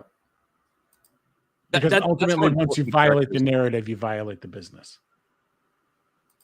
This is how important the character has now become. So say all that happens. And then At the same time, when Oh, wait a Revenge minute. of By all the means, Star we Wars never talked Imperial, about it. like beyond dropping that brilliant take there, that's a dumb argument, Bob. Like maybe put some specifics in there. Otherwise, my reply to you is you're a dumb person. But Ahsoka Tano, a half-trained Jedi, comes back and takes half a battalion of clone troopers to Mandalore, a planet full of the most dangerous warriors in the galaxy. It's being led by a former Sith Lord in Darth Maul. No one talks about it in Revenge of the Sith for some reason. I don't know. I feel like that'd be important. Yeah, for she's anything got half the 501st. But she does that, defeats Maul, escapes an entire ship full of clones, survives, goes to Padme's funeral, starts the rebellion, fights Vader again, is saved from death by time traveling Ezra Bridger, basically in the world between worlds, to not die. Yeah, which is weird. Somehow, then still, it's not just weird. He says that it's weird, but he loves it. It's Dave Filoni's fucking. That's his fucking shtick, and which is weird. No, Theory, you've never said that before, other than now. It was never weird to you before. This is what makes it so disingenuous to me. It's fucking bullshit. Survives. Weird. It still survives and is present during like the time of the rebellion when Luke Skywalker's out there blowing up Death Stars. Somehow it doesn't actually do anything. Doesn't help. Doesn't ever go to this guy and be like, hey, by the way, I kind of knew your dad. We don't even know what their first conversation really looks like. All we know is Luke Skywalker like looks at Ahsoka. Luke looks to her as if to tell him what to do. In the Boba Fett in show. Book of Boba Fett. And now you have her meeting Mandalorian and Grogu, talking with Luke Skywalker about training Grogu, traveling into other galaxies, looking for Grand Admiral Thrawn. Ahsoka's become this super all-important. She's become the most important character in Star Wars. To me, that's what she's become. In an era where Luke Skywalker should be at the peak of his peak. Yep. And that's my problem with the character and how she's been utilized. I agree. That No, you don't. Luke definitely should be given his spotlight, and he's not. But at the same time, it's like they've created this character of Ahsoka, and so how are they going to kind of separate her from the galaxy so that Luke can shine? And so that's why I think Ahsoka season 1 was really just kind of like a prologue to what's going to come, which I hope is going to be Luke essentially being the hero of the galaxy again, because now she's trapped somewhere else. What space whales to come around? What evidence do you have to even begin to believe that is going to be the case? No, I know. This is the thing. He thinks that it's literally season 1 is like evidence. a prologue, so they're going to move Ahsoka out of the story so that Luke can come in and be that. Like, you're right. Literally no evidence of that whatsoever. Because look at the Luke we've gotten. Yeah. Because the evidence points the other direction. And I'm not just talking about the sequel trilogy, Luke. Yeah. I'm talking about Mando Luke as well. No, Mando and Book of Boba Fett Luke. Yep. Particularly Book of Boba Fett Luke. That guy. Yeah. That guy. Like, I don't see any evidence of them removing fucking Ahsoka out of the, let's say, A universe and putting her in the B universe so that they can bring Luke in to be the hero of the story. I don't see that. And you know why I also don't see that? Is because they're making a fucking Rey movie. And they've got Dave Filoni that's going to do a fucking Mandoverse movie. There's no Luke Skywalker comes in and he's going to be Thrawn's ultimate fucking enemy or, battling. There's nothing there. This is all just his speculation and him wanting to believe that that's what they're going to do, where that's not even close to what they're going to do. Let's look at let's go back in time and look at the brilliant advice and guidance that Master Luke Skywalker was able to teach Grogu. He told Grogu, like, hey, yeah, I knew a guy that looked like you. Yeah. And then he's like, do some jumps and always get back up. Yeah. And do not try, do. Do not try to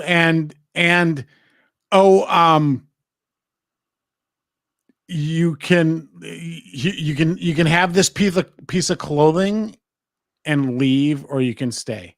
Yeah, and have. I mean, that was the genius wisdom. And have Yoda's lightsaber that was fucking found from fucking Revenge of the Sith somehow. Yeah, and I'm just gonna like ignore that whole tradition of like a Jedi like learning how to construct one. Like here, I'll just donate one to you, but then he doesn't have it anymore. So dumb or whatever. But like that's the genius, that's the brilliance, that's the Luke Skywalker that theory thinks is gonna save the day in future seasons of Ahsoka.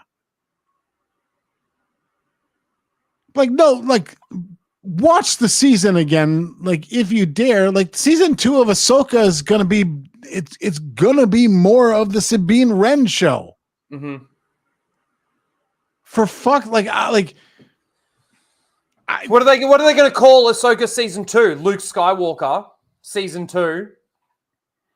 Right, then Luke Grand Admiral Skywalker's Thrawn gonna season 2. The Night Witches. If Luke's in it, Dathomir he'll be in it for 2. like with C-3PO. He'll have a cameo. If anything, he'll have a fucking Skinwalker cameo. It'll be fucking like there is no evidence for this, and Star Wars theories just it's like there's not just no evidence. There's all the evidence points the other direction. Yeah. All he has is just blind fucking hope. Yeah. That's divorced from reality, divorced from any sort of logic. Yeah. I just want to bring this up because RIP Star Wars for 5 says Star Wars Theory states he knows more Star Wars than anyone, which he did say in his video. Well, he just met someone who knows more than him. LOL, which is yes, Ryan. I believe that Ryan knows more about Star Wars than Theory. But here's the thing, like knowing, like I know some people. I've interacted with some people in this community, and I'm not talking about Ryan or Mahler or Star Wars Theory or you or Tim or Laura. But I've talked to and met people that like they know a lot about Star Wars. They have almost an encyclopedic knowledge of characters and events, and they understand almost none of it. They know, they could tell you a race of characters, the names of ships, the names of planets, dates that events occurred, orders of events, all these things. They have a lot of knowledge. Yep. But they have no understanding. Yeah. Thank you, rest in and peace, that's Star Wars. Theory has I'll give him that. He has a lot of knowledge and he has a very poor understanding. Yeah. Let's continue. Probably what's going to happen. Ezra's just going to be like, hey, my friends are stuck over in that galaxy. Can you guys go? Well, see, that's the thing. Ezra's now over in that galaxy. So I don't think that they're going to make Ezra. If anything, it's going to be Ezra, not fucking Luke in Universe A that then goes up against Thrawn. Not Luke. Ezra's there. It's not like there's no other Jedi in that galaxy now. They've fucking just swapped positions. Instead of Ahsoka being in Galaxy A, it's fucking Ezra in Galaxy A. And the whole fucking stupid thing about him saying that this is like a prologue to fucking like that's the whole problem theory, is that none of this means anything. It's fucking bullshit. Well, the funny for a ride back.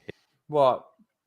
The Ezra reminds me of the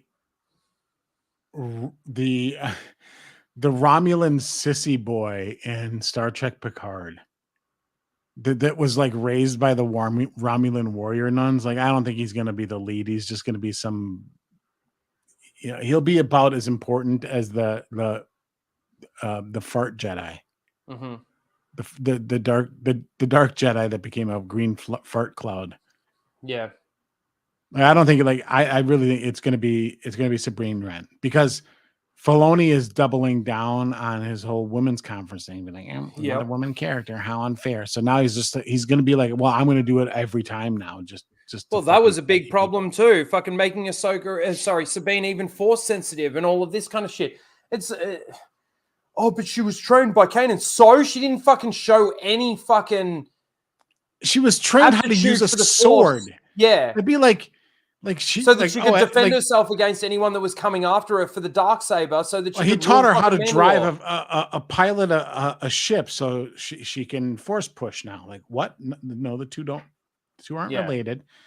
I would have been fine with her having force powers if in that episode, having no experience doing it ever before, she went to like force push Ezra for the leap and like pushed him too hard and he went splat against the ship and died.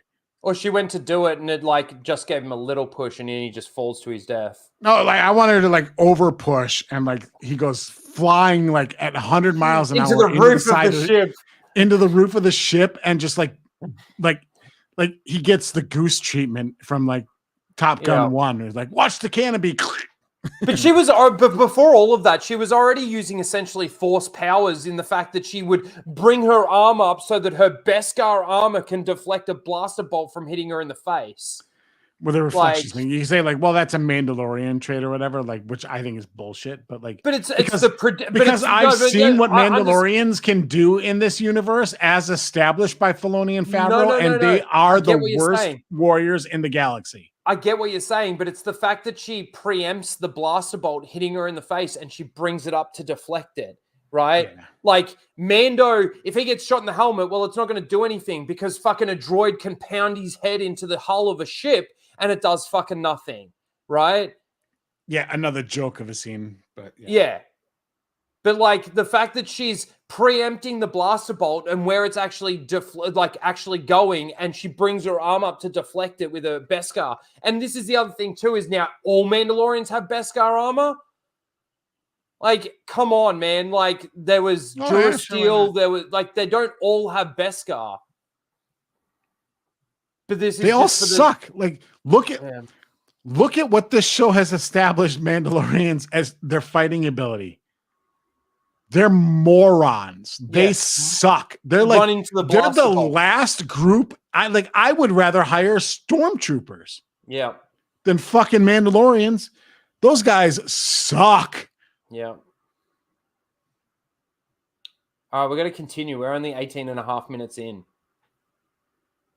Is it like a 4-hour stream? Cool. So, but at this point, like I think Luke is literally the one who will save the day. And if he doesn't, I'm going to be like, where is no evidence? I don't believe that you're going to be like, where is he? Because you said the same thing about Anakin being in The Last Jedi. Sorry, not The Last Jedi, The Rise of Skywalker. And then when he wasn't in it, you came out of the theater and said that was really good. Yeah, well, it'll just be like, well, if he's not in the next season, it'll be like, well, he'll be in the next.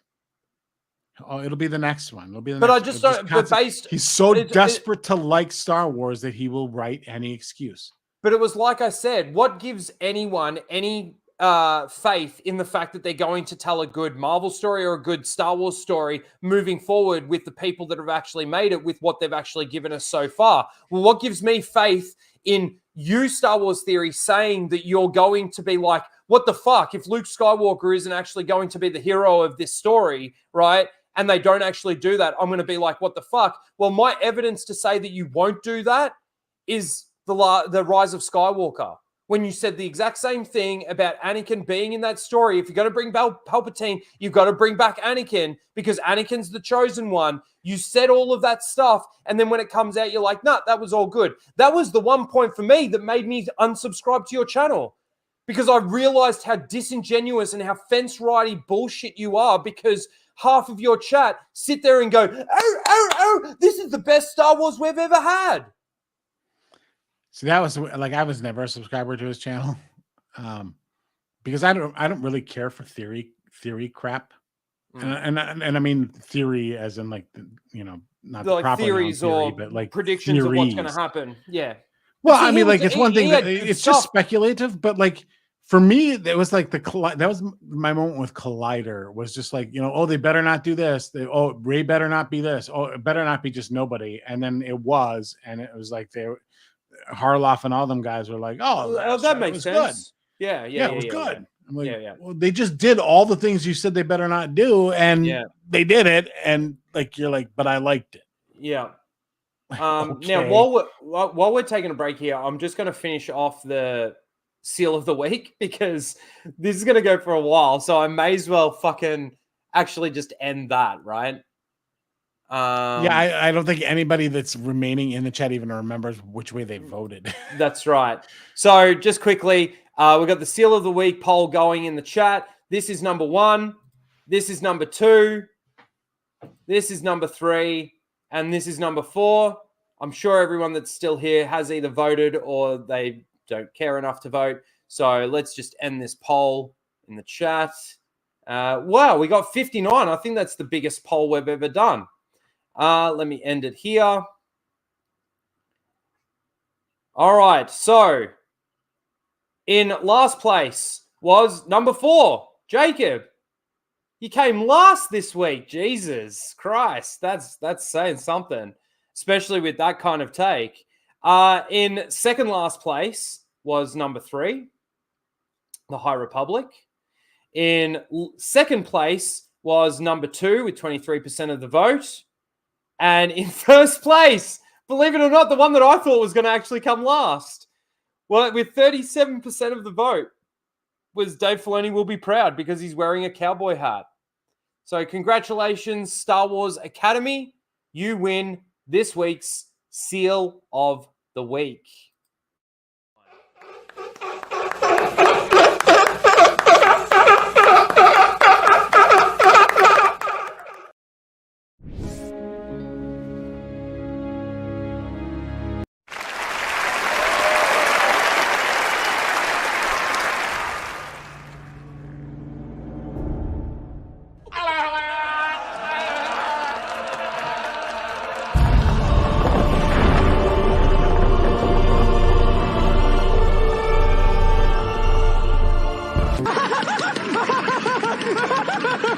I'm the Jedi.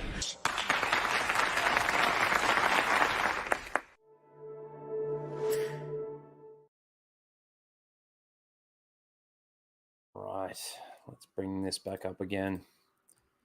I nearly completely forgot about Seal of the Week, to be honest. All right. Yes, I know. It's getting close to your dinner time. Greg will be right back. So let's continue. Let's play a little bit more here. What's he doing?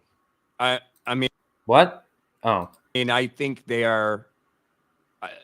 I said, freaking 4 years ago that they were going to use Ahsoka and Thrawn to set up like an Heir to the Empire style thing. Yeah. Yes, he did. If I agree with you that they should, if they're going to, I hate the bastardization of expanding universe stories that are now legend stories.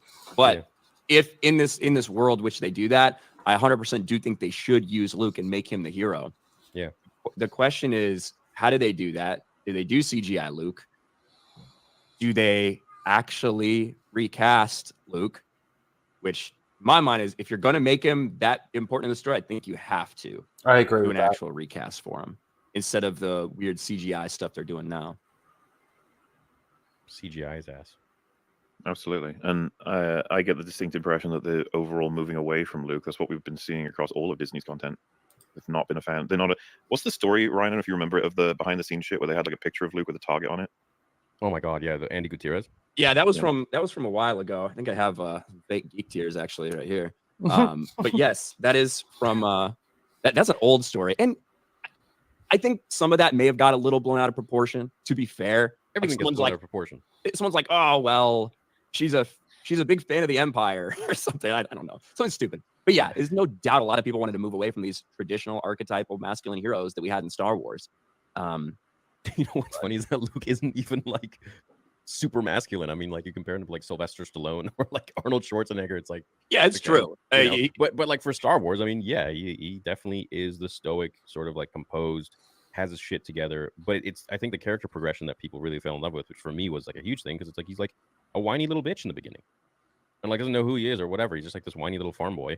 Doesn't want to go to pick up power converters. Literally just wants to play. Yeah. And then walks in Jabba's palace and he's an absolute badass. And then ends up with a melted face like several years later. I think that one of the Luke Skywalker, what makes Luke Skywalker Luke is his heart, right? What separates him is his heart, how much he cares for his friends. Obviously, that's his weakness, but it also turns out to be a strength because of how he cares for his father, how he's able to pull his father back from what everybody else had considered hopeless. Yeah. And so I think that's why it's so disappointing to see the Luke Skywalker we ended up getting, someone who has lost all of that hope. So, and we didn't get to see anything. I actually think this might be a hot take. I think that there's a way that you could get to a Luke Skywalker in The Last Jedi. I wouldn't agree with the path, but there's a way you could do it over a series of telling stories that maybe you might understand something that happened. But we didn't get any of that. Like, they didn't do anything like that. Way back in the day, we tried to workshop like it would have to be that he sees himself as a great danger, and that maybe like Snoke or whatever fucking evil force at the time is getting into his head and making him see shit that's not there, and he's too concerned that like. But as you just said, like not a path we would even want to do, like at all. So I agree. I kind of agree with that. You could actually do it where it could make sense that Luke would end up the way he does, but I wouldn't agree with it and I wouldn't like it. But they could certainly do it. I think. Choose this if they want to do if they want to.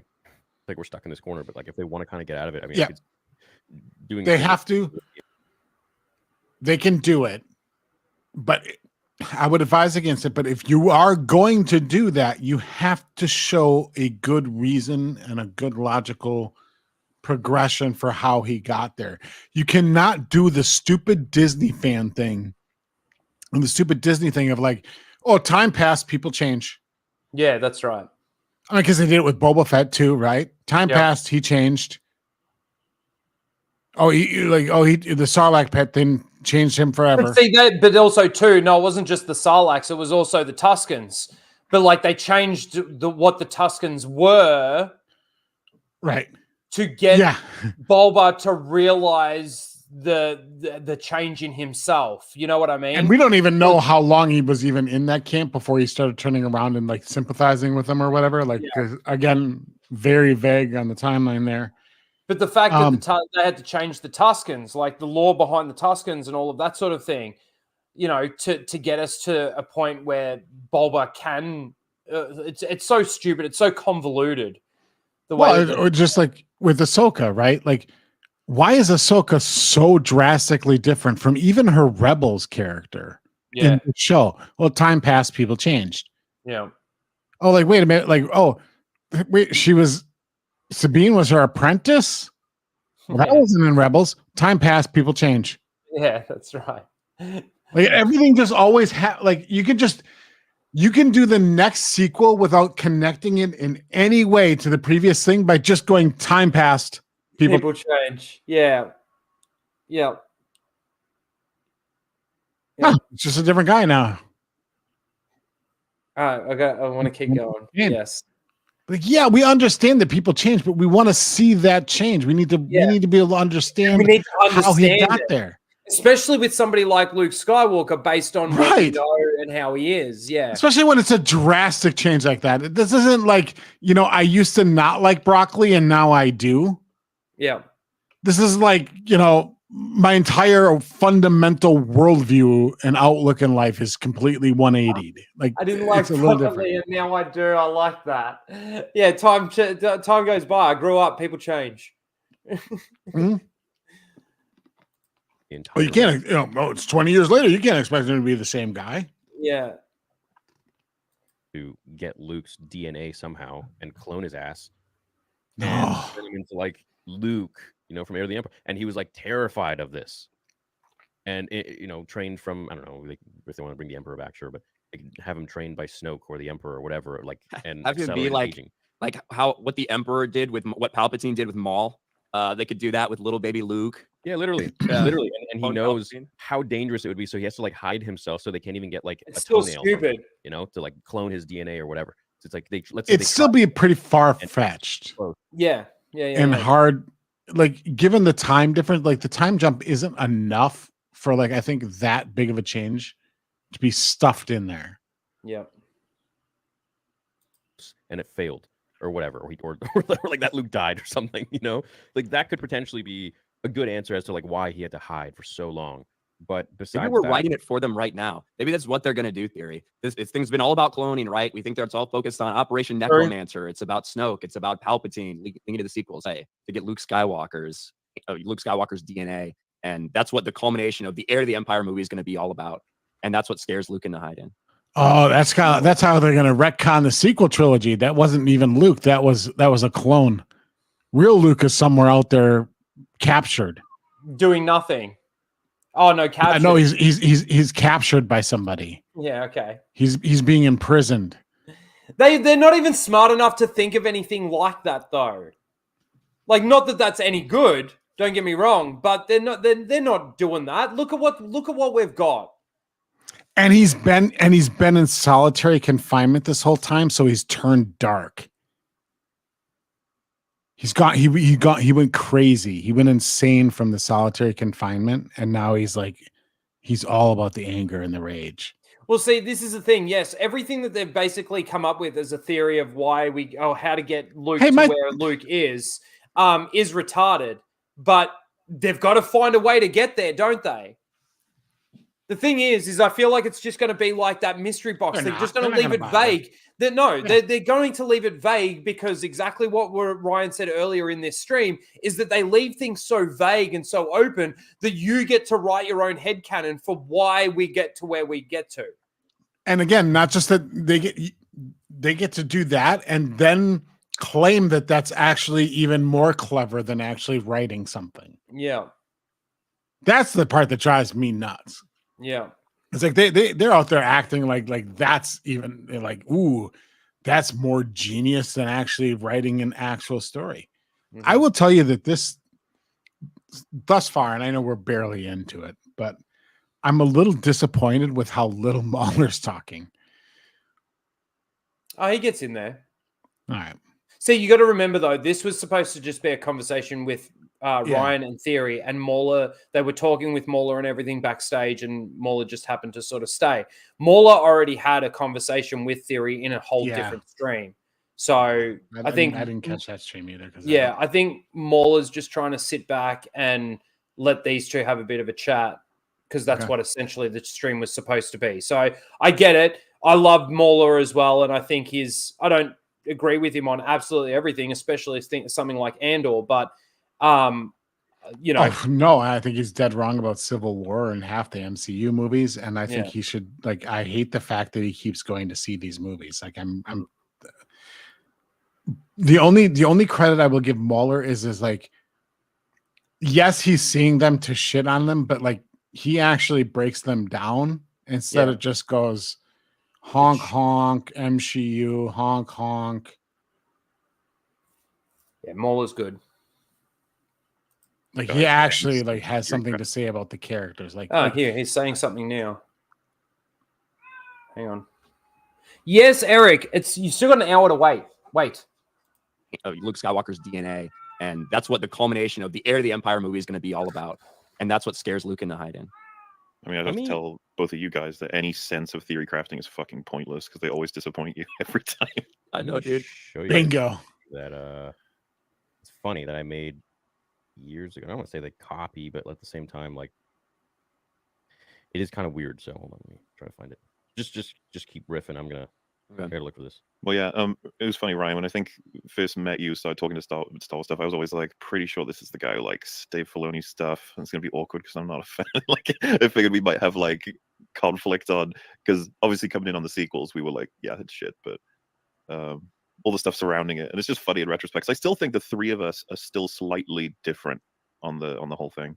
Yeah, I imagine. Yeah. Yes, certainly are. So I made this. I wrote this, dude. I wrote this in 5 years ago, July 1st, 2018. And like a lot of the stuff I put in here, they ended up actually doing. Oh man, whatever. So there wasn't Luke that got. So there wasn't Luke that raised it up.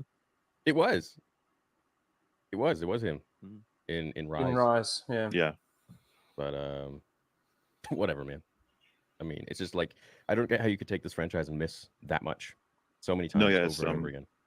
Well, that's the thing. You might think that it's possibly one of the worst disgraces of a franchise ever, but you'll have Gary telling you it's like, no, it's Doctor Who, and you probably have me telling you, no, it's MCU. But it's a big old fight between a lot of them. Well, Doctor Who is been around longer, but it's more niche, I think. Star Wars has been around a long time. It is massively popular. Marvel as a brand obviously has been around for a long time, but the MCU is only a 15-year-old product. So it all just kind of depends on what you're talking about. It's like when I talk about what I think the worst, say, Star Wars Disney Plus show is.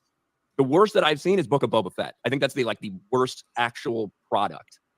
The one that I hate the most and does the most damage to everything, in my opinion, is Obi-Wan Kenobi. Yeah. So it depends on what you mean by the worst. I love hearing more. Yeah, no, I'm with I you on think that. Obi-Wan is. I mean, Obi-Wan has sure like cool moments, but what moment won't be cool? I mean, you have fan film to have like Darth Vader with a lightsaber. So I mean, that's like a cheap kind of trick there. What did you, Theo? What do you think of Vader's voice in Kenobi?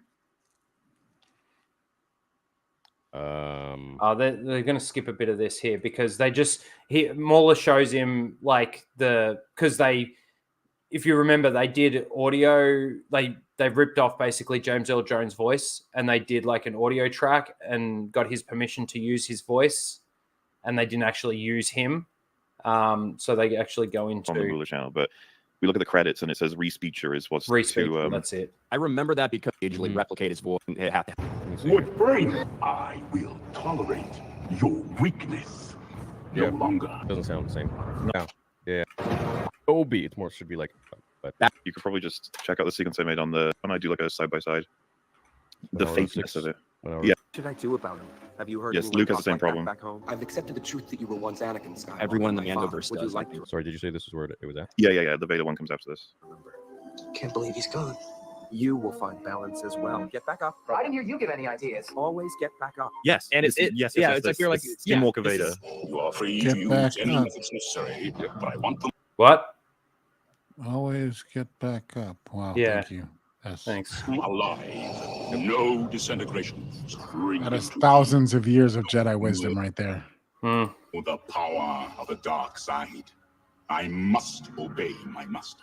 You are of no further use. You will join us or die. Vader, it's definitely different. Yeah, exactly as I thought. Just two stuff on whatever AI or whatever. Which for the Mandalorians, you got the excuse because they're supposed to feel like they're in a cult because they are. But I feel like characters like Ahsoka, I feel like talk the same way. Almost every interaction we had in the Ahsoka series felt like they were talking like this, without any emotion. Yeah, well, Ryan, they're humans though. This is that's what I'm saying. Like this has the excuse of being AI. I think it's a problem in Star Wars right now. Awful as the Emperor has foreseen, fail me, and you will not live to regret it. Oh, I did a little better job there. I still hate it. Yeah. Will not be permanently damaged. I will bring him in myself. When you get, it does sound like Respeecher, eh? What is like, and this thing, I guess it would be. It'll get gooder. It'll be better at some point, right? Like they'll probably keep fixing it. But I don't know, man. In some ways, I'm just like, okay, just make something awesome, make something new. If you can't, like, if you're gonna give me like plastic, skinwalkery people, I'd rather not. It always disturbs me and puts me off. And if I'm not enjoying the story as is, it really gives a sense of like a fake puppet that they're trying to entertain me with. Ryan, do you want to tackle this comment here? Because this is something do it, Ryan. I think we are the biggest fans that you can get, and I think these are the kind of conversations that Disney would pay, perhaps even millions for, to have pure fans like this really break down a lot of the nitty gritties, because it's not really coming from a place of shitting. It's coming from a place of love that we want. We want it to be like what it was when George had it. Dude, I cannot tell you how excited I was October 30th, 2012, when I found out that Disney was buying Star Wars. Yeah, me too. Because to me, so for people that don't know, I'm a big Star Wars Expanded Universe fan, now currently known as Legends. And I got into Star Wars really during the prequels. So I watched the original trilogy, VHS, and my dad had probably when I was like, 5, 6, 7, whatever. But when Phantom Menace came out, I like really dove in. And the books that I read along with, in that time were the Jedi Apprentice books with Obi-Wan Kenobi and Qui-Gon and their journey together. And from that point on, I read everything I get my hands on. Then I got into all the Heir to the Empire stuff, the Timothy Zahn trilogy. I get into the X-Wing series. And I dove in headfirst, video games, everything. And I loved it. So for me, when Disney bought Star Wars in 2012, I was like cheering. I was so happy because I'm like, I knew George was probably not going to make the movies, but that might mean I am finally going to get to see some of the stories, some of the characters, some of the things that have been building up in this world, 150 novels, thousands of comic books, all this stuff. I thought I was going to get to see that play out. Too. Yeah. And slowly I realized that wasn't going to happen. Tried to give Force Awakens a chance, even though I felt like this is just a bastardized version of Jason Solo. And they gave him the name Ben. How dare they? Okay, but I'll give it a try. I thought this might be Jaina Solo when she got cast, but that turned out not to be the case. And to me, Force Awakens was an empty husk. It was a house of cards. It was built on nothing. But like they disrespected the character of Han Solo. What they did to him was arguably worse than what they did to Luke, to be honest with you. I don't feel like anybody called it out at the time. I hated Force Awakens. And from that point on, I was really turned off to what Disney was doing. Even now, with the expectation that I'm going to hate pretty much anything they do. I try to do my best to give like my legit, honest opinion, because that's all I feel like we can do. I don't think it makes somebody toxic. I think the best thing for Star Wars, the best thing for a fandom is if people are actually honest, regardless of whatever your opinion is, whether you love something, whether you hate it, whether you have no opinion, or whether a little of both, whether you appreciate something because of the work that went into the craftsmanship or the screws, but maybe you didn't like the overall product. I think the most important is to be honest, not just so fans can talk about it without any shame, but also so the creatives can hear what you are saying and maybe make changes to that. So I am still a massive Star Wars fan. I hate virtually everything Disney Star Wars related, and I don't think it's going to change, but I'm still going to give my opinions on it. Well, I agree with Ryan on that completely, especially on the fact that when Disney bought it, like I never read prior to Disney buying Star Wars. I knew the stories. I knew some of the stories. I didn't know all of it, but I knew some of the stories from the expanded universe. Watched a few videos here and there and all of that sort of thing. I knew bits and pieces. And I thought that that's what we were going to get moving forward when Disney bought it. And obviously then they didn't. They decanonized all of that sort of thing. And I was disappointed on the fact that that was what was going to happen. And it was funny. Disney Star Wars was the thing that actually got me reading the expanded universe, because we weren't actually going to get the expanded universe on the screen in the end, at the end of the day. So, yeah. I agree with Ryan on that. I look at it like this: when you have this, you see this always pop up, and like you're just hating, and like there's some truth to that, like especially with some of the other stuff that I see people are reviewing and talking about. It's like, well, were you ever really interested in The Little Mermaid, or are you just watching it to hate it, right? But when you have a group of people that have had Star Wars and been talking Star Wars for a long time, and they're doing it like, there's a difference between liking the brand name or the corporate logo or the trademark and then actually liking it for what it is. So if you take somebody like me or Ryan or you, Rhino, like, and go like, okay, list on a piece of paper the things that why you liked Star Wars. What makes you like Star Wars? What are the characteristics of Star Wars that you like? Beyond just like the very shallow, like I like the lighting or I like the sound effects, but like, what do you like about the stories and the characters? Are you actually asking me, or are you just, is that a no? Like you make that list, and then you go, okay, now do these current iterations of the things called Star Wars have these qualities? Yeah. And down the list, the answer is no, not really, not much, very little, no. Yeah. And you're going, well, like these two things aren't the same. They're called the same thing. They're both called Star Wars, but you like things for reasons. Whether you're able to articulate them or not, it depends on the person, but like, ultimately, there's certain qualities of certain things that make you gravitate towards them. And the title isn't generally one of them. Yep. It would just be like you have, like, take like your favorite vehicle, your favorite product, your favorite deodorant, your favorite shampoo, your favorite soda, right? I like Mountain Dew. And all of a sudden, Pepsi decides that they're going to completely change the formula of Mountain Dew into something different, and it's going to taste more like Sprite. And then I go like, well, I don't like this new Mountain Dew. And somebody's just like, well, you're just a hater. And it's like, well, no, it's because it's different. It's not the same thing. Yeah. I'm not hating it because I want to hate Mountain Dew. You changed it. It's not what it was, and I don't like what you changed it into. Sure. Yeah, that's right. But this dismissing it is like, oh, you're just hating it to hating it. Well, there are people in this community that I think that applies to. I think there's certain big names in this community that it absolutely applies to. Their love of Star Wars has been superficial and minor at best. Well, and they demonstrate it with a lack of knowledge. I go into a lot of the Disney Star Wars stuff with the anticipation that I am going to hate it. So But it's not because you want to hate it. It's based No. on the current pattern. Yeah. That's right. It's like I said earlier, they've given me no faith in the fact that they can actually tell a good story, a good Star Wars story, or write anything good, or keep the lore, the canon, the continuity, all of that stuff in check and actually do it well. You know. Well, so it's like, I'm going but into with it Star with the Wars anticipation now, that I'm already going to fucking hate it.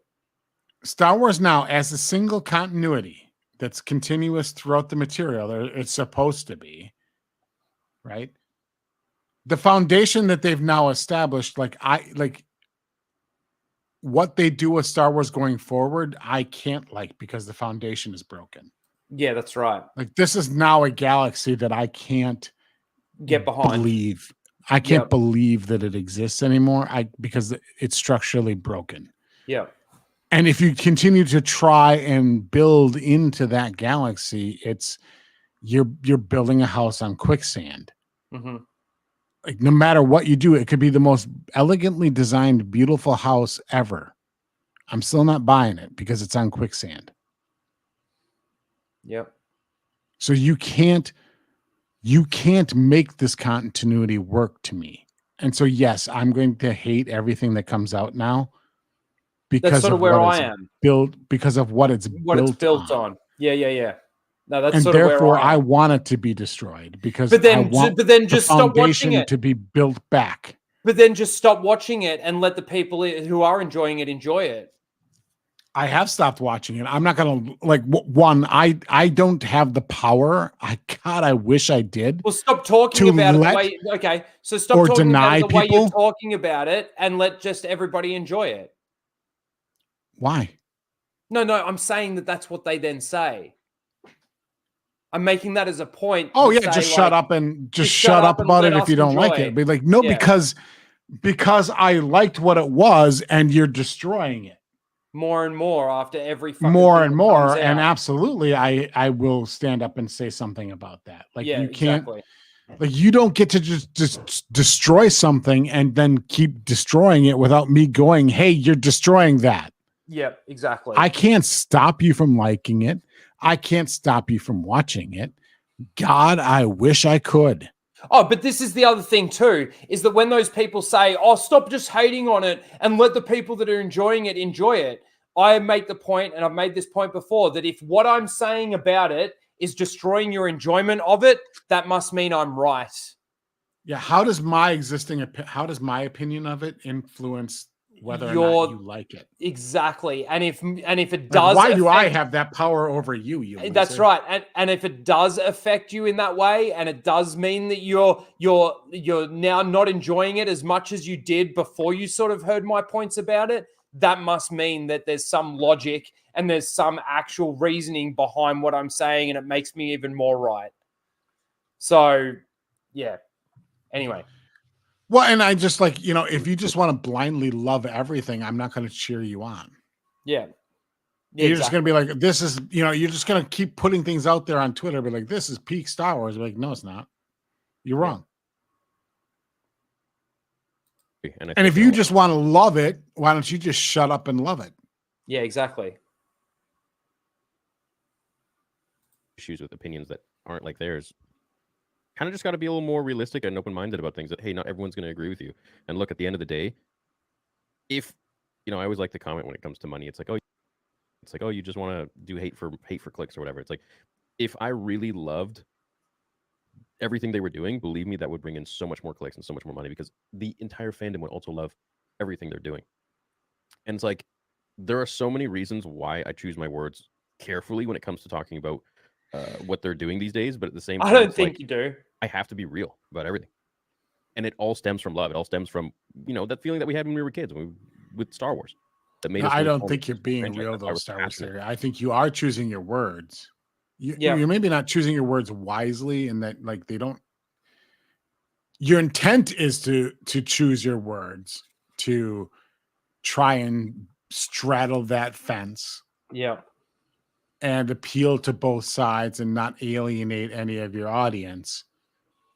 But then I you're being don't think that's disingenuous the to result. yourself. Like, I don't think you've been successful at that, but I think that's what you're attempting to do. Yep. And I condemn that sort of thing. Of like, that's not a play. You're not being honest. You're Yep. trying to appease a mob. All sides. Yeah. Yep.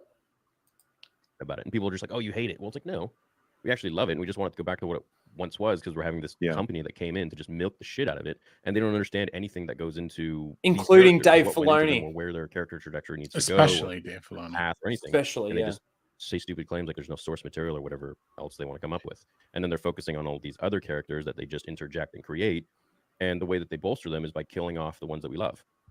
It's particularly strange the sentiment to me because the goal, and Brian's already made it clear. I really like talking to people who are just like, this is what I got from it. This is what I think and feel. That's it. There's no string attached from what I can guess. Even though we're all very aware of how the audience is going to take certain takes, that's why we try and couch them in a way that's full of arguments to try and help them understand. But this doesn't work because Game of Thrones happened. I don't know if how familiar you are, Theory, with how that happened. But that's another franchise that went down fucking flames. Game of Thrones? Oh my dude, I was a huge fan, and then the last season, I was like, yeah. So I'm among many people known as just one of the big old. He's like, yeah, okay, terrible. And I'm getting a little spark of like, I really like all the characters and the fact we're on with a few of the guests and stuff. It's practical. And now season 2, when the trailers drop into merchants, why didn't we run that direction? Why did we turn on it? And then, I'm not going to say this applies. What happened with Andor? Yeah. Like what that wasn't even difficult for me. I could have hated on Andor, so to speak. Plenty of people didn't like it. Plenty of people didn't even watch it. Would have been easy. But no, we made a full 8-hour episode talking about what we thought worked about it. Dude, House of the Dragon, I'm totally with you. I or miss. I don't want to talk about it was weird. It happened. It was worse, and then 8 was a disaster. I personally said I thought it was going to be trash. Possibly could. They're talking about. And I could not have been happier to be completely anxiously awaiting whenever they drop the season 2 trailer. Like what we expect to happen when we go into things. To if they change their mind, admit. What are you doing?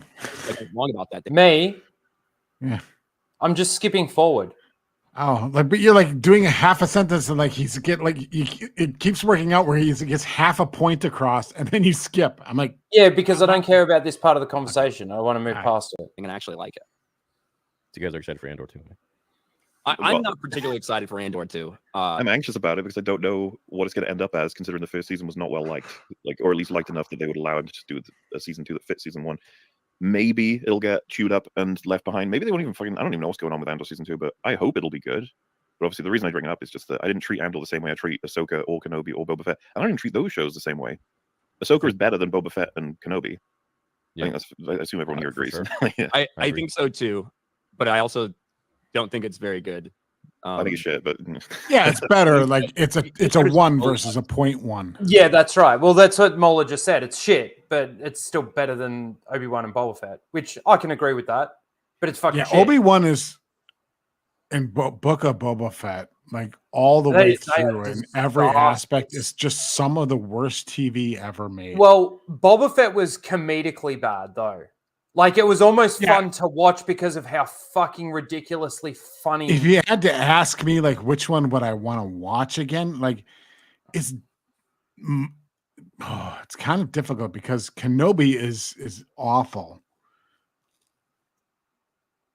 But so is Boba Fett. But Boba Fett's funny, but like you got to get through those god awful sequences of him being like trapped by the Raiders. But yeah, but also too, you've got to get boring fucking. You've got to shit. get through the fucking mods kids on their bikes. That slow chase, and you got to get through fucking. Oh man, there's so much there. That's just you got to get through the conversation about Rancors being fucking depressed and misunderstood.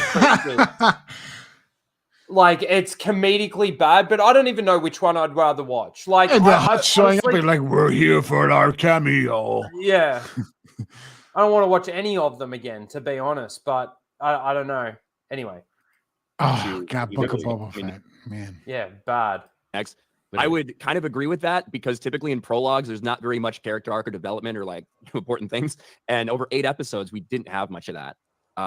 To me, that's Ahsoka and like watching along each and every week, it felt very much like Force Awakens in terms of people seeing things and like theories and like trying to find explanations of what happened. Yeah. And we went from talking about in episode 3 or 4, Balin and Shin. Man, these are such interesting characters. I really like what they're building. But now at the end, once you get the full arc, you're like, They are nothing. Dude, They're not characters. Like when we had, literally, we never found out any more about them than we knew in the first couple episodes. Like, we needed more. We needed more. Like episodes 6, 5, and 6 was like we found out some more about Balin. I'm like, no, we didn't. Give me some more info on these guys. And then we didn't find out anything about them. Literally, no. The only thing we found out is like he's interested. Like, oh, there's something calling him to this planet, but we'll never find out what, and we still don't know why. Like, he insisted on like standing off in the distance and watching and doing nothing. Like more than once, would be like, "No, you go off and do that. I won't help you." Oh no, you're like, and it's just like, boy, if you both were there, you would have just kicked their ass. Yeah, even in 5 and 6, there was nothing there from Balin and Shin. Nothing. No. They were hollow people on the screen. Well, it's because Filoni and Favreau Star Wars doesn't have characters. That's right. It's a MacGuffin. They just don't. It's the plot. It's the plot that moves the plot forward. It's not the characters that move the plot forward. It has things that it has people that things happen to. Yep. But it doesn't have characters no. at all. And none of them do. Like Mandalorian doesn't have a character. Yep. Boba Fett doesn't have characters. Boba Fett doesn't have a character. Like they're so shallow and like you can't even understand, like you don't even understand what their motivations are, like why they're even doing the things they're doing. They're just doing them, or they're just in the case of like Dim Jughead, he's just reacting to things and being told what to do. Yep.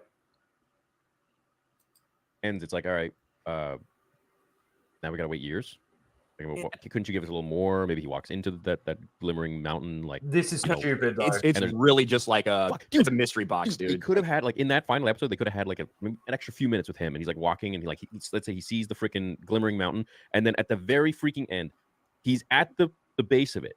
Maybe climbs all these stairs. We switch to another scene with Ahsoka and I don't know, hugging Ezra or something, and then we switch back to Balin. He's like at the top. He goes in, and it's like this freaking crazy old ass catacomb. He just walks in with beautiful architecture and like the music is building, and we get, let's say, the camera angle of him walking through the door, and then there's a chair and it pans around the chair, and then like some dude or a hand like moves or something, and it just ends.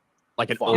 That would have done nothing, Theory. That would have done nothing for Balin's story. What, you see Palpatine's hand or something like move in the chair? Like that does nothing. That's exactly where all he wants is just a mindless teaser to the next thing. Exactly. It's so stupid. That is nothing, Theory. That is a nothing burger in a nothing burger. That's so dumb to say. That's just selling you on the hope that in the future episode there might be something. There might be something, yeah. And then it turns out that it's absolutely nothing in the next season. It's so dumb. Or it's practically like, exactly that never even happened. But that's exactly what Ryan's talking about. It's mystery box. You just basically wanted more to the mystery box. You wanted more added to the mystery box in a mystery box. You fucking idiot. That's so dumb. Well, it's because that like would have made it better. But like he's Star Wars theory, right? So his whole shtick, his whole thing is like ooh, something's being teased. What could it mean? And then I'm gonna make 13 videos and speculate about it because that's what gets him excited. And I'm not saying he's doing it necessarily for the money, but like that's his motivation. He'd be like, ooh, what if it's this? Or ooh, what if it's that? Or ooh, what if it's like, that's why the buildup for The Last Jedi was so high. Yeah. Heading in. Like The Force Awakens was definitely a disappointment. And like in retrospect, I wish I would have seen it better at the time. Time, me too. But the lead up to The Last Jedi was even more so because you had like a full like year or 2 years of people going, what's Luke been up to? What's he doing? What's going to be on this planet? Ooh, who's Rey? How does she have her powers? Who's her parents? What's her lineage? You had, ooh, who's Snoke? Where did he come from? What's his story? You had all these. What's Luke doing on this island by himself? What's happening? What theory is advocating for here is exactly what happened what he wants is what Force Awakens gave us. All these threads and teasers of what could be, followed by months and years of speculation of what it could be leading into The Last Jedi. But he somehow thinks that these same people that made The Last Jedi are somehow not going to do the same thing that they did with all the threads that were left from The Force Awakens. And the reality is these people are going to give you want the threads. The payoffs that they give you are going to be the same payoffs you got in The Last Jedi. Yeah. And like, how can you be so involved and so dialed into Star Wars and not see that? But also, it's just beyond me. But also, too, we're talking about the end scene, right? So he wants Baylan to be standing on those fucking statue things, looking off into the wild distance, seeing that almost thing. like Rey handing off the lightsaber to Luke. Yeah. But exactly. Pretty much, right? That's what the ending is that he wants, yes. But like, he sees the thing flashing off. That's not the point that I'm making here. He sees the thing flashing off in the distance. It's miles away, miles and miles and miles away. And he wants a cutaway scene to Ahsoka hugging Ezra. And then it cuts back to Baylan being at the foot of this thing. So again, this is like my hyperspace teleportation thing, right? It's like, we're going to get this small piece of progression in the story that literally could have been like a 5-minute bit, right? And in that 5-minute bit, Baylan has gotten from those statues to miles away and he's at the bottom of the stairs, right? That's fine in Star Wars Theory's eyes. That's fine to do that as long as we get the Rey handing over the lightsaber to Luke moment with a mystery box ending with a hand and a person sitting in a chair. Like, whoop-de-fucking-do. How is that any different than the ending that we got? It's not. It's actually the not funny any thing different. is, it's like I've mocked the whole Thrawn thing as like Thrawn is like Dr. Claw. Yeah. From fucking Inspector Gadget. Like he keeps getting beat at every fucking point, but he's like, I'll get you next time, Ahsoka. And he's just like, this was all part of my plan. And what happened at the end of every episode of Inspector Gadget was Dr. Claw in the chair talking to the screen, like saying, I'll get you next time, Gadget. And it's just his back in a chair with his hand. It's so dumb. So dumb. Anyway, let's continue. An old, like, withered hand. Something, man. Or like I've been waiting for you. I don't know, something stupid. Something like they're just not even like saying anything. You just want a dumb teaser. Yeah. Well, see, the thing is that he wants to switch out the dumb teaser that we got at the end of Ahsoka with Baylan standing on the thing, looking at the flashing light on the end of the mountain, right? To another dumb teaser, which is it's moving one thing to another thing. It's the same shit, right? But just slightly different. It's actually really stupid. Him saying that would have made the show better and made the ending better. Show at all. It wouldn't. That's the thing. It wouldn't. It would actually open up more questions and more of a mystery box. Well, that's what he wants. That's all he cares about because he's a theory channel and that's what he thrives on. That's what he gets. That's what he gets his rocks off on. It's so ridiculous to say that's what it would have made it better. Versus like people like Mahler and Ryan are looking at what came out. They're looking ahead to a degree, but they're looking at what came out and going like, how does this make sense? Yeah. And theory is just like, I don't care if it made sense. I want the next thing. Yeah. Just give me more product. Something, man. You know, even like just the hand moving or whatever, or his expression as he sees someone sitting in there, and then it just ends. Like, fuck, that would have been great. No, wouldn't it? I was watching that finale, and I think you can see it in our reaction to it. It was like halfway through, I have this realization of like, where the fuck is Baylan? I haven't seen anything from Baylan the whole time. What the hell's going on? Just like she pops up in the scavengers or whatever those guys are called that randomly decide to follow or not follow people at different points in time. Like Sabine, I have so many problems with the Ahsoka series. Sabine as a character, I didn't like her in Rebels. So I was not a big fan of her in Rebels. So that, I wasn't expecting to go and really like her that much. I feel like she didn't really face any repercussions for anything. Like, she never actually had to answer to Ezra about what she did.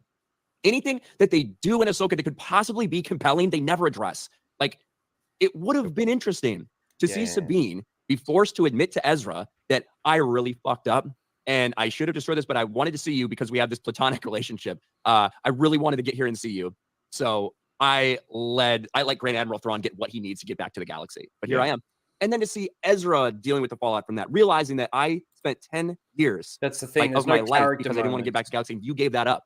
But at the same time, realizing that you gave that up to see me and how important that would be to him personally. Yeah. It's like I made that point in my my most recent video where I talk about how at the end of episode 6, Baylan and Shin are looking up and they see the bandits looking down at them and all of this kind of thing. And then in the very next episode, they haven't even spoken to the bandits. We haven't seen a conversation take place between Baylan and Shin and those bandits, but he's successfully been able to have the conversation, recruit them to his side to help them kill or whatever Ezra and Sabine. It's like there's no character moment. Should have been nothing. like Ezra should have been like, I've gone through puberty since I've gotten here, and you're the first woman I've seen in 10 years. Get naked, bitch. Yeah. That probably would have been a better fucking Star Wars story. Probably would have been character shit. What? Yeah, probably. That we could see some repercussions for her, some feelings of actual guilt for her, having to come face to face with what she did. But instead, no, Ahsoka forgives her. He forgives her. No big problem. And Ahsoka, coming down like the Cheshire Cat, basically forgiving her for everything. Come on, dude. That was wild as shit, especially as someone who hasn't seen the majority of the content that would make that interesting, right? We had someone on our panel that would tell us like, oh, just the key points of where these characters were and why they moved to where they are now, just so we could follow it. And we were like, Ezra's been here for like 10 years. It's like, yeah, and it just feels I feel like we don't see that on him at all, other than the fact that he's aged up. I was like, this doesn't. Okay, 10 years on this planet. Yeah, no human contact outside of people trying to kill him. Well, you know what was weird is like Thrawn knows he's there the whole time, but he's just and knows incredibly which weird, direction he's in because he just sends Sabine in that direction, and she finds him in like 2 seconds. In like a minute. Now, I want to point out, see how these guys are talking about this show? They're ripping it to shreds. And even Star Wars Theory just comes in there and he says, oh, but they've been on this planet for 10 years and Thrawn hasn't done anything to try and kill Ezra and he's just there and all this kind of stuff and he's just happy. Yeah, kind of a weird thing for this evil mastermind genius to do. Yeah, it's kind of weird that then after all of this conversation takes place, he still sucks Dave Filoni off. Still takes a load right in the face from Dave.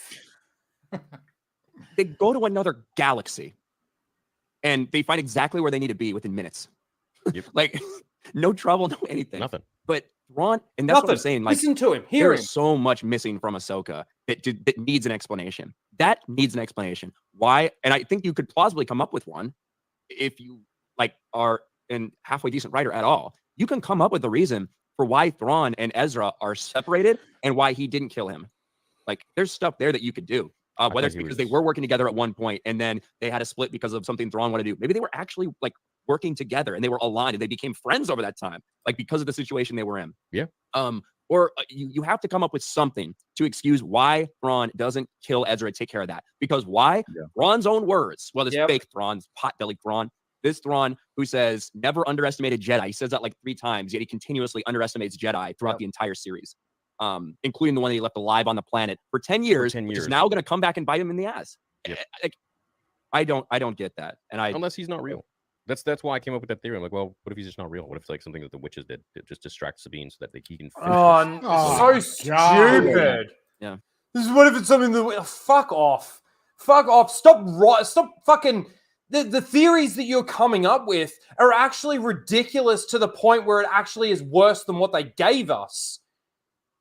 So like your solution to the whole issue theory is that like, what if Disney just came out and said like, yeah, that whole season wasn't real and it was a waste of time. Yeah, basically. It's not even the real Thrawn. That's your solution? Like, fuck you. It surprises me that he hasn't said, oh, all those caskets that they were storing on his ship or putting on his ship are all just different Thrawns. Yeah, might as well be. In the MCU, back when Phase 4 was happening and everything was falling apart, you can see it on some streams. Me and Gary were like, what if Mephisto's behind all this? He's making everyone insane. Like maybe that can answer this. Maybe the answer is the evil dark wizard man is just forcing everyone to act out a fucking character. Yeah. And you almost wish for that kind of thing to happen, but well, it just doesn't make any sense. Like, how could she be there the whole? Okay, so I feel like we all agree on literally everything. No. And that becomes evident very, very shortly. We agree on literally everything. No, Ryan has just been ripping this show to shreds. Mauler has been ripping this show to shreds. And you still think that episodes 1 through 6 are really good and it just falls off a cliff in episodes 7 and 8. Why? Because it's Dave fucking suck the dick Filoni. Like, it becomes very evident very soon that these three, Mauler and Ryan, are in more agreement than you will ever be with them, Theory. It's right. beyond This is like what my... I said earlier before, like with the Mandalorian, right? Like, oh yeah, you guys are all making great points, but I still like it. Yeah. Like, okay, so you agree Keep on the talking. specifics, you agree on the arguments, but you disagree on the conclusion.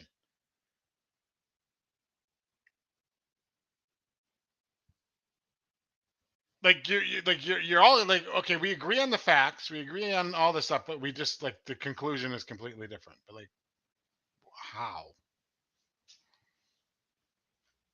That's what they do.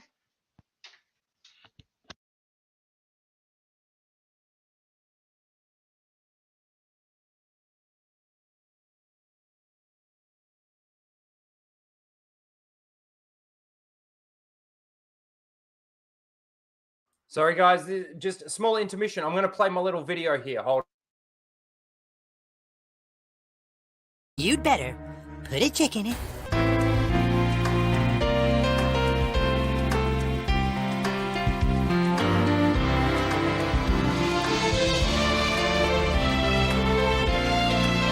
And make it fucking gay as fuck. Going somewhere?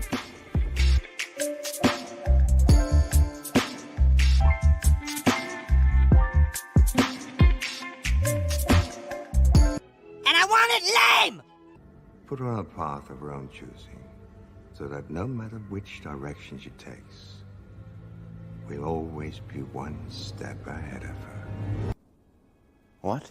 That is so lame.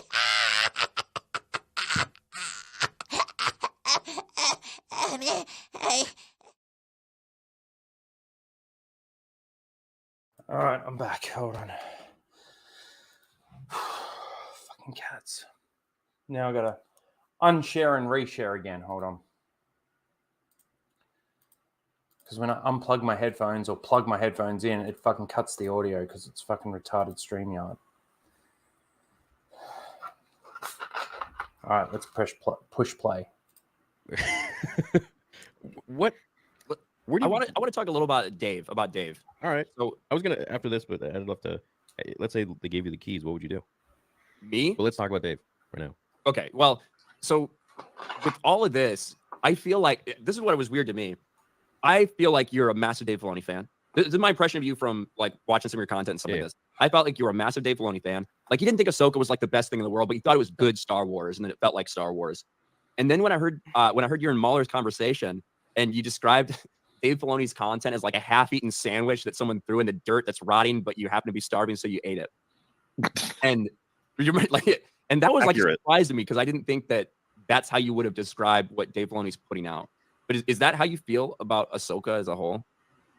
No, that's not how I feel about Ahsoka as a whole. But I would say the last 2 episodes were just very Disney and very safe and very boring. But I'd say the first 6 episodes for me. Okay, so we have to see things. George Lucas, Star Wars, pinnacle, epitome. You can't beat it because that's created the whole thing. Then under that, you got, who do you have? Who do you have? Who? Oh, right. Sorry. Yeah, you're saying individual creators. I thought you meant you like ordering. Well, the thing about this question is like, are you talking about who do we know who likes Star Wars and is talented? Or are you saying like that likes Star Wars as much as Dave is as respectful to George Lucas and the legacy as Dave? Because that's really a major thing here, is that no one is as respectful. Like nobody who gets hired for Star Wars is as respectful to George. Neither is Dave fucking Filoni. This is what blows my mind. They have just spent literally 49 minutes of this stream ripping Dave Filoni's Star Wars to shreds.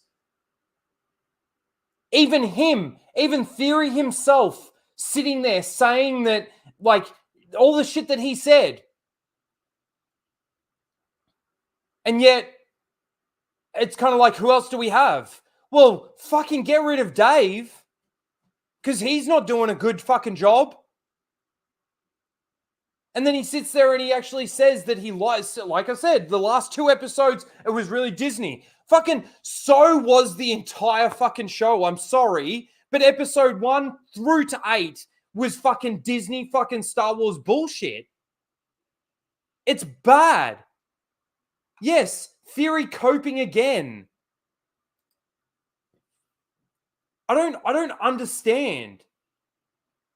I don't understand how you can literally have this 49-minute conversation ripping apart Dave Filoni's Star Wars. They've barely talked about anything but stuff that Dave Filoni's done, and ripping it to pieces and saying how bad it is. And then he comes out and says, well, who else do we have? Nobody else has been this loyal to George Lucas's Star Wars other than Dave. Are you fucking kidding? That is an oxymoron. You can't say those two things in the same fucking sentence. That's a joke, Theory. That's a joke. That's fence sitting, fence riding, fucking sucking the dick of the fucking mouse, sucking the dick of Filoni because you think that he is loyal to George. It's bullshit. Ryan even said earlier that fucking, it's been no secret that fucking George was in the Ahsoka dies camp and I was always in the Ahsoka lives camp. How is then making Ahsoka the most important character in the entire Star Wars universe being loyal to George Lucas? It doesn't make any sense. What you're saying right now makes zero fucking sense. Lucas. I think not Kathy, not Ryan, not JJ, not Dave. Dudes who just basically, suck on his balls, but at the same time, just like destroy everything he's created. So I think that Dave talks about that a lot, but at the same time, we just talked about a character in Ahsoka that went on this massive arc that George did not want her to go on, like exclusively. And this has now become Filoni's pet project that he will not let go of, that he will not let die, that he continues to make the most important character in his Star Wars universe. Now that George isn't calling the shot. So to me, I understand what you're saying. I don't. And I think Filoni does a very good job of, talking about how much he likes George and honoring that stuff. But some of the stuff I see, like the Ahsoka stuff, doesn't necessarily show that. Oh, and The Mandalorian, and The Book of Boba Fett, and Obi-Wan Kenobi. All of these shows, in some way, shape, or form, other than Kenobi, I guess, have been produced, written, directed, all of this stuff by Dave Filoni. Who invented tracking fobs? I mean, fuck, I know you guys are probably rolling your eyes in the back of your head right now. Oh, Rhino's fucking mentioning tracking fobs again. It was John and Dave. Have we had any explanation for how they work or what they fucking do? No. I sent you a super chat and you tried to fucking headcanon justify the shit out of it, which still didn't make any sense, which I would have followed up with another one saying, so if it's fucking just a chip in the arm, then why didn't it fucking get removed? People that fucking just go off and fucking borrow money from Jabba and all of this kind of stuff, just allow them to put a chip in them so that they can be tracked by a tracking fob, just in case they need to put a bounty out on that person.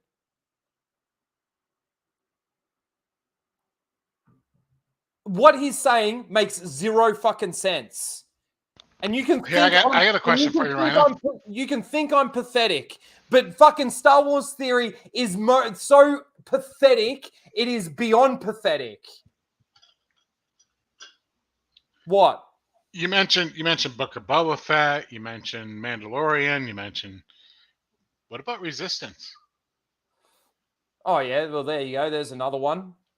The Dave Filoni created show with the Dave Filoni created characters. Is that respectful to George Lucas? Nothing that Dave has done is respectful to George Lucas. No. And I will say this about like what character is missing from the final 2 episodes that might be skewing Theory's opinion about Ahsoka here. Sorry, what was that? Like what character that was in the first couple episodes was not really a part of the last part of the episodes and kind of gotten written out of the story that might be influencing his opinion about the Ahsoka show? Anakin Skywalker. He liked Ahsoka when he thought it was going somewhere with Anakin. And then stopped liking the show when he found out it wasn't. Oh, that's it. That's all we're gonna get from Anakin. He's just gonna be this thing. Oh, I don't like the show now. Well, Anakin is just going to be a hologram now, and a what do you call it? Force ghost now that looks over Ahsoka. I don't know what you're saying here, dude. Filoni, he was on the Filoni bandwagon. Now he's not. Yeah, fraud, just like you. Okay, mate. Oh fuck! Open your eyes, open your ears. You know why God gave you 2 eyes and 2 ears and 1 mouth, right? To listen twice as hard as you speak. Listen to the fucking shit that this guy's saying. To me. And that's one of the... Now, I've had problems with Dave for a long time. I had a problem with Clone Wars because when Clone Wars was coming out, it really... We had a very aligned... I'm sure you know this. We had a very aligned timeline for the Clone Wars. Like, week by week through the Clone Wars, you knew, like, who was where and on what different planets based on comics and, based on comic books and based on novels and shit like this. Right. And of course, the Tartakovsky Clone Wars series that specifically led right into Revenge of the Sith. Badass freaking... I love that. It's amazing. It's perfect. And it fits with the movie. Yeah. And then TCW comes along and there starts to become a lot of differences. And George was certainly part of that. I'm not going to say it wasn't. Yeah. Like Ahsoka, but even other things like this was the first thing that Dave Filoni got in a fight with EU fans over was Admiral Yularen. Mm-hmm. Admiral Yularen, he saw a picture of Yularen on the Death Star and was like, oh, that guy's got a white jacket. He must be a Grand Admiral. Let's make him an Admiral in Clone Wars. Well, he wasn't. He was a Colonel. So they had to like write in a retcon for him to like retire and like go into the Pure Security Bureau or something, like something really dumb. Yeah. But he got called out at in like 2009 or something, got called out at like a convention and got like butthurt about it, you fans. But then from that point on, it seemed like just a lot of things. And I am in the minority. Clone Wars fans are in a minority section of Star Wars fans in general. Yeah. EU fans are an even more minority. So I understand that. But for me, I hated a lot of things they did with, say, Dathomir and the Night Sisters, the changes they made like that. I know you love Maul. I hated bringing Maul back. You hated bringing him back, eh? I did. Well, hey, Star Wars, I don't even know this. My namesake is based on my love of Darth Maul. And when I found out he was coming back to life from just Phantom Menace, even I think when I was like a kid, I was like, what the fuck? Oh, let me just say goodbye. Later, dude. Thanks for swinging by. Appreciate you. He got chopped in half. Like, he's thrown down a space hole. Why is don't he get alive? me wrong. When I heard that he was coming back, I was like, okay. And then he came back as a spider, and I was just really confused. Yeah. That was when like, what? That was when I stopped watching Clone Wars. Even though I really didn't like it, I hated what they did to Grievous. I felt like they nerfed Grievous. I hated the fact that they made Obi-Wan and Anakin fight Dooku every other Saturday, even though we know that they didn't see each other after Geonosis until right there above Coruscant. We know that didn't happen. And so when you see that stuff happen, I feel like it takes away from the George Lucas moments that we got in. And of course, George is involved in Clone Wars, not saying he's not, but it takes away. But also the Maul thing now gives people this justification for like why Sabine can get stabbed by a lightsaber or why Reva can get stabbed by a lightsaber twice and still survive. Like that is oh yeah. That now becomes the justification for it. Oh, so you're okay with Maul? And the funny thing is like, no, I don't think I've ever been okay with Maul coming back. And it's funny because these people, they say that, but they obviously don't know that I'm not okay with that. And others are not okay with that, but then they still use that as the justification. Oh, you're okay with that, but you're not okay with this. You must just be a sexist or something. But that's ridiculous. Absolutely fucking ridiculous on its face, but like I don't think Star Wars theory is being honest here either, because like I could swear, and maybe I'm wrong, but I swear I recently saw a clip of him watching the Ahsoka show and then getting giddy about them maybe bringing Maul in. Yeah, bringing Maul in. Yeah, he had a theory that they've got to bring Maul in here, surely. Something like that. Yeah, I remember that. Like, now, wait a minute. You can't tell me, so you want him to be back from the dead again? Yeah. Come on. Yeah. But even, like, I've talked about this before, too, and just, like, having him with his little cameo at the end of Solo and turning on his lightsabers for no fucking reason. Yeah, so stupid. Like, so stupid. So stupid. Why? So the seals can clap.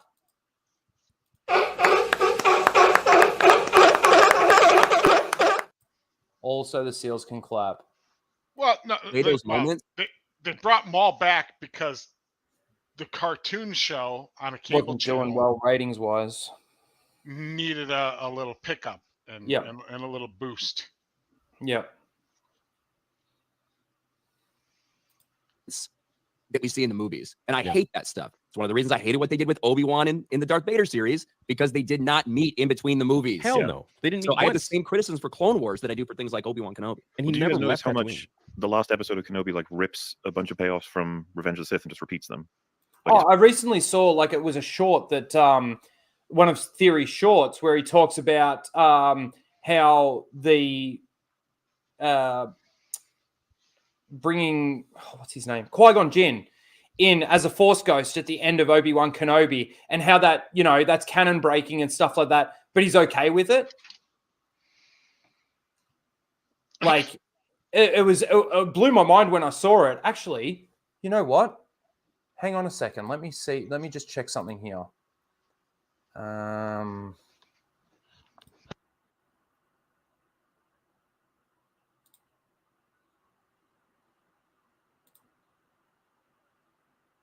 Perfect. I actually saved it just for an occasion like this. While it was definitely canon breaking, and there's no way around it, it is canon breaking. It should not happen. Now, do I want it to happen? Yeah, absolutely. Yes, it definitely goes against canon, against George's canon, but now it's something different, and I honestly don't mind. This is the one thing that I really don't mind if they actually change that, because Qui-Gon showing up as a Force ghost gives us so many beautiful stories. If he's gonna leave Tatooine again in season 2, I think that would be just a little comical at this point. I mean, so this is my question: is how can he say that you know, Dave Filoni's being loyal to George Lucas and all of this sort of thing, and yet he comes out with a short like this, basically saying that yes, it is canon breaking to George Lucas's Star Wars, and be okay with it? Like, honestly, think about that. How can he say that? it was already canon breaking enough that he left in season 1, but okay, let's just let that slide. Things I like, I pick out as canon. The things I don't like, I just revert back to the books or the comics. But the books and the comics no longer fit in the fucking universe. Like, that's so disingenuous when he sits here on a stream like this, talking about how, you know, oh, we want somebody that's going to be loyal to George Lucas's Star Wars. We want somebody that's going to actually, you know, and Dave Filoni is that person apparently. But then he comes out with shorts and videos, and that was obviously clipped from a stream, saying that, you know, do I want that to happen? Well, yes. He fucking straight out said yes. Like, that's bullshit. That's disingenuous. You can't sit there and say those two things and it makes sense. You just can't. I don't understand why that's so baffling. Like, literally, Maul is exactly that. Right? Yeah. Like, Maul is like, yeah, bringing Maul back is absolutely canon breaking. It's like, you can invent some idiotic thing like, well, he was just really angry, so he survived. But, like, you could write that like, well, a space chimpanzee with magic powers brought him back to life when he hit the bottom. So it's okay then. Like, yeah, it is canon and logic breaking, but you just like the character, so you're okay with that. You think Maul is cool, so it's fine with you. That's you know the it's the same thing with the Maul fans. Mm-hmm. Like, oh yeah, bring him all back is fine because I like him. And the problem with that is like when you make that concession, you make that excuse, you then like you can no longer make you no longer can credibly make the canon argument. Mm-hmm. Because you could tell me like, well, you can't do this sucks, or you can't tell me something sucks because it breaks canon, because I could just be like, yeah, I know it does, but I like it, so it's fine. Yeah, exactly. Because that's what you did. But that's exactly what he also said in that clip. Like, there's some things that I do like that I think are canon, and then there's some things that I don't, where I just revert back to the books. Well, you can't revert back to the books because the books are decanonized because they don't want them to be a part of the story anymore. Well, they just don't want the events that they don't sync with each other because they're from entirely different continuities at this point. It's so stupid. So yeah, stupid. you lose that argument now if you're just like, well, yeah, like they can't do this because it's not canon. Like, well, so what? Yeah. So next season they come back in the next season of Ahsoka. Ahsoka season 2, and it starts with Ahsoka, Sabine, Hera, and Chopper and Ezra having dinner on the Ghost, and having no time passed. Mm-hmm. And you're like, what? You can't do that. At the end of the last season, where they, Sabine and Ahsoka were stuck in the other galaxy. You're like, well, yeah, but I like it back in this galaxy, so it's fine. I find it funny that in the Obi-Wan Kenobi show, they do so much damage to the characters and so much damage to the lore and canon and continuity of the Star Wars universe, and especially like the characters of Vader and Obi-Wan and all of that sort of thing. And then at the very end of the show, they destroy it even more. They destroy another character and his fucking story with a little cameo of Liam Neeson as Qui-Gon Jinn as a Force ghost. And then you get all those people out there using their ridiculous headcanon again to justify it and say that, oh, he completed the training after the fact. Like, no, that's not how that works. And that's evident by how Anakin became a Force ghost at the end of Return of the Jedi.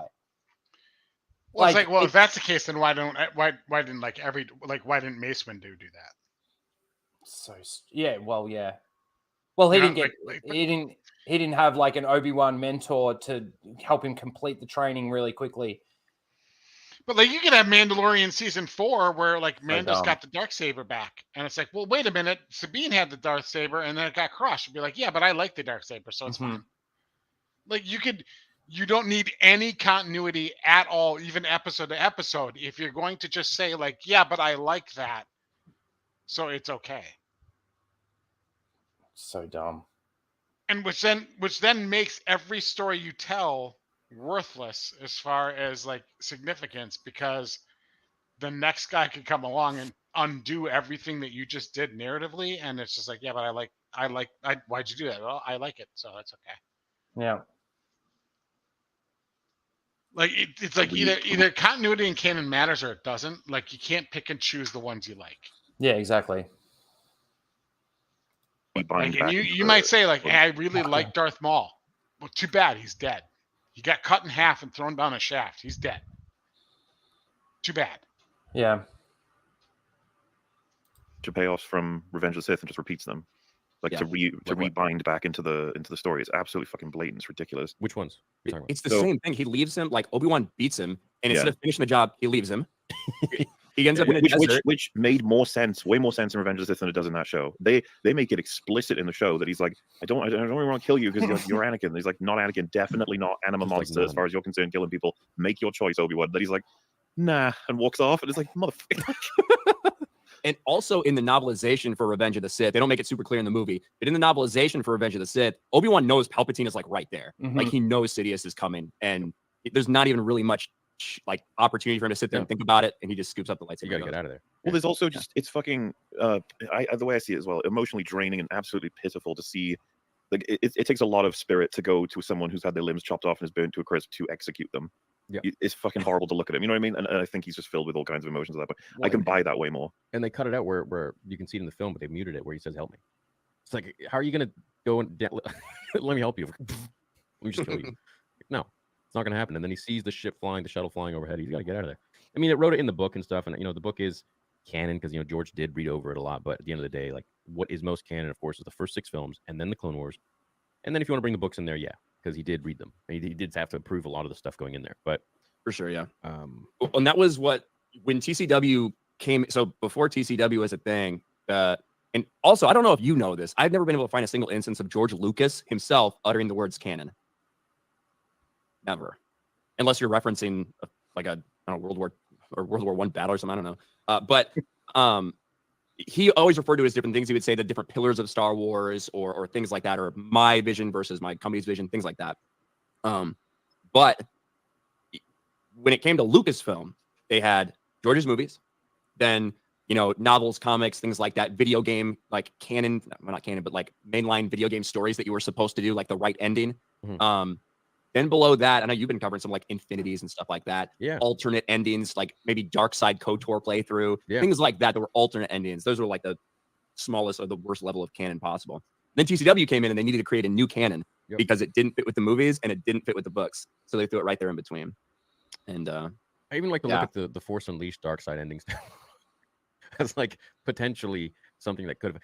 And fuck, dude, like taking out the Force Unleashed for me was just such a big no. Dude, when I found out that they'd done it, I was like, why? Force Unleashed was so popular. It was so cool. It's such a cool storyline. Vader has some secret ass apprentice who's like insanely powerful, and you're gonna just nerf that? Okay, fine, I guess. But it's not. Yeah, and for the record, I don't think Force Unleashed is perfect in any way, shape, or form. But it's. I got to respond to this. Hey, I did reach out to Theory. He hasn't responded, so that's fine. Doesn't mean I can't sit here and watch his live stream and react to it. Who are you? The internet police, are you? I mean, compare it, That's the thing. Nothing's perfect. Nothing, like the prequels aren't perfect. The originals aren't perfect. But at the end of the day, it's like them being imperfect is perfect because it's like, oh, yeah, okay, we recognize all the clunky dialogue or whatever else happened in the originals that people don't like. You can rip apart everything, but I would say the things you can rip apart the most, and when it comes to the sequel trilogy, why there's so much discourse is not because, well, they are bad films in my opinion, but it's not because they're like, it's not because they're subjectively bad films. It's because they're literally the third installment in a 9-film saga of films where you had 6 before that made by one guy who created the whole thing. And then the last 3 were like mishmash, a completely different company, which had a different vision, if you could even call it that, which is being generous. But you had like different people writing each episode. Well, dude, people have said, I've never seen a trilogy hate itself so much, right? Like, no. Each sequel despised the previous film. It's weird. It is weird. You just don't see that. No, you don't see that. Like 9 literally just shat on 8 the whole time. And how sequel fans don't really want to acknowledge that, to me, is just like, well, you've got to be delusional or something, because it just doesn't make any sense. How many people do you tend to come across that are a fan of 7, 8, and 9? Most of the time, I see people who are fans of 8. Later, dude. Thanks for stopping by. Appreciate you. Smash the like button on the way out. Good to see you. Thanks. This is going to be a fucking long one. I don't know how much longer I'm going to go for, to be honest. We've nearly been going 6 hours, so we'll go a bit longer and we'll see how we go. But thanks for stopping by. 8, and then sometimes 7, rarely ever 9. People who love 8 don't love 9, what I've noticed. Yeah. Patrick Williams is one of them. But they'll never acknowledge the fact that 9 spent all that time kind of destroying 8 and dismantling it. They'll just be like, oh, it wasn't for me. But 9 is still appreciated. 9 is basically its own trilogy. It's like they had to do an entire trilogy worth of work in that movie because they had nothing to go with after Last Jedi. I mean, I assume you guys, even though it's a fucking horrible movie, remember, like, it's almost funny when you start up the Poe, Finn, Rey relationship. They are speed running it at the beginning of that film. They're like, look at these guys. Oh, look at their chemistry. Oh, they've been through so much. Oh, yeah, look at them. It's like, you're lying to me. Like, these guys barely know each other at all. Like, it legit is. If you would have just started with 9, like nothing in between happened, it would probably make just about as much sense because they have to set up and pay off the villain in that movie with Palpatine, right? Like, hey, I've stopped watching after Theory fucking made his review on the Rise of Skywalker. I only watched this stream because Ryan's on there and because Mauler's on there, and these are 2 people that I watch all the time. That gets created within the first couple of minutes of Rise of Skywalker, and then that is your payoff villain. Like, your entire arc for the thing is him because they killed off the other one. That was such a like fucking Thanos Endgame thing of like, where did your failed attempts at making villains bring you back to Palpatine? Back to me. Oh man. Yeah, I know. Okay, so going forward, is there anything they can do to actually bring a lot of the old Star Wars fans back? What would they need to do? One question I was just curious because I'm trying to find something that we definitely stand on different areas on. And I'm not even sure if Ryan's with me on this one, but I want Dave out. That's my opinion, right? No, I don't want. Oh, he does too. Okay. Yeah, There you go. Theory goes, I don't want Dave out. Like, I'm sorry, but after roasting the shit out of everything that Dave Filoni has done with Star Wars, with all the Disney Plus shows, I don't know how you can not want Dave out. Like, I'm sorry, but that just doesn't make any sense to me. It's beyond me how he can sit there and listen to all this roasting going on and even do some of the roasting himself and still have faith in the fact that Dave Filoni can actually do good Star Wars. It blows my mind. I want every. So if you're asking me what I would do to fix Star Wars or whatever, I'm with Ryan on clean this. house completely at Lucasfilm. You have to start over fresh. Like you need to turn over a new leaf. And that's everybody. Ahsoka is Dave's baby. I don't think there's any other writer on it. It's him. And although I didn't think it was as like dumb and stupid as Boba Fett, it was a really incredibly poorly written story. I thought it was poorly directed. I thought it was poorly acted. Yep. I thought Ahsoka was bad. And everything else I've seen him involved with, Mando season 1 to me is the best overall thing we've gotten Disney Star Wars, like Disney Plus Star Wars wise. And to me, that story is probably about a 4.5 out of 10. Damn. Well, there you go. Me and Ryan can disagree because I think Andor's the best thing they've made. I have loads of issues with Mando season 1. So here's what I think about Andor. I think Andor is the most like technically proficient thing they've done. It's the most well written, but I'm not interested in it. I'm not interested in the story, if that makes sense. It does. Yeah. But see, for me, it's not just the fact that it's poorly. Like the fact that I'm not interested in it or interested in the characters. It's there's holes there and there's problems there in regards to, like I sort of mentioned earlier, or like we spoke about before we even started going through this, like talking about Andor and everything. You know, Bail Organa has now nothing to do with the rebellion or the building the rebellion or starting the rebellion. Mon Mothma has been absolutely cucked in that series. You've got Luthen and all that Force-sensitive material in his shop on Coruscant, and no, not even one of the 2 Sith that basically could be or sense any of that stuff in his shop have done anything about any of that. There's so many more problems, and then obviously that entire discussion we had about the prison break, you know, or just the prison in general. There's so many more problems with that than just me not being interested in the Andor series.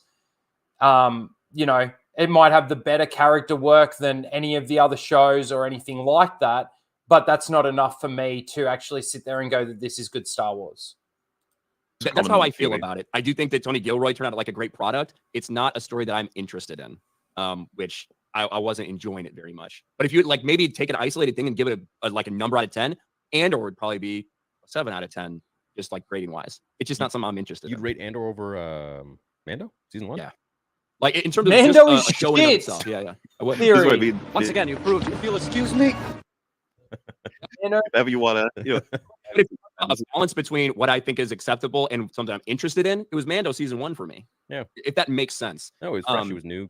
Hey, I feel what you're saying there, but I will say, like, the best thing that I reckon they could do with Star Wars isn't necessarily to completely steer away from the Skywalker timeline. To me, it would be starting fresh, getting rid of everything. Just go back to the basics and have your foundation of your 6 movies. Get rid of Clone Wars as well. Like, I'm not a fan of Clone Wars anymore. I used to be. Had my chats with a few people, and I've seen some of the problems with it and changed my mind on it. But despite that, start fresh. Go back to your foundation of your 6 movies, and then reintroduce the EU. The EU had good stories. Now, yes, not all of them were good. Not all of them were great or anything like that. But obviously, you would have to do something because we don't have Carrie Fisher anymore. Harrison Ford's not even close to ever coming back to Star Wars or anything like that. So I reckon the way you do that is you do your Heir to the Empire story, the way Heir to the Empire was told, because it's such a beloved story and it's actually really good, as animated movies. You would do those 3 chapters as animated movies. Now, you wouldn't necessarily do that as your episodes 7, 8, and 9, because you'd want to try and go back to your live action as 7, 8, and 9. But then you could go back to, your Jaina and Jason Solo and all of that sort of thing. And you would have to obviously recast your Luke in that, your Leia and Han and all of that sort of thing in those shows. But that would be the best thing that I reckon would actually bring Star Wars fans back to Star Wars. And then, of course, that's if you've got to stay in that era. You could always go back in time, or you could always jump way further in time, but it's got to be around that. It's got to have that same feel. It's got to have that same story. It's got to basically, not the same story, I'm not going to say that so much, but it's got to be better than what it is. You know, that's my thoughts on that. So I do agree with you there. Wrong. What? The only solution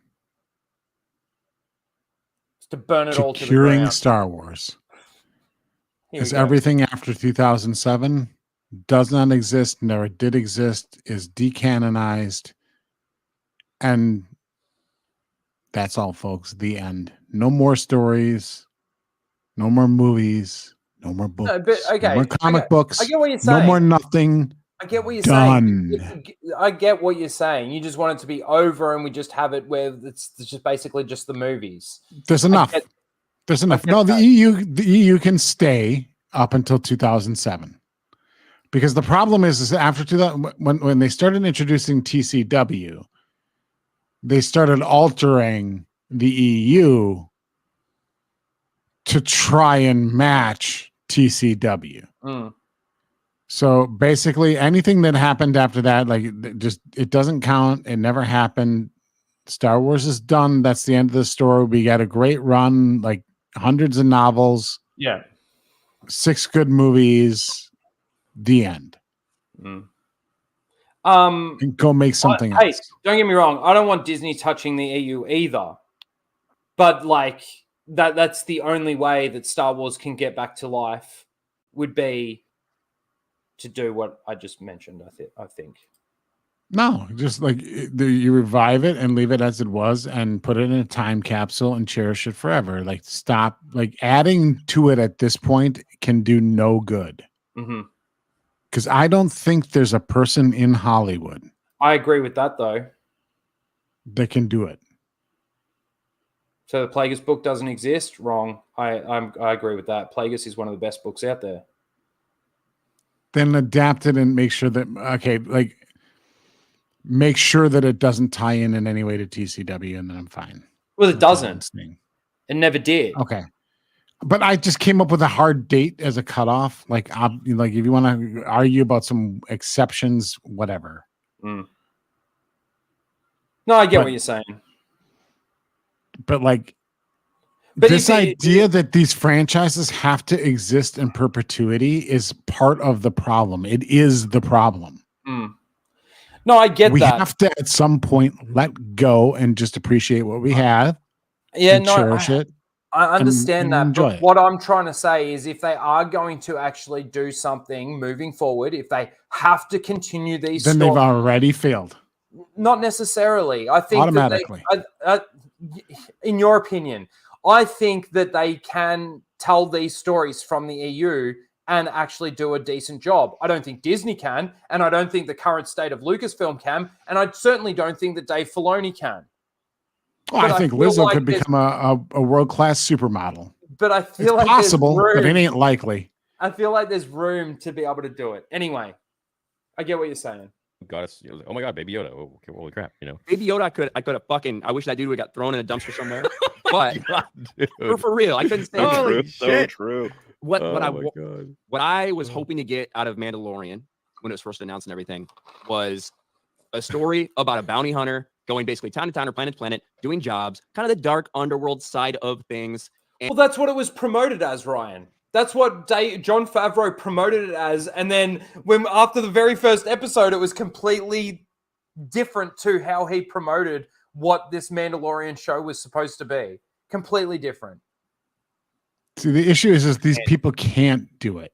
And I don't know if there's anybody alive anymore that can. Like this idea is like, I keep seeing this pop up in various chats and everything. It's like, well, if it's done well, it'll be good if it's done well. It's like, well, that's like saying it'll be good if it's good. Like, yeah, but who's going to do it well? Who's capable? Who's demonstrated that they would be able to? Like, I've seen no evidence. So I would rather they just stop.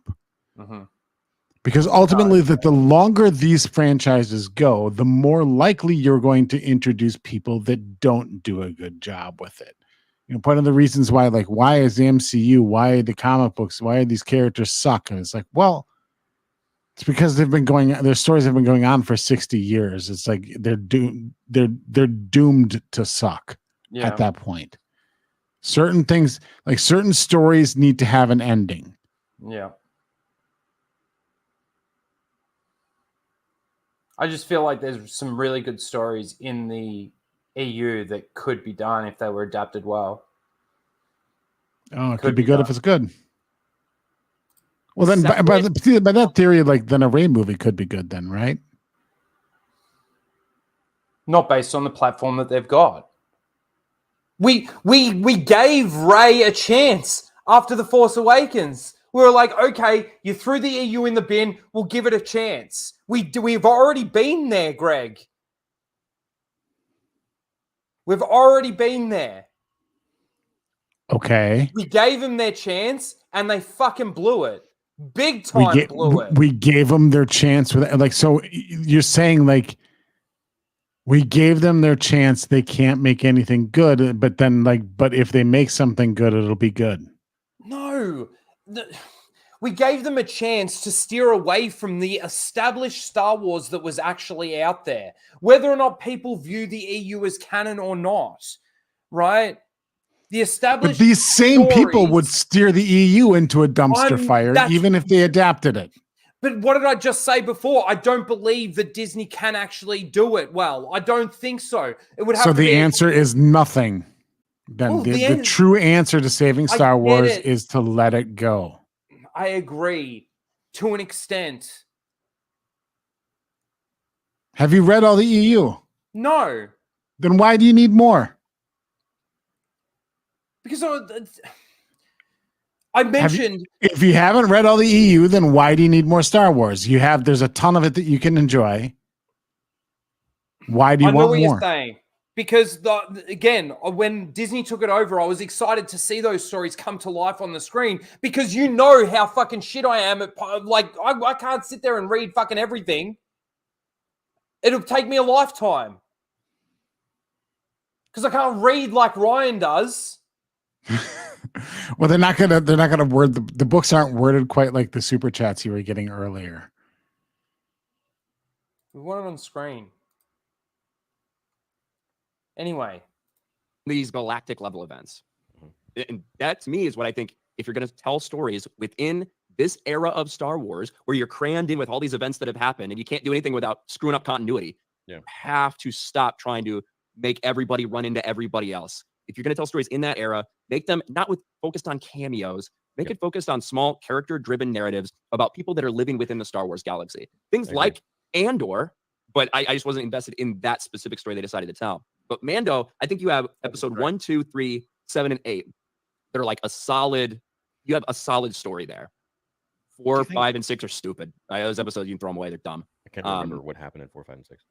4 is I love Gina Carano, but 4 is the one where he meets Cara Dune and the stupid villager thing where he almost lets this one woman that he met for like 2 seconds take off his helmet, even though it's his entire life. Right. It was a CW show. 5 was the Prison Break episode, I think, and then 6. I forget what 6 is. But shit, I'm surprised I don't remember that. But I was just gonna say 7 and 8. I have huge problems with as well. Moff Gideon's a fucking retard throughout the whole episode. 6 is the Fennec Shan one in the desert. Yes, it is. That's like the story of Mandalorian. Like that's like an hour and a half movie that they turned into 8 episodes. Yeah, they did. But don't even get me on Mando 3 because that was just completely disastrous. But that's the thing, bro. It's like Is Dave being held back constantly by Kathleen? Is John being Okay, held time back? out, time out. Like, okay, so I this is something that I just hate, and I'm going to address it every time I see it. Season 3 sucked. Okay, why does that? Like, oh, like the dinosaur episode that was stupid. Okay, Sandjaws in season 2 Yeah. that was good though. Mm-hmm. Well, this is You know, is the like you have thing. the This is the thing crocodile that- on the beach was silly, but like the fucking fight with the Tuscan Raiders and that stupid Sandjaws was great stuff. But Where see, they were this doing the is the thing same shit, grappling it with their fucking hooks. But this is exactly my point in regards to what doesn't make sense is that he will still suck Dave Filoni's cock and still praise him and still want him to be the head of Lucasfilm or whatever, but still thinks that nearly everything that Dave Filoni's done is bad. Yeah, the funny thing, that wasn't necessarily a shot at the Star Wars theory. There's just I see that a lot. Or people are like, "Oh, Mandalorian was good until season 3," and it's like, No, it's like a lot of the things that you're pointing out that sucked in season 3. They did the same shit earlier in seasons 1 or 2. It's a copy and paste almost. You just like the stupid Grogu thing got old, and beyond that, the show had nothing of value. I'm looking for my comments in the chat because I was watching this live. So there's a couple of times where I jump in there. Anyway. And she just keeps putting her fingers in there. Or is this actually them like completely fucking up? Well, this is why I said to you that I want clean house, because I don't take any risks. Get rid of the rot wherever it exists, get it out. But you could be right, yeah. But the reality is, does that mean that we just have to keep tolerating it until KK leaves, and then we can finally have Filoni and Favreau be free, and they can? My assumption is Ahsoka is the way that Filoni wanted to be. I think that'd be genuine. I don't think he's going to tell us his show. That's a very solid and correct assumption. Yeah, like, and it's not just based on what we got in Ahsoka, but it's based on the interviews that he's given. The speeches that he's given, that women's conference event, like the stuff that he said he was involved with himself with the sequel movies. No, I didn't send any super chats on this one. It was all just comments in the chat. I don't believe that. I don't think that it's more on Favreau than it is on Filoni. I think Filoni went in there with his idea of what he wanted the Mandalorian to be, and then he sat down with Filoni and they pretty much changed it from what Favreau originally had sort of as an idea. And if you look at how they're credited, they're both basically got the same credits. Like I blame Filoni just as much as I do Favreau when it comes to Mando. Filoni literally has writing credits and directing credits in those series. Yeah. In Book of Boba Fett and The Mandalorian. Now you can say like, well, he was subservient or like somehow under Favreau, and Favreau could run roughshod on him. But it's like, and I think Filoni was also Favreau. Is Ahsoka good though? No, it like Ahsoka suffers a lot of the same silliness that the other shows have it. Like, you know, and even the non-Filoni shows and non-Favreau shows, like characters getting stabbed with a lightsaber and being like, it's just a flesh wound. Also, too, I believe that Filoni is Favreau's like lawkeeper. Like they bounce off each other, and it's like, oh, we can do that or we can't do that sort of thing. That's where Favreau, I put it on both of them. They've both got the same sort of credits on those shows. I know you completely disagree, and that's fine. But that's I put the blame for Mando being as shit as it is on both of them. Yeah, I blame. I'll say I blame Favreau more, but like, and then ultimately, like he's got he had more control over it. But then like Filoni's failure there is obviously giving him bad advice or just being a yes man and saying, that works. That's exactly what it is. Not even stepping in and saying, oh, no, that you can't make Grogu force heal. It got explained in, why Rey and Kylo can do it is because they're a dyad. Who are you going to make Grogu a dyad with? Or But neither, like, if you ask me, like, none of them. I'd rather Kathy stay and those two go. yeah, I don't know about that. Oh, I don't want any of You them ask there. me who's got to go. Who's got to go, Filoni or Kennedy? I'll say Filoni every time, all day, Mm, without any hesitation. yeah. Stories all the time, and the MCU is countlessly filled with these where they bring in artists, make the thing, and then they leave and swear off working for them ever again. You're like, whoa, why? And it's like, I have no control.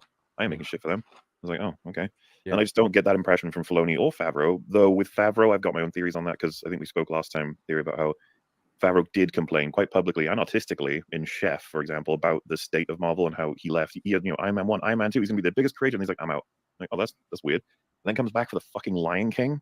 Yeah. And makes like one of the worst live action adaptations of one of the most beloved animated films of all time. It's like, what the hell happened, bro? And then he gets brought in for Star Wars, which I was like, okay, yeah, sure, okay. And then I saw what he made, and I was like, oh no, never mind. I think that we in general, I will defend Kathleen Kennedy for a moment here. Oh my I know God. you thought I was toxic. Defend Kathleen Kennedy. I think that we are way too quick to jump and assume that, oh, we don't like something. That must mean Kathleen Kennedy interfered with it. We like this thing. That must mean she never had her hands on it. Yeah. I don't think she's involved that closely in like that way. I think she hires people to do things. Now, I certainly think she'll get upset at things or whatever when controversies arise, but I think she hires people that she wants for the projects. And I think she hired John and she promoted Dave Filoni. Like, Kathleen Kennedy did that. Dave Filoni has only got promotions at Lucasfilm since she's been there. And I personally think that it's because they're fine with her leading. You know what I mean? We talked about all the Star Wars Civil War rumors that ended up being like such garbage over the years. Is Ryan here? Is he still here? I'm right here. What happened to him? I'm right here. Well, I just think like to me, it ends up being like a cop out because we're theorizing, well, Dave Filoni did this thing I like, so it must mean Kathy wasn't involved. Yeah. No, I know what you mean. I see that all the time. It's like people say it on Twitter and they're like, oh, so you like something, so was Kathy not involved with that one? I'm like, well, no, yeah, really, we have this happen all the time. That's why I brought up Ridley Scott. It's like, did Ridley Scott miss with Prometheus, or is he just not as good as he used to be? And it's like, I don't know. It's kind of hard to say. Yeah. But for me, I think to move forward, I think you need to clean house. Now, personally, I would do something that probably a lot of people wouldn't do. I would erase every single Disney thing that's been made. I don't care if you like it. I don't care if you love it. I don't care if you cried when Kanan died in Rebels. I'm erasing it from existence. Right? Everything that's come out Disney-wise, every book, every piece of content, and you start from where you were before. Yeah, before the deal. I know the stories that I would like to tell. It would be a continuation from where we were in the EU. Also, weaving in a lot of George's sequel ideas that he was talking about. Yeah. George's been, because George has had like several different he's had so many, right? He was on record when Force Awakens came out. He's like, the sequel's about the grandchildren. That's all in the books and the novels and everything. He said that. He's talked about his idea for the Wills. We've heard the Darth Maul clone, Darth Talon type. Like, there's a lot of ideas out there. And I think you weave all those together and make that and continue to tell that while exploring all aspects of Star Wars. He wasn't supposed to be a clone. He was when someone told George that Darth Talon lived 150 years after Darth Maul did. And he's like, well, he could be a descendant or a clone or something. Oh, okay. Okay, so when does Rey come into this story? Never. Damn it. She can be a fart in the wind. Can we make like some fucking Gungan, a hobo Gungan who's desperately like doing street dancing and he's just called Rey? You remember when there was like leaks out there for the Obi-Wan Kenobi series that a bearded Jar Jar Binks was going to show up on the street? Yeah, like they gave him like the worst ending in which book was that? Like was it Chuck Wendig's book or something where he's like a Aftermath? Yeah, like a jester on the street. We could call him Rey though. It'd be funny. But if you're asking me what I think is what they should do realistically, if I were right now sitting there in their position as it is, without these fancy pie in the sky dreams of we get to fire whoever we want, what they should do is move forward and move way back. There's so much time that you have to tell stories. There's so much freedom you have to tell stories within those time frames. You can do so much stuff. And I think that's where I think a lot of people would be okay with that. Doesn't mean we're not hurt from what happened before. Doesn't mean we're not still salty about the things that happened. But as you see, people continue to come back to Star Wars and give things chances, even when they think it might be bad. You got to move forward. You got to move way back. And for the stories, like I said, they're in the prequel to Rise of the Empire, just a little bit after the fall of the Empire, Rise of the New Republic, in those eras. You have to stop trying to link everybody whose stories you have already fucked up into it. You have to stop doing that. Let them rest. You kill them. Let them be. And tell other stories in that universe. George's idea for Underworld.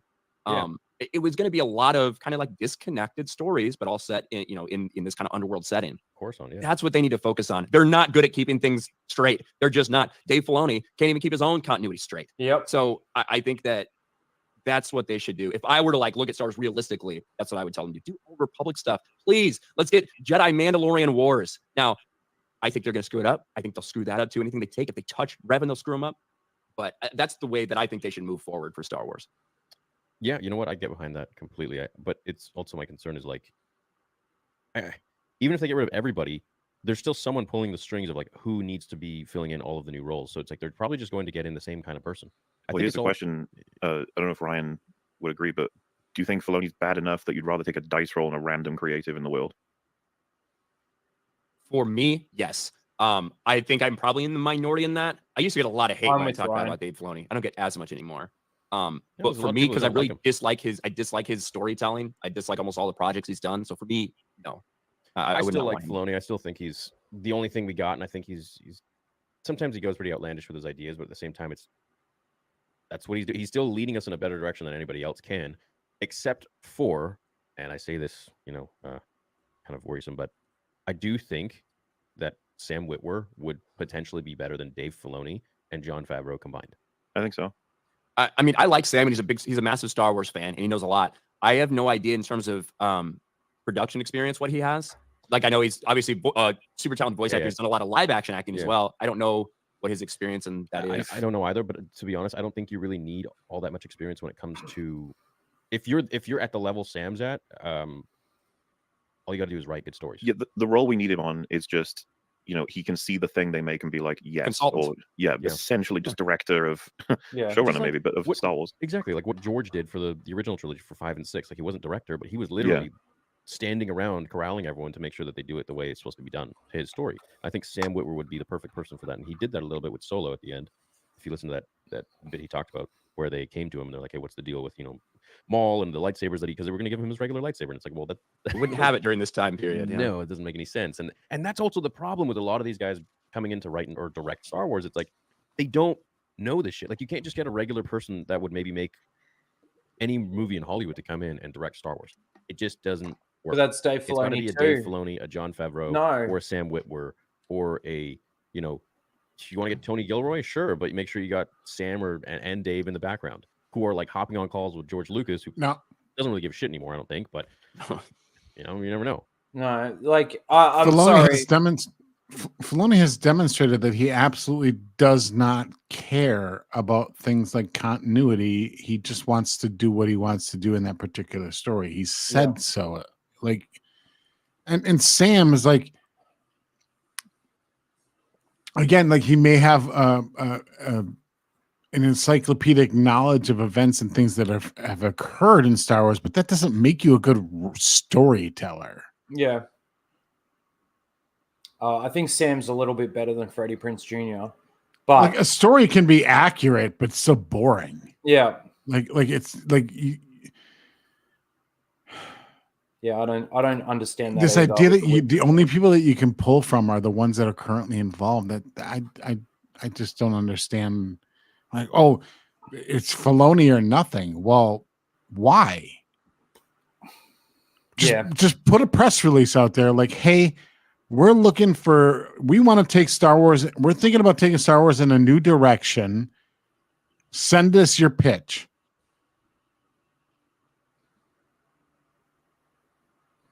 Yeah. And like, this idea is like, this guy's a good actor, so he should run Star Wars. What?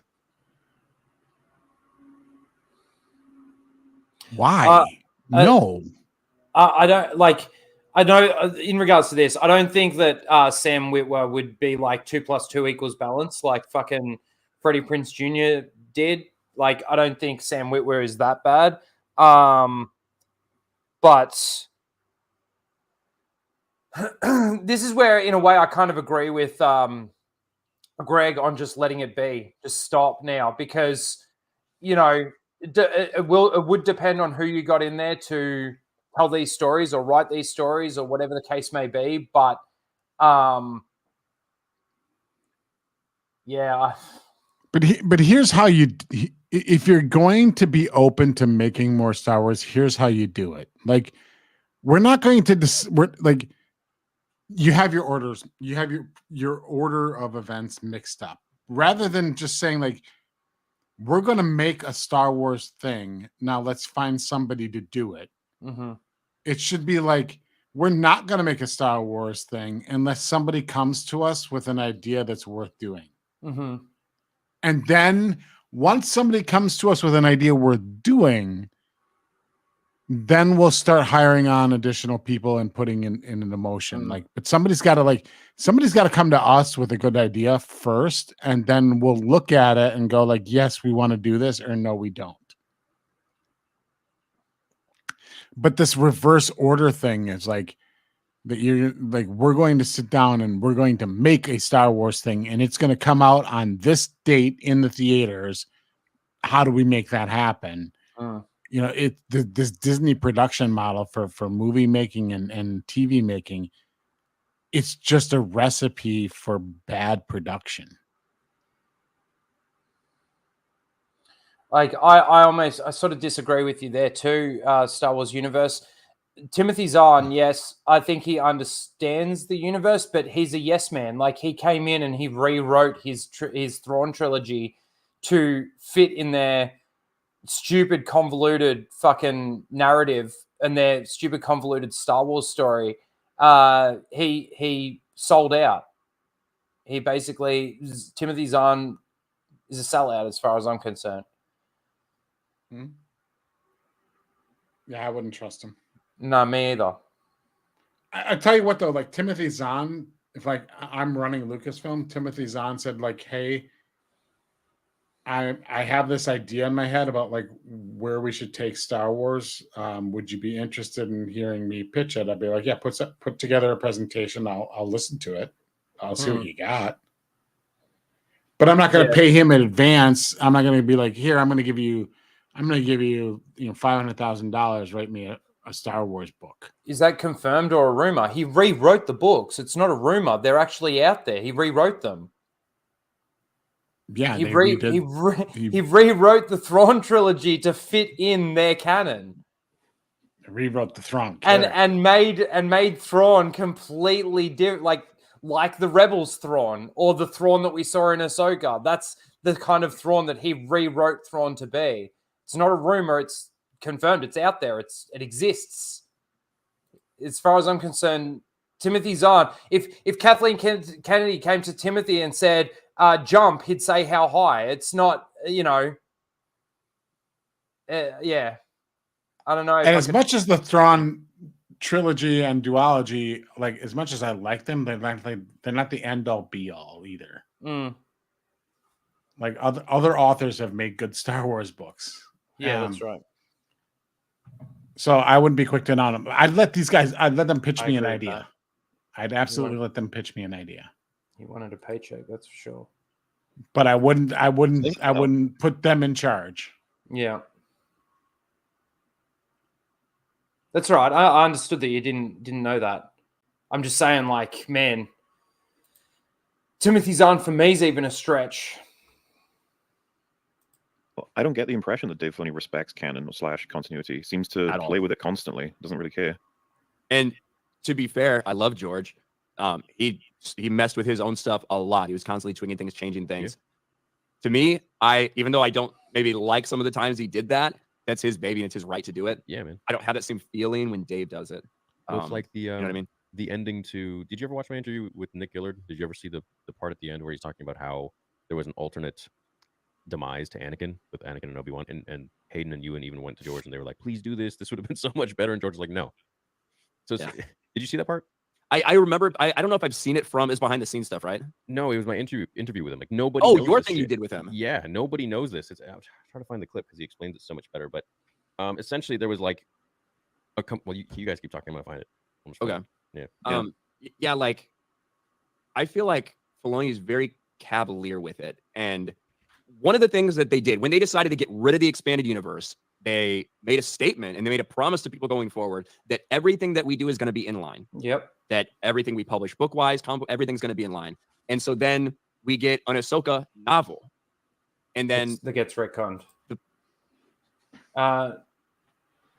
what did I say? Not true theory, Dave, is an abomination for Star Wars. Parts that we get saying like Tales of the Jedi or her lightsaber color and like things like this are off when Dave does the continuation of the story.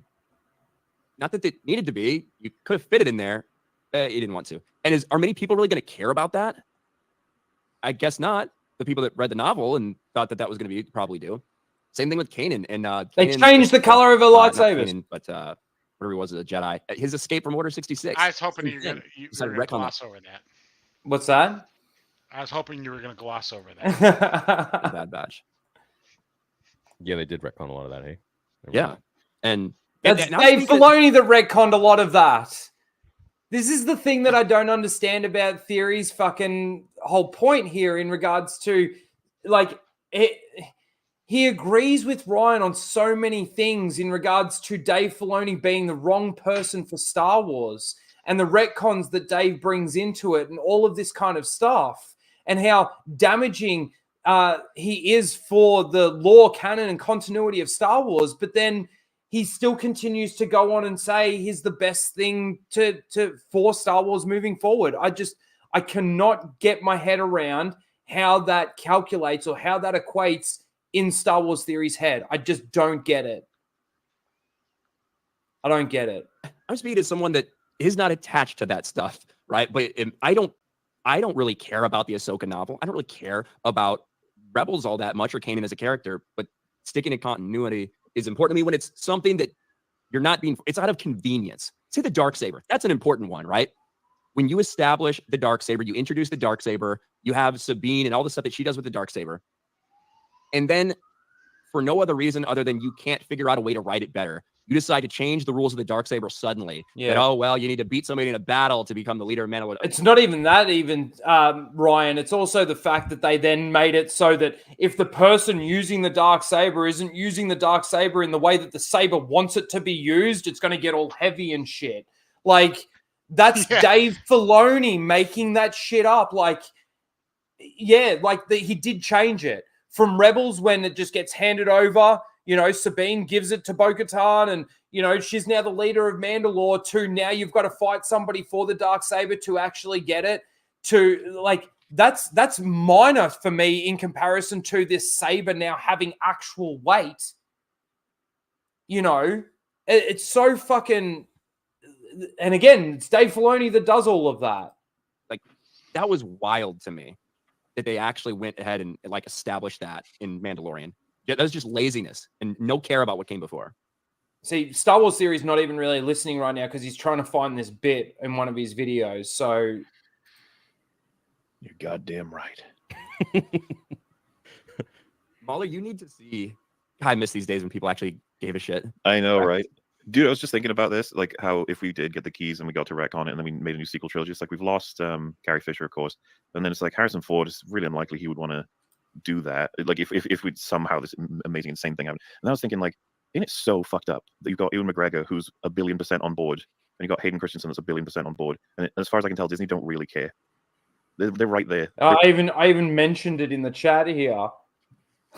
Darksaber now has weight. What a fucking joke. Ready to go. They could make. And others go on to say, and that's Dave Disloyal Hack Filoni. Who knows how much Star Wars got that? They're just like, oh, dude, they can do it. They literally do everything. But yeah, what's with this Von Rum guy? I've been trying to give you that answer about his cake. The hard thing is like this was all going on while I was at work. So I'm sitting there like doing work, trying to make phone calls, calling customers and stuff like that, while my phone is playing and I'm trying to listen to it and I'm getting bits and pieces. I actually watched this stream after like it ended because there was stuff that I missed. AK or others, you guys should bring him on really quick. He has an insane story and ran into Favreau 2 weeks ago. Is this YouTuber? Von Rum? Not familiar. Okay. I have no idea. All right, fair enough. Dave's setting up the sequels on his... Well, that's the thing. Also, his movie is essentially going to be the first sequel trilogy that we're going to have. If you think about it. Well, I mean, to me, his movie is just leading into the sequels. Like the entire Mandoverse to me is tying into the sequel trilogy. Yeah, he might be trying to give us a bit of fun beforehand, but we're heading there. See, I think he's going to do his own thing, man. I don't. I would hate it if he did that. Okay, here, I got it. I got it. Forgot to actually clip it. Yeah, like to me, oh, there it is. For most of all was the high ground thing. We hated the high ground thing. It's the biggest meme now. Everyone. I know. I mean, it has its place now. But, Yeah. and it really was about Hayden. Hayden and I used to walk to this restaurant at night in Bondi, and there was a big grass slope, and that was the quickest way. But he fell over it. He fell. The first time we went, he upended himself and slid all down the bank and said, "I'm never going that way again." And in my head, I thought, "Oh, and Vader is bad on the slope. It gives you something to work with." But that's sort of how that happened. But we had a different version of that where that didn't happen, and Obi cut his arms and his legs off a different way.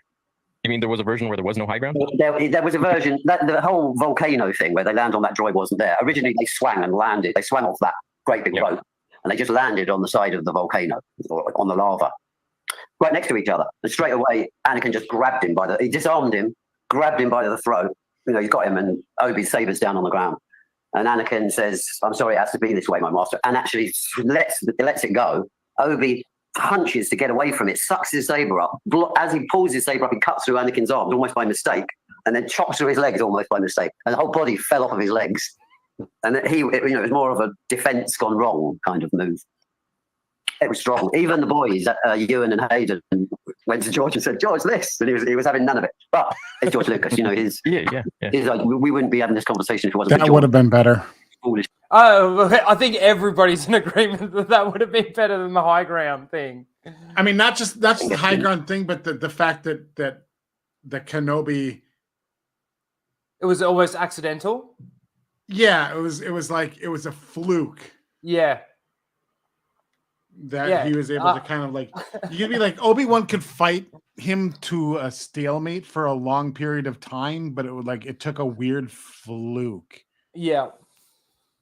Because I never the whole high ground and the jumping thing, like Disney even makes it worse because you look at you play that clip of the fight on the Death Star in Rise of Skywalker, where they're doing like crouching tiger, hidden dragon shit. And like the leap that they do to get over the wave or whatever is like 20 times higher than Anakin's leap. Yeah. You're just like, well, I guess high ground doesn't matter if you can leap that high. Yeah, that's right.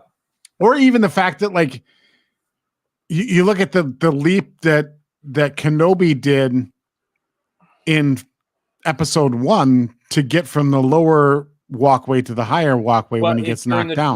Duel of the Fates, yeah. No, I agree. when I mean, like that was like at least 3 times. But this is the thing. I will say I do like the dialogue between Anakin and Obi-Wan when they are on those droids. Well, then you are lost. Like I do like that bit of dialogue that happens in there. So you would have had to have tried and find a way to still maybe kept that dialogue. You could have had some of that dialogue exist more in that first room that they were fighting when they're when they're like, they're both kind of like force pushing each other at the same time. Yeah. No, I agree. And I think most people can agree that this probably would have been better than what we got. Again, like I do like the duel on Mustafa. And it's fine, but this definitely sounds better. For sure. Yeah, and it would have been quicker. Yeah. And that would have been, I think, better as well. Better. It's foolish, but that's awesome. I know. Yeah. I think that would have been way cooler. Have you did you play the Revenge of the Sith game? Yes. Like PS2 or whatever. Bro, the alternate ending to that game is like my favorite thing ever. Oh, dude, it's wicked. Let's see. I'll see if I can find it. Didn't that come out like right next to the movie? And I'm just gonna skip this. If there's like I can't dude, Darth Maul. I kind of want to see it because I'm not familiar with it. That's all right. I'll get to it when he plays it. One of my favorite memories was because my dad was like, kind of into Star Wars. He was the reason I got into. Here we go. I'm sharing the Revenge of the Sith.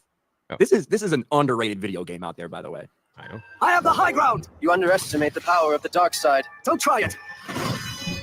He gets over him. There you go. that zoom in. Just kicks his ass down. Zoom in. Wait, it gets even better. Get down there, bitch. I want to get you hit with John Williams. Here's the end. This is the best part. Oh shit! I remember this. Yeah. Excellent work, my apprentice. There are none left to oppose us. The galaxy is ours now. Your new weapon, Lord Vader. Your new weapon. Those troopers. Bye-bye. No, The galaxy belongs to me. That's it. That's the alternate ending. I love that. It's weird, The weird flip. Just Oh yeah, it is a weird flip. I'm gonna distract the Emperor. This cool flip. Pretty much. What you got? What's your favorite Star Wars video game? What I really liked. I'm gonna flip past this. Like Jedi Survivor is slick and great. Oh, Star Wars series says Jedi Survivor is his favorite Star Wars game, by the way. Or Fallen Order, one of those new ones. Because the whole map is like a half, and I was like, I'll put Steam on it. Let's know the story. Let's shit it out there. Yeah, might be awesome. Might be okay. Let's just shit them all out there. Yep. And you get the flight simulators and the content. They had like a 9-month turnaround time. Crazy. Yeah, you don't and stuff, but no, I didn't get to play. I played the first one when I was a kid, and I was just seeing the Scion. It's like, well, I like Dark the Scion is a Outcast guy who games. was on the dark. Sorry, I like the Outcast games. The Jedi Outcast. Jedi Outcast, yeah, Jedi Academy. Dark side, and like he's so angry that you. Maybe let's bring him back. I know he has a lot of these like. Someone can survive that. Well, why can't you reasonably justify that someone else can survive this or that or that or that? This is where he makes the point. Look, and that's the thing. And to me, ultimately, and I know George was involved in that decision to bring them all back, right? He greenlit that thing, of course. Yeah. But to me, that does start to become a problem, and we're starting to see it now, like in current Star Wars content, because if we made this point earlier, that someone can survive that. Well, why can't you reasonably justify that someone else could survive this or that or that or that? Yeah. And now I feel like it doesn't feel like anybody legitimately has ever really gone, even Book of Boba Fett. When you think Timothy Oliphant, you think Timothy Oliphant's dead? No, he's alive. No. Oh, what about Ming-Na Wen? She gets shot in the gut? No problem, she's fine. Oh my And God, but you can always bring it back to, well, what are you going to complain about? You're going to complain about Sabine getting a lightsaber through the gut? I watched Darth Maul get cut in half and he's alive. I know. She's gonna sacrifice a lot of that. But there's so many things to argue about that because like he has the dark side. None of these people have the dark side. Reva? Yeah, Reva. So what? Dark side, bro. What? You're cut in fucking half. Yeah. Yeah.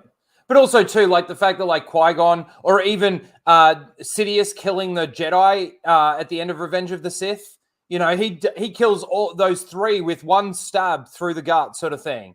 Mhm. Like, There's no when she was a kid. Jedi. It's just it's just a dishonest argument. Like, oh, he has a dark side. It's like, no, you just like him. yeah. That's it. Like, Yeah. you just like Maul because you thought he was cool when you were like 5 years old. Yeah. Whole show. Do you hate women? Or? Yeah, I guess. Well, I saw a bunch of people being like, because I have you in the stream now, it's like they're saying a whole bunch of stuff. You must do this. You're racist. You hate. I have not been paying too much attention to the chat, to be honest. Yeah, whatever. I have no real idea what's going on, but I love you, chat. You're awesome. We got 3,500 people in the chat consistently for the last while now. So if y'all could hit like, I'd really appreciate it. Boys, I'm sorry, I'm going to do a quick plug. I just dropped my merch, so if you got my favorite era of Star Wars is post Return of the Jedi. Yeah. Post Return of the Jedi expanded universe. Yeah. Seeing Luke Skywalker and Han and Leia. I think this is the bit that purists wanted us to react to or watch. Kids raising their kids, rebuilding the Jedi Order, the not the grandkids, but the kids and what they're able to go on and do. My favorite Star Wars character in history is Jason Solo. Like that's my favorite Star Wars character. Really? Yeah. And the arc that we see him go on is phenomenal. And the Legacy of the Force series really shows a lot. It really is a Jason series. And it may or may not end well. I don't know. You have to get to the 9th book before you find out. But it pays off, decades worth of reading these books and learning about these characters. So like to me, that's my favorite part of Star Wars, which is why I was so excited when Disney bought it. Because I thought at least I was going to get continuations of these stories. But no, not only did they decide to say, hey, we're going to wipe the slate clean so we have creative freedom going forward, but also we're going to stop telling any of those stories. So it's done. That sucked for me. That sucked for everybody, man. There's so many people that were bent out of shape over it. And I think, half the chat is, well, actually, chat, what do you guys think about everything turning into legends now? That doesn't exist. And the funny thing is, it's like they take like some sort of an amalgamation of legends with their own crap, and they just create their own sort of new character, like Kylo Ren, for example. Yeah, like Thrawn with Dave Filoni, bringing Thrawn over and cucking the shit out of him and making him an absolute moron. Yes, right. Like I despise that, and that's one of like the issues. That's what I was going to ask you. Like, you probably fucking hate Kylo Ren because it's like you almost kind of got. Yeah, Kylo Ren is this. I call bastardization because that's what I feel like they do. To me, Thrawn is a bastardization of his character. His name is Thrawn, but the way he's portrayed in Rebels and now in live action is not Thrawn. So I don't. There's a lot of different opinions on it. I'm of the opinion that you left it. You said, hey, no longer doing these things. We're rebranding as canon. Do your own shit. Yeah. It doesn't feel good to me to see a character that I loved done poorly, and you expect me to thank you for it. That's what I don't like. I think there's some people out there. There's some people out there that just want to see it. Hey, this character that I know from a book, that's cool. That's not me. Mm-hmm. Everybody's that, different though. That doesn't last as well. No, I like that. I like what he's saying. There's like, look, like, not only are you like, you said that we're not like this stuff is we're throwing in the garbage bin. We're not going to use it, but then like you bring it back and then do it badly and then expect me to thank you for it. Yeah, that's right. That's the right sentiment. That's the right attitude to have when they pluck things out of the EU half-assed and shove it into their continuity. Yeah, that's like the Disney Star Wars fans though coming out and going, "Look, they're giving you the EU. This is what you've been asking for, right?" That's where their points come from, and that's where like, no, I'm not thanking them for fucking pulling this fucking character out of the EU and then giving you a cucked version of it, and then I'm just supposed to, like Ryan said, sit there and thank you for it. No fucking way. Yeah, it's like not only like not just shame on me for not liking it, like shame on me for not thanking you for it. Like fuck you. Fuck you. Yeah, exactly. Thrawn is in live action, and they got the guy who voicing is great. Like, ask those same people in half a year, and they'll be like, "Oh yeah, Thrawn was in live action. Yeah, that was cool." I guess. Yeah, it's like little hints or like a character name here or people were like, "Oh, don't you think the zombie stormtroopers are cool?" Because it's kind of like Death Troopers. It's like, one, it's not like Death Troopers at all, and two, it was really stupid. Yeah. So no, I don't feel like, oh, what a nod to the EU. You're more than willing to take little ideas, to take little things from people that wrote it better than you did, that was more beloved than what you did, and try to take it and use it and make your own story with those pieces. But to me, it's not a good product, and it's not respectful at all. They got like overrun by possibly the worst enemy in terms of dealing with a lightsaber. Those things had nothing they can do against a lightsaber, and they had fucking 4 lightsabers between them. It was weird, man. It was like, why don't you just chop all their heads off, like chop them in half at the knees or something? What's so awkward is you don't even need choreography. You just Why does he say these things, but then still goes on to suck Dave Filoni's cock? Like that again. I just don't. I'm going to point it out every time I see it. Why don't you just chop their legs off or something? That's Dave Filoni that wrote that. Those zombie things were so terrible. Like you could just sit there and lazily wave the lightsaber in their direction. He makes another point.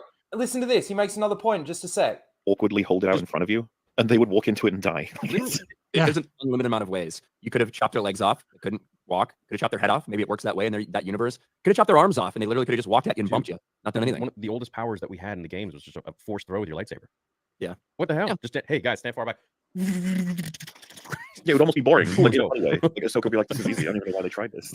Like force push them down the stairs. Like, like what's the big deal? And then they shipped at some point. Like there's a little edit cut where they like bounce back to Morgan, and then they bounce back to them, and instead of being like zombies, they're just like running down the corridor fine. Yeah, I was so confused at that point. I was like, "Wait, are they not zombies anymore? Are they like people again?" And then it's the Ezra and Sabine fight. I was like, "Oh, they're already zombies." Okay, I was like, "They've been zombies for a while." Yeah, they're like rotten and shit. Yeah. I don't know, dude. I was hoping for something a little more. Like I knew we'd get zombies from them. I knew they were zombies, but I was hoping that we would potentially get some like a big villain. And like when she was going around, when she was going to fight Elsbeth, and then Sabine and Ezra just like leave her. I'm like, well, you guys could just literally fight her right now for 2 seconds, kill her, and then kill her real quick. Go move on. Yeah, I think everybody that watched it made that point that the three of them could just take on Elsbeth and get to Thrawn very, very quickly.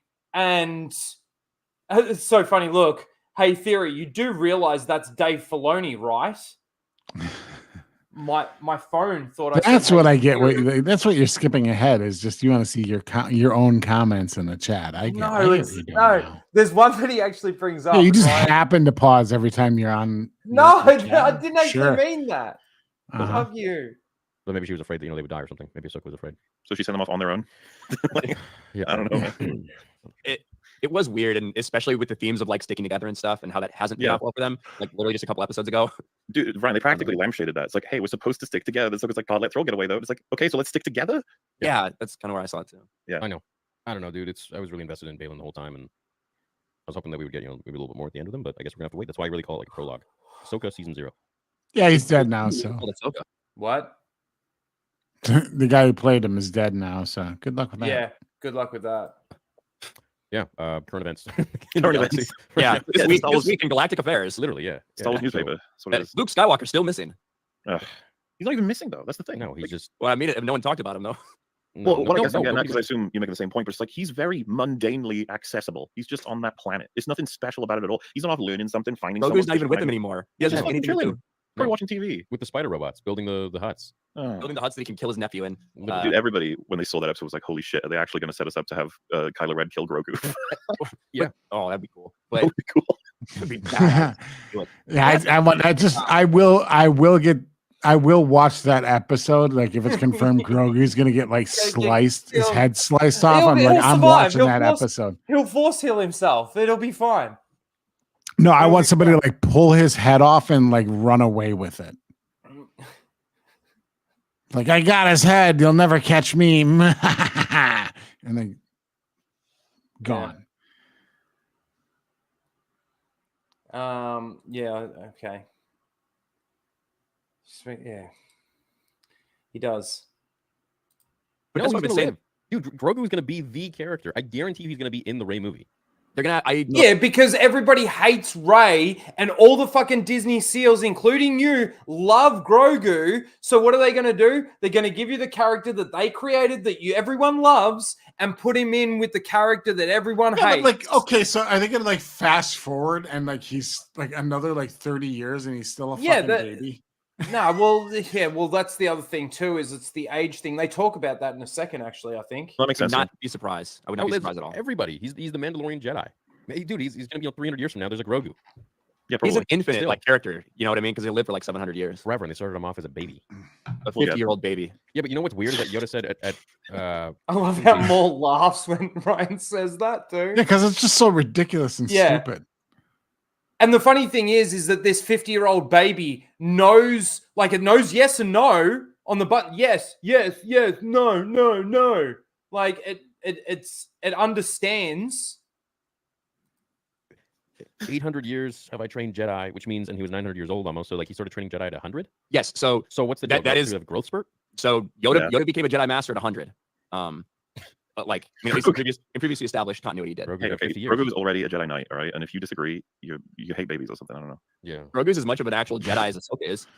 Dude, the fucking I brought it up before, the Praetorian Guard fight that lives in my brain forever. Can't believe they fucking did that. Wait, you mean the one in Mando season 3, or yes, the awkward puppet jump in and the fact that all of them are like trying to swat a fly and awkwardly walking around the room. It's like, what have you done? I don't know how they could take season 3 and just. So, how do you feel about Mando season 2 as a whole? Obviously, the Luke Skywalker thing at the end. Yeah. How do you feel about the whole season? Yeah, I liked season 2. I thought shit. I thought that season 2 was a drop off from season 1, and mostly because I didn't feel like there was a very throughout story. It mostly felt like cameo of the week to me. It's and it changed from it's like, okay, we got the Bo-Katan episode, we get the Ahsoka episode, we get the Boba Fett episode, we get the Luke Skywalker episode. So in 2 weeks, Mando runs into like super important people, just happens upon us, you know what I mean, in his journey. I was going to bring this up. You're talking about how Ahsoka's become like the center of the universe. I felt like they ruined Mando with that. He was so much cooler when he was off on his own, doing his own thing. But he's fucking, like I said, collecting all those toys as well from like everybody, and they're even stripped of most of them now as well. I'll agree with everybody. I assume here, such a shame that he's been sidelined in his own show when. Like, I've just been waiting for him to be interesting to me again instead of being a ping pong ball that goes through everyone else's stories. You know from all your things and even what you've said on this stream that all 3 episodes of The Mandalorian are garbage. 3 seasons. Yeah. What did I say? 3 episodes. Oh, sorry, 3 seasons. Yeah. But it's weird because he sidelined Boba. Yeah, he gets sidelined by Bo-Katan. And I assume you know about the quote from Pedro Pascal where he's like, "Yeah, I'm ready for you to take over as the Mandalorian." Of course, you would say that. It's just fucking lame. What's Pedro gonna say? Hey, with Pedro Pascal's fan base, if he said like, "No, I'm not gonna let a woman take over" or something, no, you'd think it'd be nice if he said something along the lines of like, "Absolutely, she's important to the story, but of course, the Mandalorian is about Din Djarin." It'd be really great if he fucking said that, but obviously he's not going to. Partly because of the fact as well, I'm pretty sure it's become clear. I don't think he wants to play Din Djarin anymore, like at all. Oh, I don't think he gives a shit. No, which also sucks. I don't think it gives him very much like clout or anything off it. I don't think he gets paid a ton for it, first of all. No. Based on what we know about some of the salaries for Star Wars and stuff like that.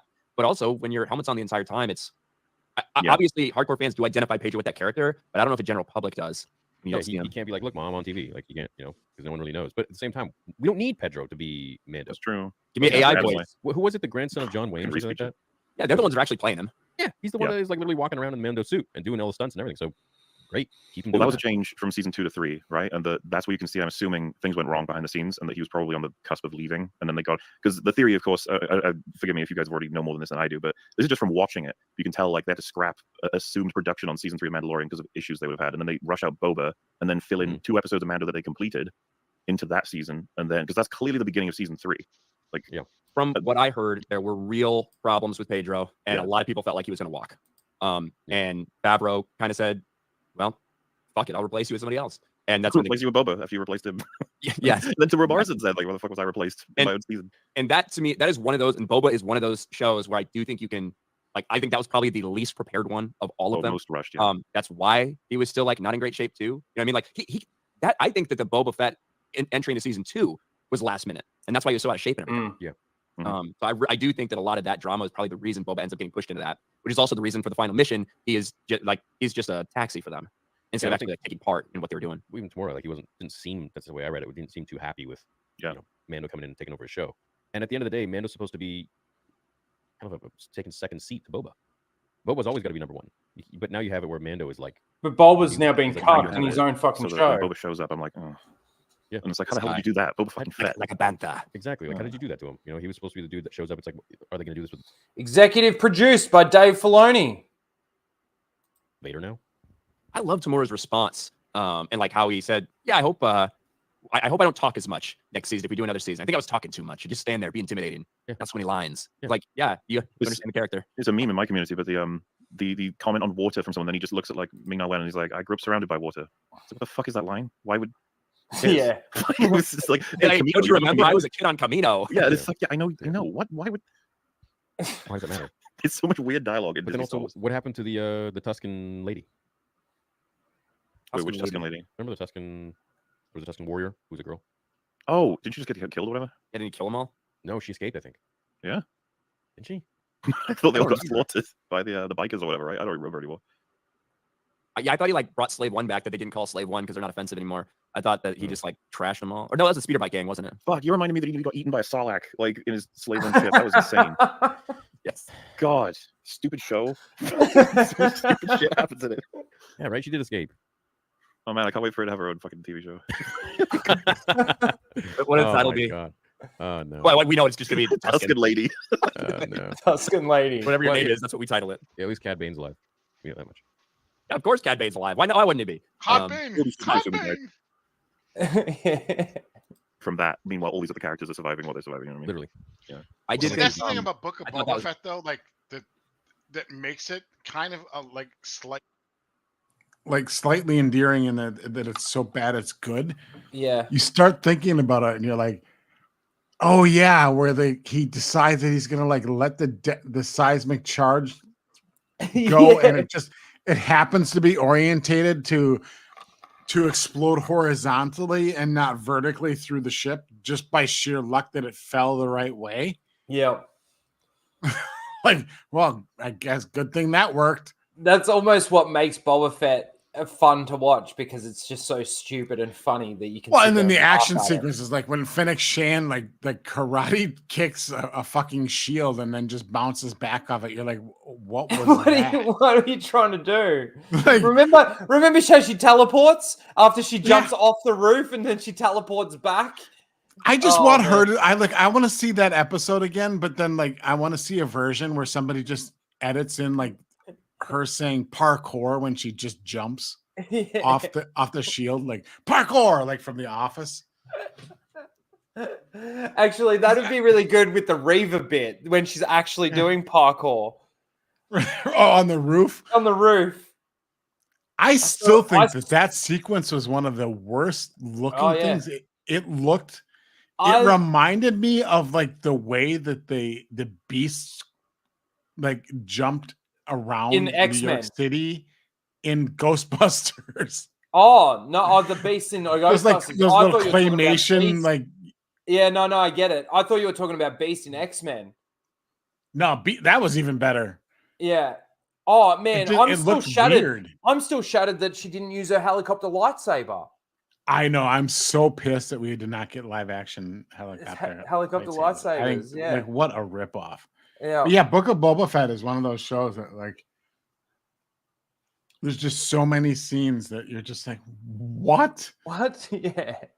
Like, you know, of course, you got the classic, of course, the scooters. But see, the thing with the scooters was like, It wasn't just the scooters. The entire the whole chase sequence looked like shit. Yeah, well, it was Not really just slow. that the scooters were pastel colors. But then you've got this guy that's got a mod in his hand of a little flamethrower trying to do something, and you've got a guy with a fucking leg. Yeah, he's got a grill starting big torch. Man, like it's like so that guy is funny. his career. He got that mod because he was going to be a restaurant, and that he was going to use that torch to flambe stuff. But what about the guy with the jack leg, right?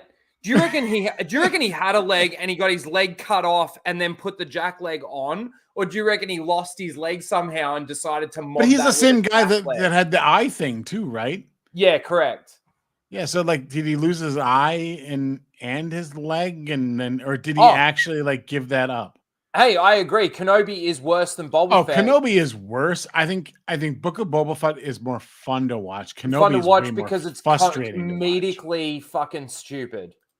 It's comedically stupid versus Kenobi is stupid, but it's anger and destructive. Yeah, it's one that's angering because at this point, I guess maybe for Book of Boba Fett, I think Boba Fett was ruined enough in the Mandalorian episodes that he was in. I didn't have I was like, this character's already fucked. And then you've got the like a bantha, oh man, you get the like a bantha thing, the mod, the watermonger. The idiot mayor guy that tries to get away in a convertible, selling the water really expensive so they can polish their fucking scooters. Right. I mean, and just the idea that the Rancor riding scene at the end where the Rancor is like, no flame, roar, run away, and then 5 minutes later he's like, I like flame, yummy. 5 seconds later, he's immune to fire. And Boba Fett goes all the way back to Jabba's castle or Jabba's fucking palace to get the Rancor instead of his ship. Instead of a ship, the entire battle is where is this is the Star Wars universe, and nobody thinks to get into a ship for air superiority. But even the conversation with the chick that's like, oh, don't go back to the palace to go get your ships or to go get the Rancor or anything. Stay here because you've got to stand with your people. It's like, yeah, he's just going back there to get some weaponry so that he can actually. No, that was before the fight even started. They should have held up in the fortress because why? Man. Because that's what a fortress is designed, and you don't want to draw a fight into the middle of the city if you care about the citizens. Oh man, the acid lizard in the nose. I fucking forgot about the acid lizard. Snorting a this lizard. Is a show where you snort a lizard to find a stick in the middle of a desert. I mean, it's just so goddamn stupid. So stupid. But literally, so you have not just Boba Fett, you have Mandalore, Dim Jughead, who also had a ship and a fighter. Yeah, they both could have been in their ships the entire time and just annihilated everybody. Yep, and then you get the big droidekas, the big. Oh man, it's just a joke. It's just a joke. Anyway, who have shielding but are somehow susceptible to Grogu pulling a bolt. I do want to end the stream soon because I'm getting fucking tired. I'm near the 7-hour mark. It's fucking 2:30 here, so I want to get to the 2-hour mark on here at least. So let's go. It was a pretty good live action representation of Cad Bane. That was pretty solid. Again, oftentimes it's not they've got the actors, they've got the money. They just don't this the scripts every time for me. The scripts suck ass, dude. Yeah. And whoever's overseeing all these things are just not getting it. I don't know. It's not that hard. Thanks for stopping by, Darth Spandom. Good to see you, dude. As always, thanks. Take care. It doesn't feel like it should be. It's not just the scripts, though. It's the production value.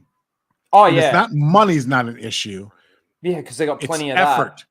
But it's also the fact that they're filming in the volume. It's kind of like I always talk about the bit in Kenobi with Leia running right past him, and he's almost got to grab her but let her go, but she's right there. You could just scoop her up and you would have caught her. You know what I mean? Yeah, the volume is a big problem for that. To me, the volume is the worst. where it really, really stood out to me. Like Mhm. it always stands out to me in that like you have these sets that have very elaborate backgrounds, but like almost nothing in the center. Yeah. So a good example of that is in season 3 of The Mandalorian when they're at Lizzo's planet and they're in this space and it's just all empty in the middle and then Yeah. everything's ornate in the background. So basically it's almost like you're almost looking at like a play where Yeah. like there's the fake props in buildings the and stuff in fake the props, background yeah, and in the then background. it's just they're just Yeah. on the stage in the foreground. Yeah, yeah. So you get that feel, but like there was a scene in it was Book of Boba Fett where Boba Fett and Fennec are in the desert and his ship is behind him and it looks like a fucking painting. It looks Yeah, like it a does. watercolor. It doesn't even look like a good painting. It looks like a Mhm. watercolor. When they're sitting around the fire. Yep. It Yeah, looks, yeah, yeah. I because know it, the like scene. it doesn't look three-dimensional at all. It Yeah. looks like that is just a flat screen. I know, I agree. The volume does suck. I completely agree. And for those people that are here at like 3:30 in the morning for you guys, I appreciate it. We've Yeah, still got wow. 61 people watching, and I really appreciate you guys being here. I really do. I think the volume could be a useful tool, but like it's not the end all be all. But they continue filming like pretty much nearly all of Mando, all of Obi-Wan Kenobi. I know all of Obi-Wan Kenobi was filmed in there. Yeah. The only thing out of everything that they've done that hasn't actually been filmed in the volume was Andor. And that's see, probably part of why it- it did look better. But see, 'Cause it part of did. it is also that like I don't think like so the way the volume works is where you save time is like the work is all done pre-production versus post-production. Mm-hmm. So like all those backgrounds and all those images and everything, like those still have to be created. It's just they're created before they start filming on set. And Yeah. they're just, they're just shown on the screens. And then the cameras are capturing the screen. So you don't have to put that in post. And so, but there's still special effects that need to be done in post. And the problem is like these shows have scripts that are written on crayons, where, like I said, the 17 pages. So how do you choreograph and you got a sequence that you want to film and it's in the volume. Mm-hmm. All right, so there's your background and everything. But when you go to film it, like you don't really have a good, you didn't use previs to figure out exactly like, all right, here's where all the actors markers are going to be. Here's where they're going to be, and here's where the camera is going to track. Like you didn't put the work in to do all that planning because you're working off an outline and not a script. So when it comes time to actually film it, it's half-assed and not planned very well. So it looks even smaller than it otherwise could have been in the volume because you're using the volume as a shortcut when like in places where you shouldn't be shortcutting. Like that's not what the shortcut is, but you're using it as a cheat. Mm-hmm. And I think that's where it shows is like, the rehearsal work and the other stuff like that. And the fact that they have to ad-lib the action, I think, is what lends to the choreography being just very generic and silly looking. Yeah. It's just they're not putting in the work. No. And part of it, I think, is that they're trying to make too many shows at once with the same resources. So they don't have the it's not the money, it's the people resources that they might be lacking. Yeah. And the time that they're lacking to actually plan these things out. But also too, apparently there's a lot of money that goes into making those backgrounds for the volume. Well, of course there's a lot of money into it. But I mean, that money would be going into making the backgrounds in post if they weren't making them when they were filming. But like, I think time. But they make them before they film, as far as I know, so that they can actually see what the backgrounds, the actors can actually sort of feel like they're actually there. Well, and they have to, because again, they have to ad-lib so much shit. Yeah, that's it's right. just they're not putting the effort and time and craftsmanship into these shows. So you're starting with the weak script. And that first and foremost is your biggest problem. Yeah. And then you're trying to ad lib and create filler as you're filming. And then you're not doing the work for the choreography and the planning out the shots and planning out how it's going to work. Yeah.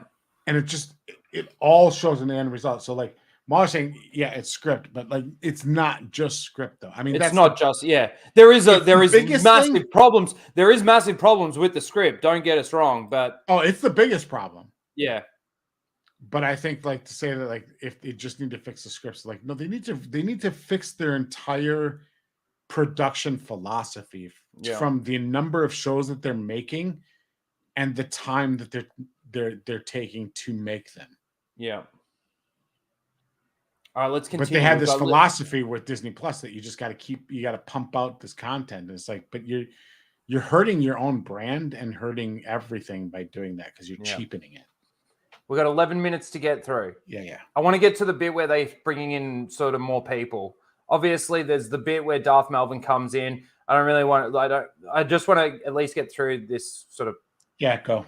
Put on triple speed. I don't care. I think when you get... It's already on 1.5 and it's too much already, so I'm not going any faster. Hollywood studios and things like that and these corporate things, it just ends up like that. When I look at Lucasfilm now, there are a lot of people that were working there when George was there that never would have done stuff in terms of interacting with fans or pushing stuff like that. They never would have done that when George was there because they didn't. We saw that they didn't. But for some reason, I mean, guys like Pablo, right? He was there for a long time. There's something about the leadership that's there now that enables people to be maybe who they always really were. I think it's just a big problem with leadership, and it's run so differently than I think the way George did things. Hey, look who's up on the screen. Oh yeah. Wait. This gets better though. Hated Hollywood. George hated the studios. Oh, I know. Yeah. You know, he hated them, despised them. There's Raging Rhino. He loves you, Theory. I'm up on chat right now. He has some criticisms for you, but he loves you. All right. Well, take a fucking number. Get in the queue. There's a long line. There's a long line. Yeah. It is what it is. Well, I guess we should get to reading some Soupies. Did you guys want to stay on for that? They usually take quite a while. It's up to you. Yeah, I'm fine with that, especially if they directed anyway to us, I guess. Yeah, I can stay on for a while. Yeah. Okay, cool. Let me bring in the boys as well if they're around. Come on. Let me just refresh my whole thing because do you guys ever going on with StreamYard? And so they talk about how StreamYard's shit at the moment. It's tough to tell when he's complaining about technology. The cloud is clued. Hey, Ryan's gonna be on next week, and then you tag Gary and a couple other people, and you're like, hey, feel free to come on. Right. And he replies you. He's like, sorry, I missed this. Catch you on the next one. I know. And it's like, this is. He called out Extra Girl for misspelling cloud, and she was like, "Yellow UD." Then he just. Yeah. Well, I found out that I am 6% Welsh. Hey, don't hold that against you yourself. No. I don't know if you got any superpowers. I hope you do. Totally get the criticisms of Dave's storytelling, but why did some people drag his wife into the mess due to her social media posts? Makes them come off like losers and validates. This is the first I hear of this. Easy condemn and stuff like that. I completely agree with you. I actually talked about that. There was a lot of what happened. Things they talk about Dave Filoni's wife. I think she's a problem with some of the things people were saying about her. Yo, Will. What up, dudes? Chat. Welcome, Will. That is not the right microphone. Are you echoing? Hey. You're echoing hard. It was from like a month ago or something. Oh, crazy. It started going around on Twitter. People just taking screenshots or whatever. Listen, I'm all for going after people. I've gone after Dave Filoni in terms of like his work or like some of the things he said at women's conferences or stuff like that a lot. I don't need to drag his wife into it. Yeah, you never drag people's family, man. You got something to say about them, say it about them. But yes. Mine's been a lot. Here we go. I'll say something. Star Wars Theory. Everything that you've said throughout this stream is a contradiction to what you've actually been discussing. To a lot of women's conferences. Sorry, I'm very familiar with them. Great place to pick women up. Oh damn, feel good Filoni over Tony Killjoy and Killjoy watching his stuff. I don't. I was annoyed. I feel like I'm watching a cartoon that just has been turned into live action with none of the heart behind it. Yeah, but that's all. But with all of the kind of a little bit more maybe juvenile level writing. That's how I feel when I'm watching Filoni's live action stuff. So me and Will, we didn't feel Andor that much, right, Will? My co-host Tony is the biggest fan of Andor that you could possibly imagine on Dark Side Secrets. Myself, it's fine. I enjoyed it. It was cool to watch. Like if I was looking for a series on HBO Max to kind of just watch as I'm walking around. Do you guys not love Luthen Rail? Like he's one of my favorite Star Wars characters of all time now. Being this, I think he's a very compelling character, but I don't know enough about him to be like I love him. You know what I mean? Oh, I know. Like all the my biggest problem is that they brought him in to basically get rid of Bail. Like, where's Bail Organa throughout this? And like, that's one of my biggest criticisms of Andor is like, where the fuck is Bail Organa throughout all of this? He should be one of the most important characters in this entire fucking show. Hearing he does all the decisions he has to make, especially the whole like sacrificing a whole faction of your team so it looks like you don't know that the ISB are onto you. I thought that was awesome. That speech like fully encapsulated everything I thought about the character. I was like, oh shit, this is fucking cool. And I can't wait to see more of him. Amazing. What do you think about Mon Mothma like going through all this stuff for like a couple 100,000 credits or something? Which seems like nothing. I mean, that's the problem with Star Wars is the credit amounts like change throughout the different shows and movies in terms of what everyone has access to and can be sold for and stuff. So yeah, they probably should have left that vague in terms of like her daughter off. The 400, even there you go. Movies in terms of what everyone has access to and can be sold for and stuff. So yeah, they probably should have left that vague in terms of like her daughter off. Yeah, that was wild. It was like because it just seemed like not a lot of money. You know what I mean? In the grand scheme, for someone like Mon Mothma. Right. I'm sorry to say, Salty Sandman, I think you were like 5th. He identifies as first. He's got it. Call the movie Ray Shields. Ray Shields. Wait, we're smarter than this. No, Disney apparently you're not. It's good. I don't even know what the story's going to be about. 15 years after episode 9, and dude, I wouldn't be fucking surprised if Palpatine's back. Just like, yeah, whatever. Well, yeah. So in that book, granddaddy issues. Yeah, in that book, he's Secrets of the Sith. That there's this literal. Bail Organa didn't run off with Mon Mothma's money. Luthen did, and then he got 80 million credits and didn't pay her back. So she had to sell off her daughter. Even though she should have gone to Bail and said, Bail, I need your help. I need 400,000 credits so that I can cover up an embezzlement for the rebellion. Even though I fucking yelled at the man that's doing all this rebellion shit for us. Really a device that like brings back the dead. It's so convoluted. Oh, well, that's how Kylo's gonna come back then. Probably. Oh my god, Adam Driver's never touching this franchise again. You kidding me? No, dude, he's out of there. He's got that attitude that a couple of actors that have gone in Star Wars have been like, yeah, this would be a good idea. Holy fuck, that was a mistake. I'm getting back to like indie movies. Jesus Christ. Did you guys see that that most recent clip of Adam Driver that was going around on Twitter where he was like getting interviewed for something and a fan walked up and asked him a question about the movie and he was like, oh, so this movie, the CGI was kind of bad and the scenes were a little slow and the explosions were bad, and he just looked at the guy and he goes, okay, fuck you. And that was like, it looked like a crowd of people. It was hilarious. He just took his drink and went, fuck you. It's about Ferrari. He got asked about like cheesy chase scenes or something. It's like, all right, fuck you. Holy shit. Can you find that, dude? I'll look on Twitter. I saw it the other day. Yeah, the guy's like, so in this movie, the chase scenes are cheesy and the explosions are bad. What do you think about that? And he goes, I don't know. Fuck you. Damn. I'll look and see if I can find literally it. when Tarantino was like questioned about not giving Margot Robbie much screen time or something, he's like, I reject your hypothesis. I'm not even going to entertain you. I love the. In all honesty, even if they brought Bail into the story of Andor, I still would have other criticisms like what we were talking about earlier in regards to, the prison and how ridiculous that entire prison thing is. Greg and I were talking about it before we even started doing the EFAP of this. There's so many other problems with that show other than just the fact that Bail isn't in there. That is literally where I'm going to leave it. I am exhausted now. 7 hours. We did a long man stream for the 150 of Casual Rage. I might do that. Maybe we'll see how things go in regards to topics for maybe next week. And we might there's still obviously 3 more hours of this stream. We might do another bit. We'll see. Or I will. I don't know if Greg would want to come back for the other half of this. Yeah, we'll see how we go. But thanks, Star Wars Universe. Thanks for being here. Thank you, everyone in the chat, for being here. Yes, Andor sucks ass. You're not wrong. It fucking does. It's 2:30 a.m. here. Good night. Good night. Well, thank you for hanging around as long as you did. 7 hours. Awesome. Yes, 7 fucking hours. We're at 7 hours and 6 minutes. Greg, thank you for being here. Thanks for coming on and doing this with me. Yeah. It was a lot of fun. Is there anything that you want to plug or let everyone know where they can find you? Just watch Spacing tomorrow night on Open Airlock Policies channel. That's really all I have to plug. I mentioned it in the chat earlier, but I will show you exactly how that whole reserving a seat or thing is kind of crap. Oh, so tomorrow night on the live stream, I'm going to book an entire theater full of Captain Marvel for a Monday showing, and I won't spend one dime. Yeah, nice. Awesome, thank you. Yes, go over to Tim Open Airlock Policies channel.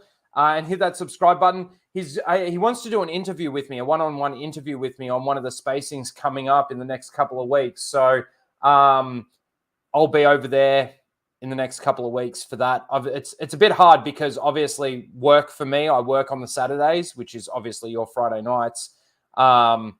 So he's going to probably try and push it back, or maybe faff for like an hour or something at the beginning, and then I'll jump on and we'll have a chat. I don't exactly know what he wants to talk about, but we'll talk.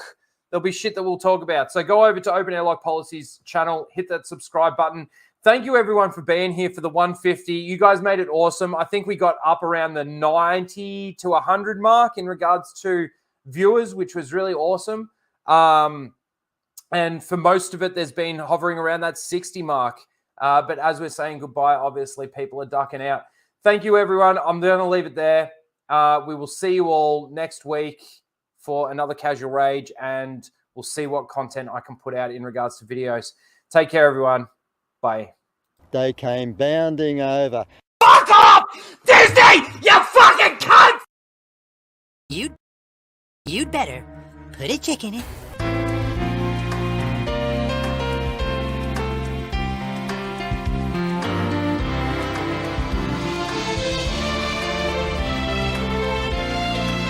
And make it fucking gay as fuck. Going somewhere?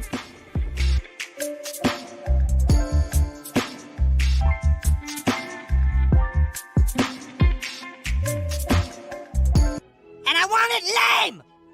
Put her on a path of her own choosing, so that no matter which direction she takes, we'll always be one step ahead of her. What? That is so lame!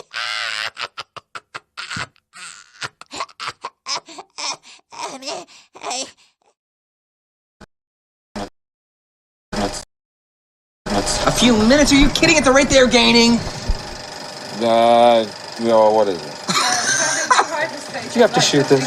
Traveling through hyperspace is like dusting, ain't like dusting crops, kid. Without precise calculations, we fly too close to a store. They're bouncing to a supermarket and then... Yeah. Be a hell of a mess. What's that? Watch. You're losing your deflector shields. Go strap yourselves in. Be careful on the way out. Yeah, sure. I'm taking very cautious. You go away. Bounce too near a supermarket?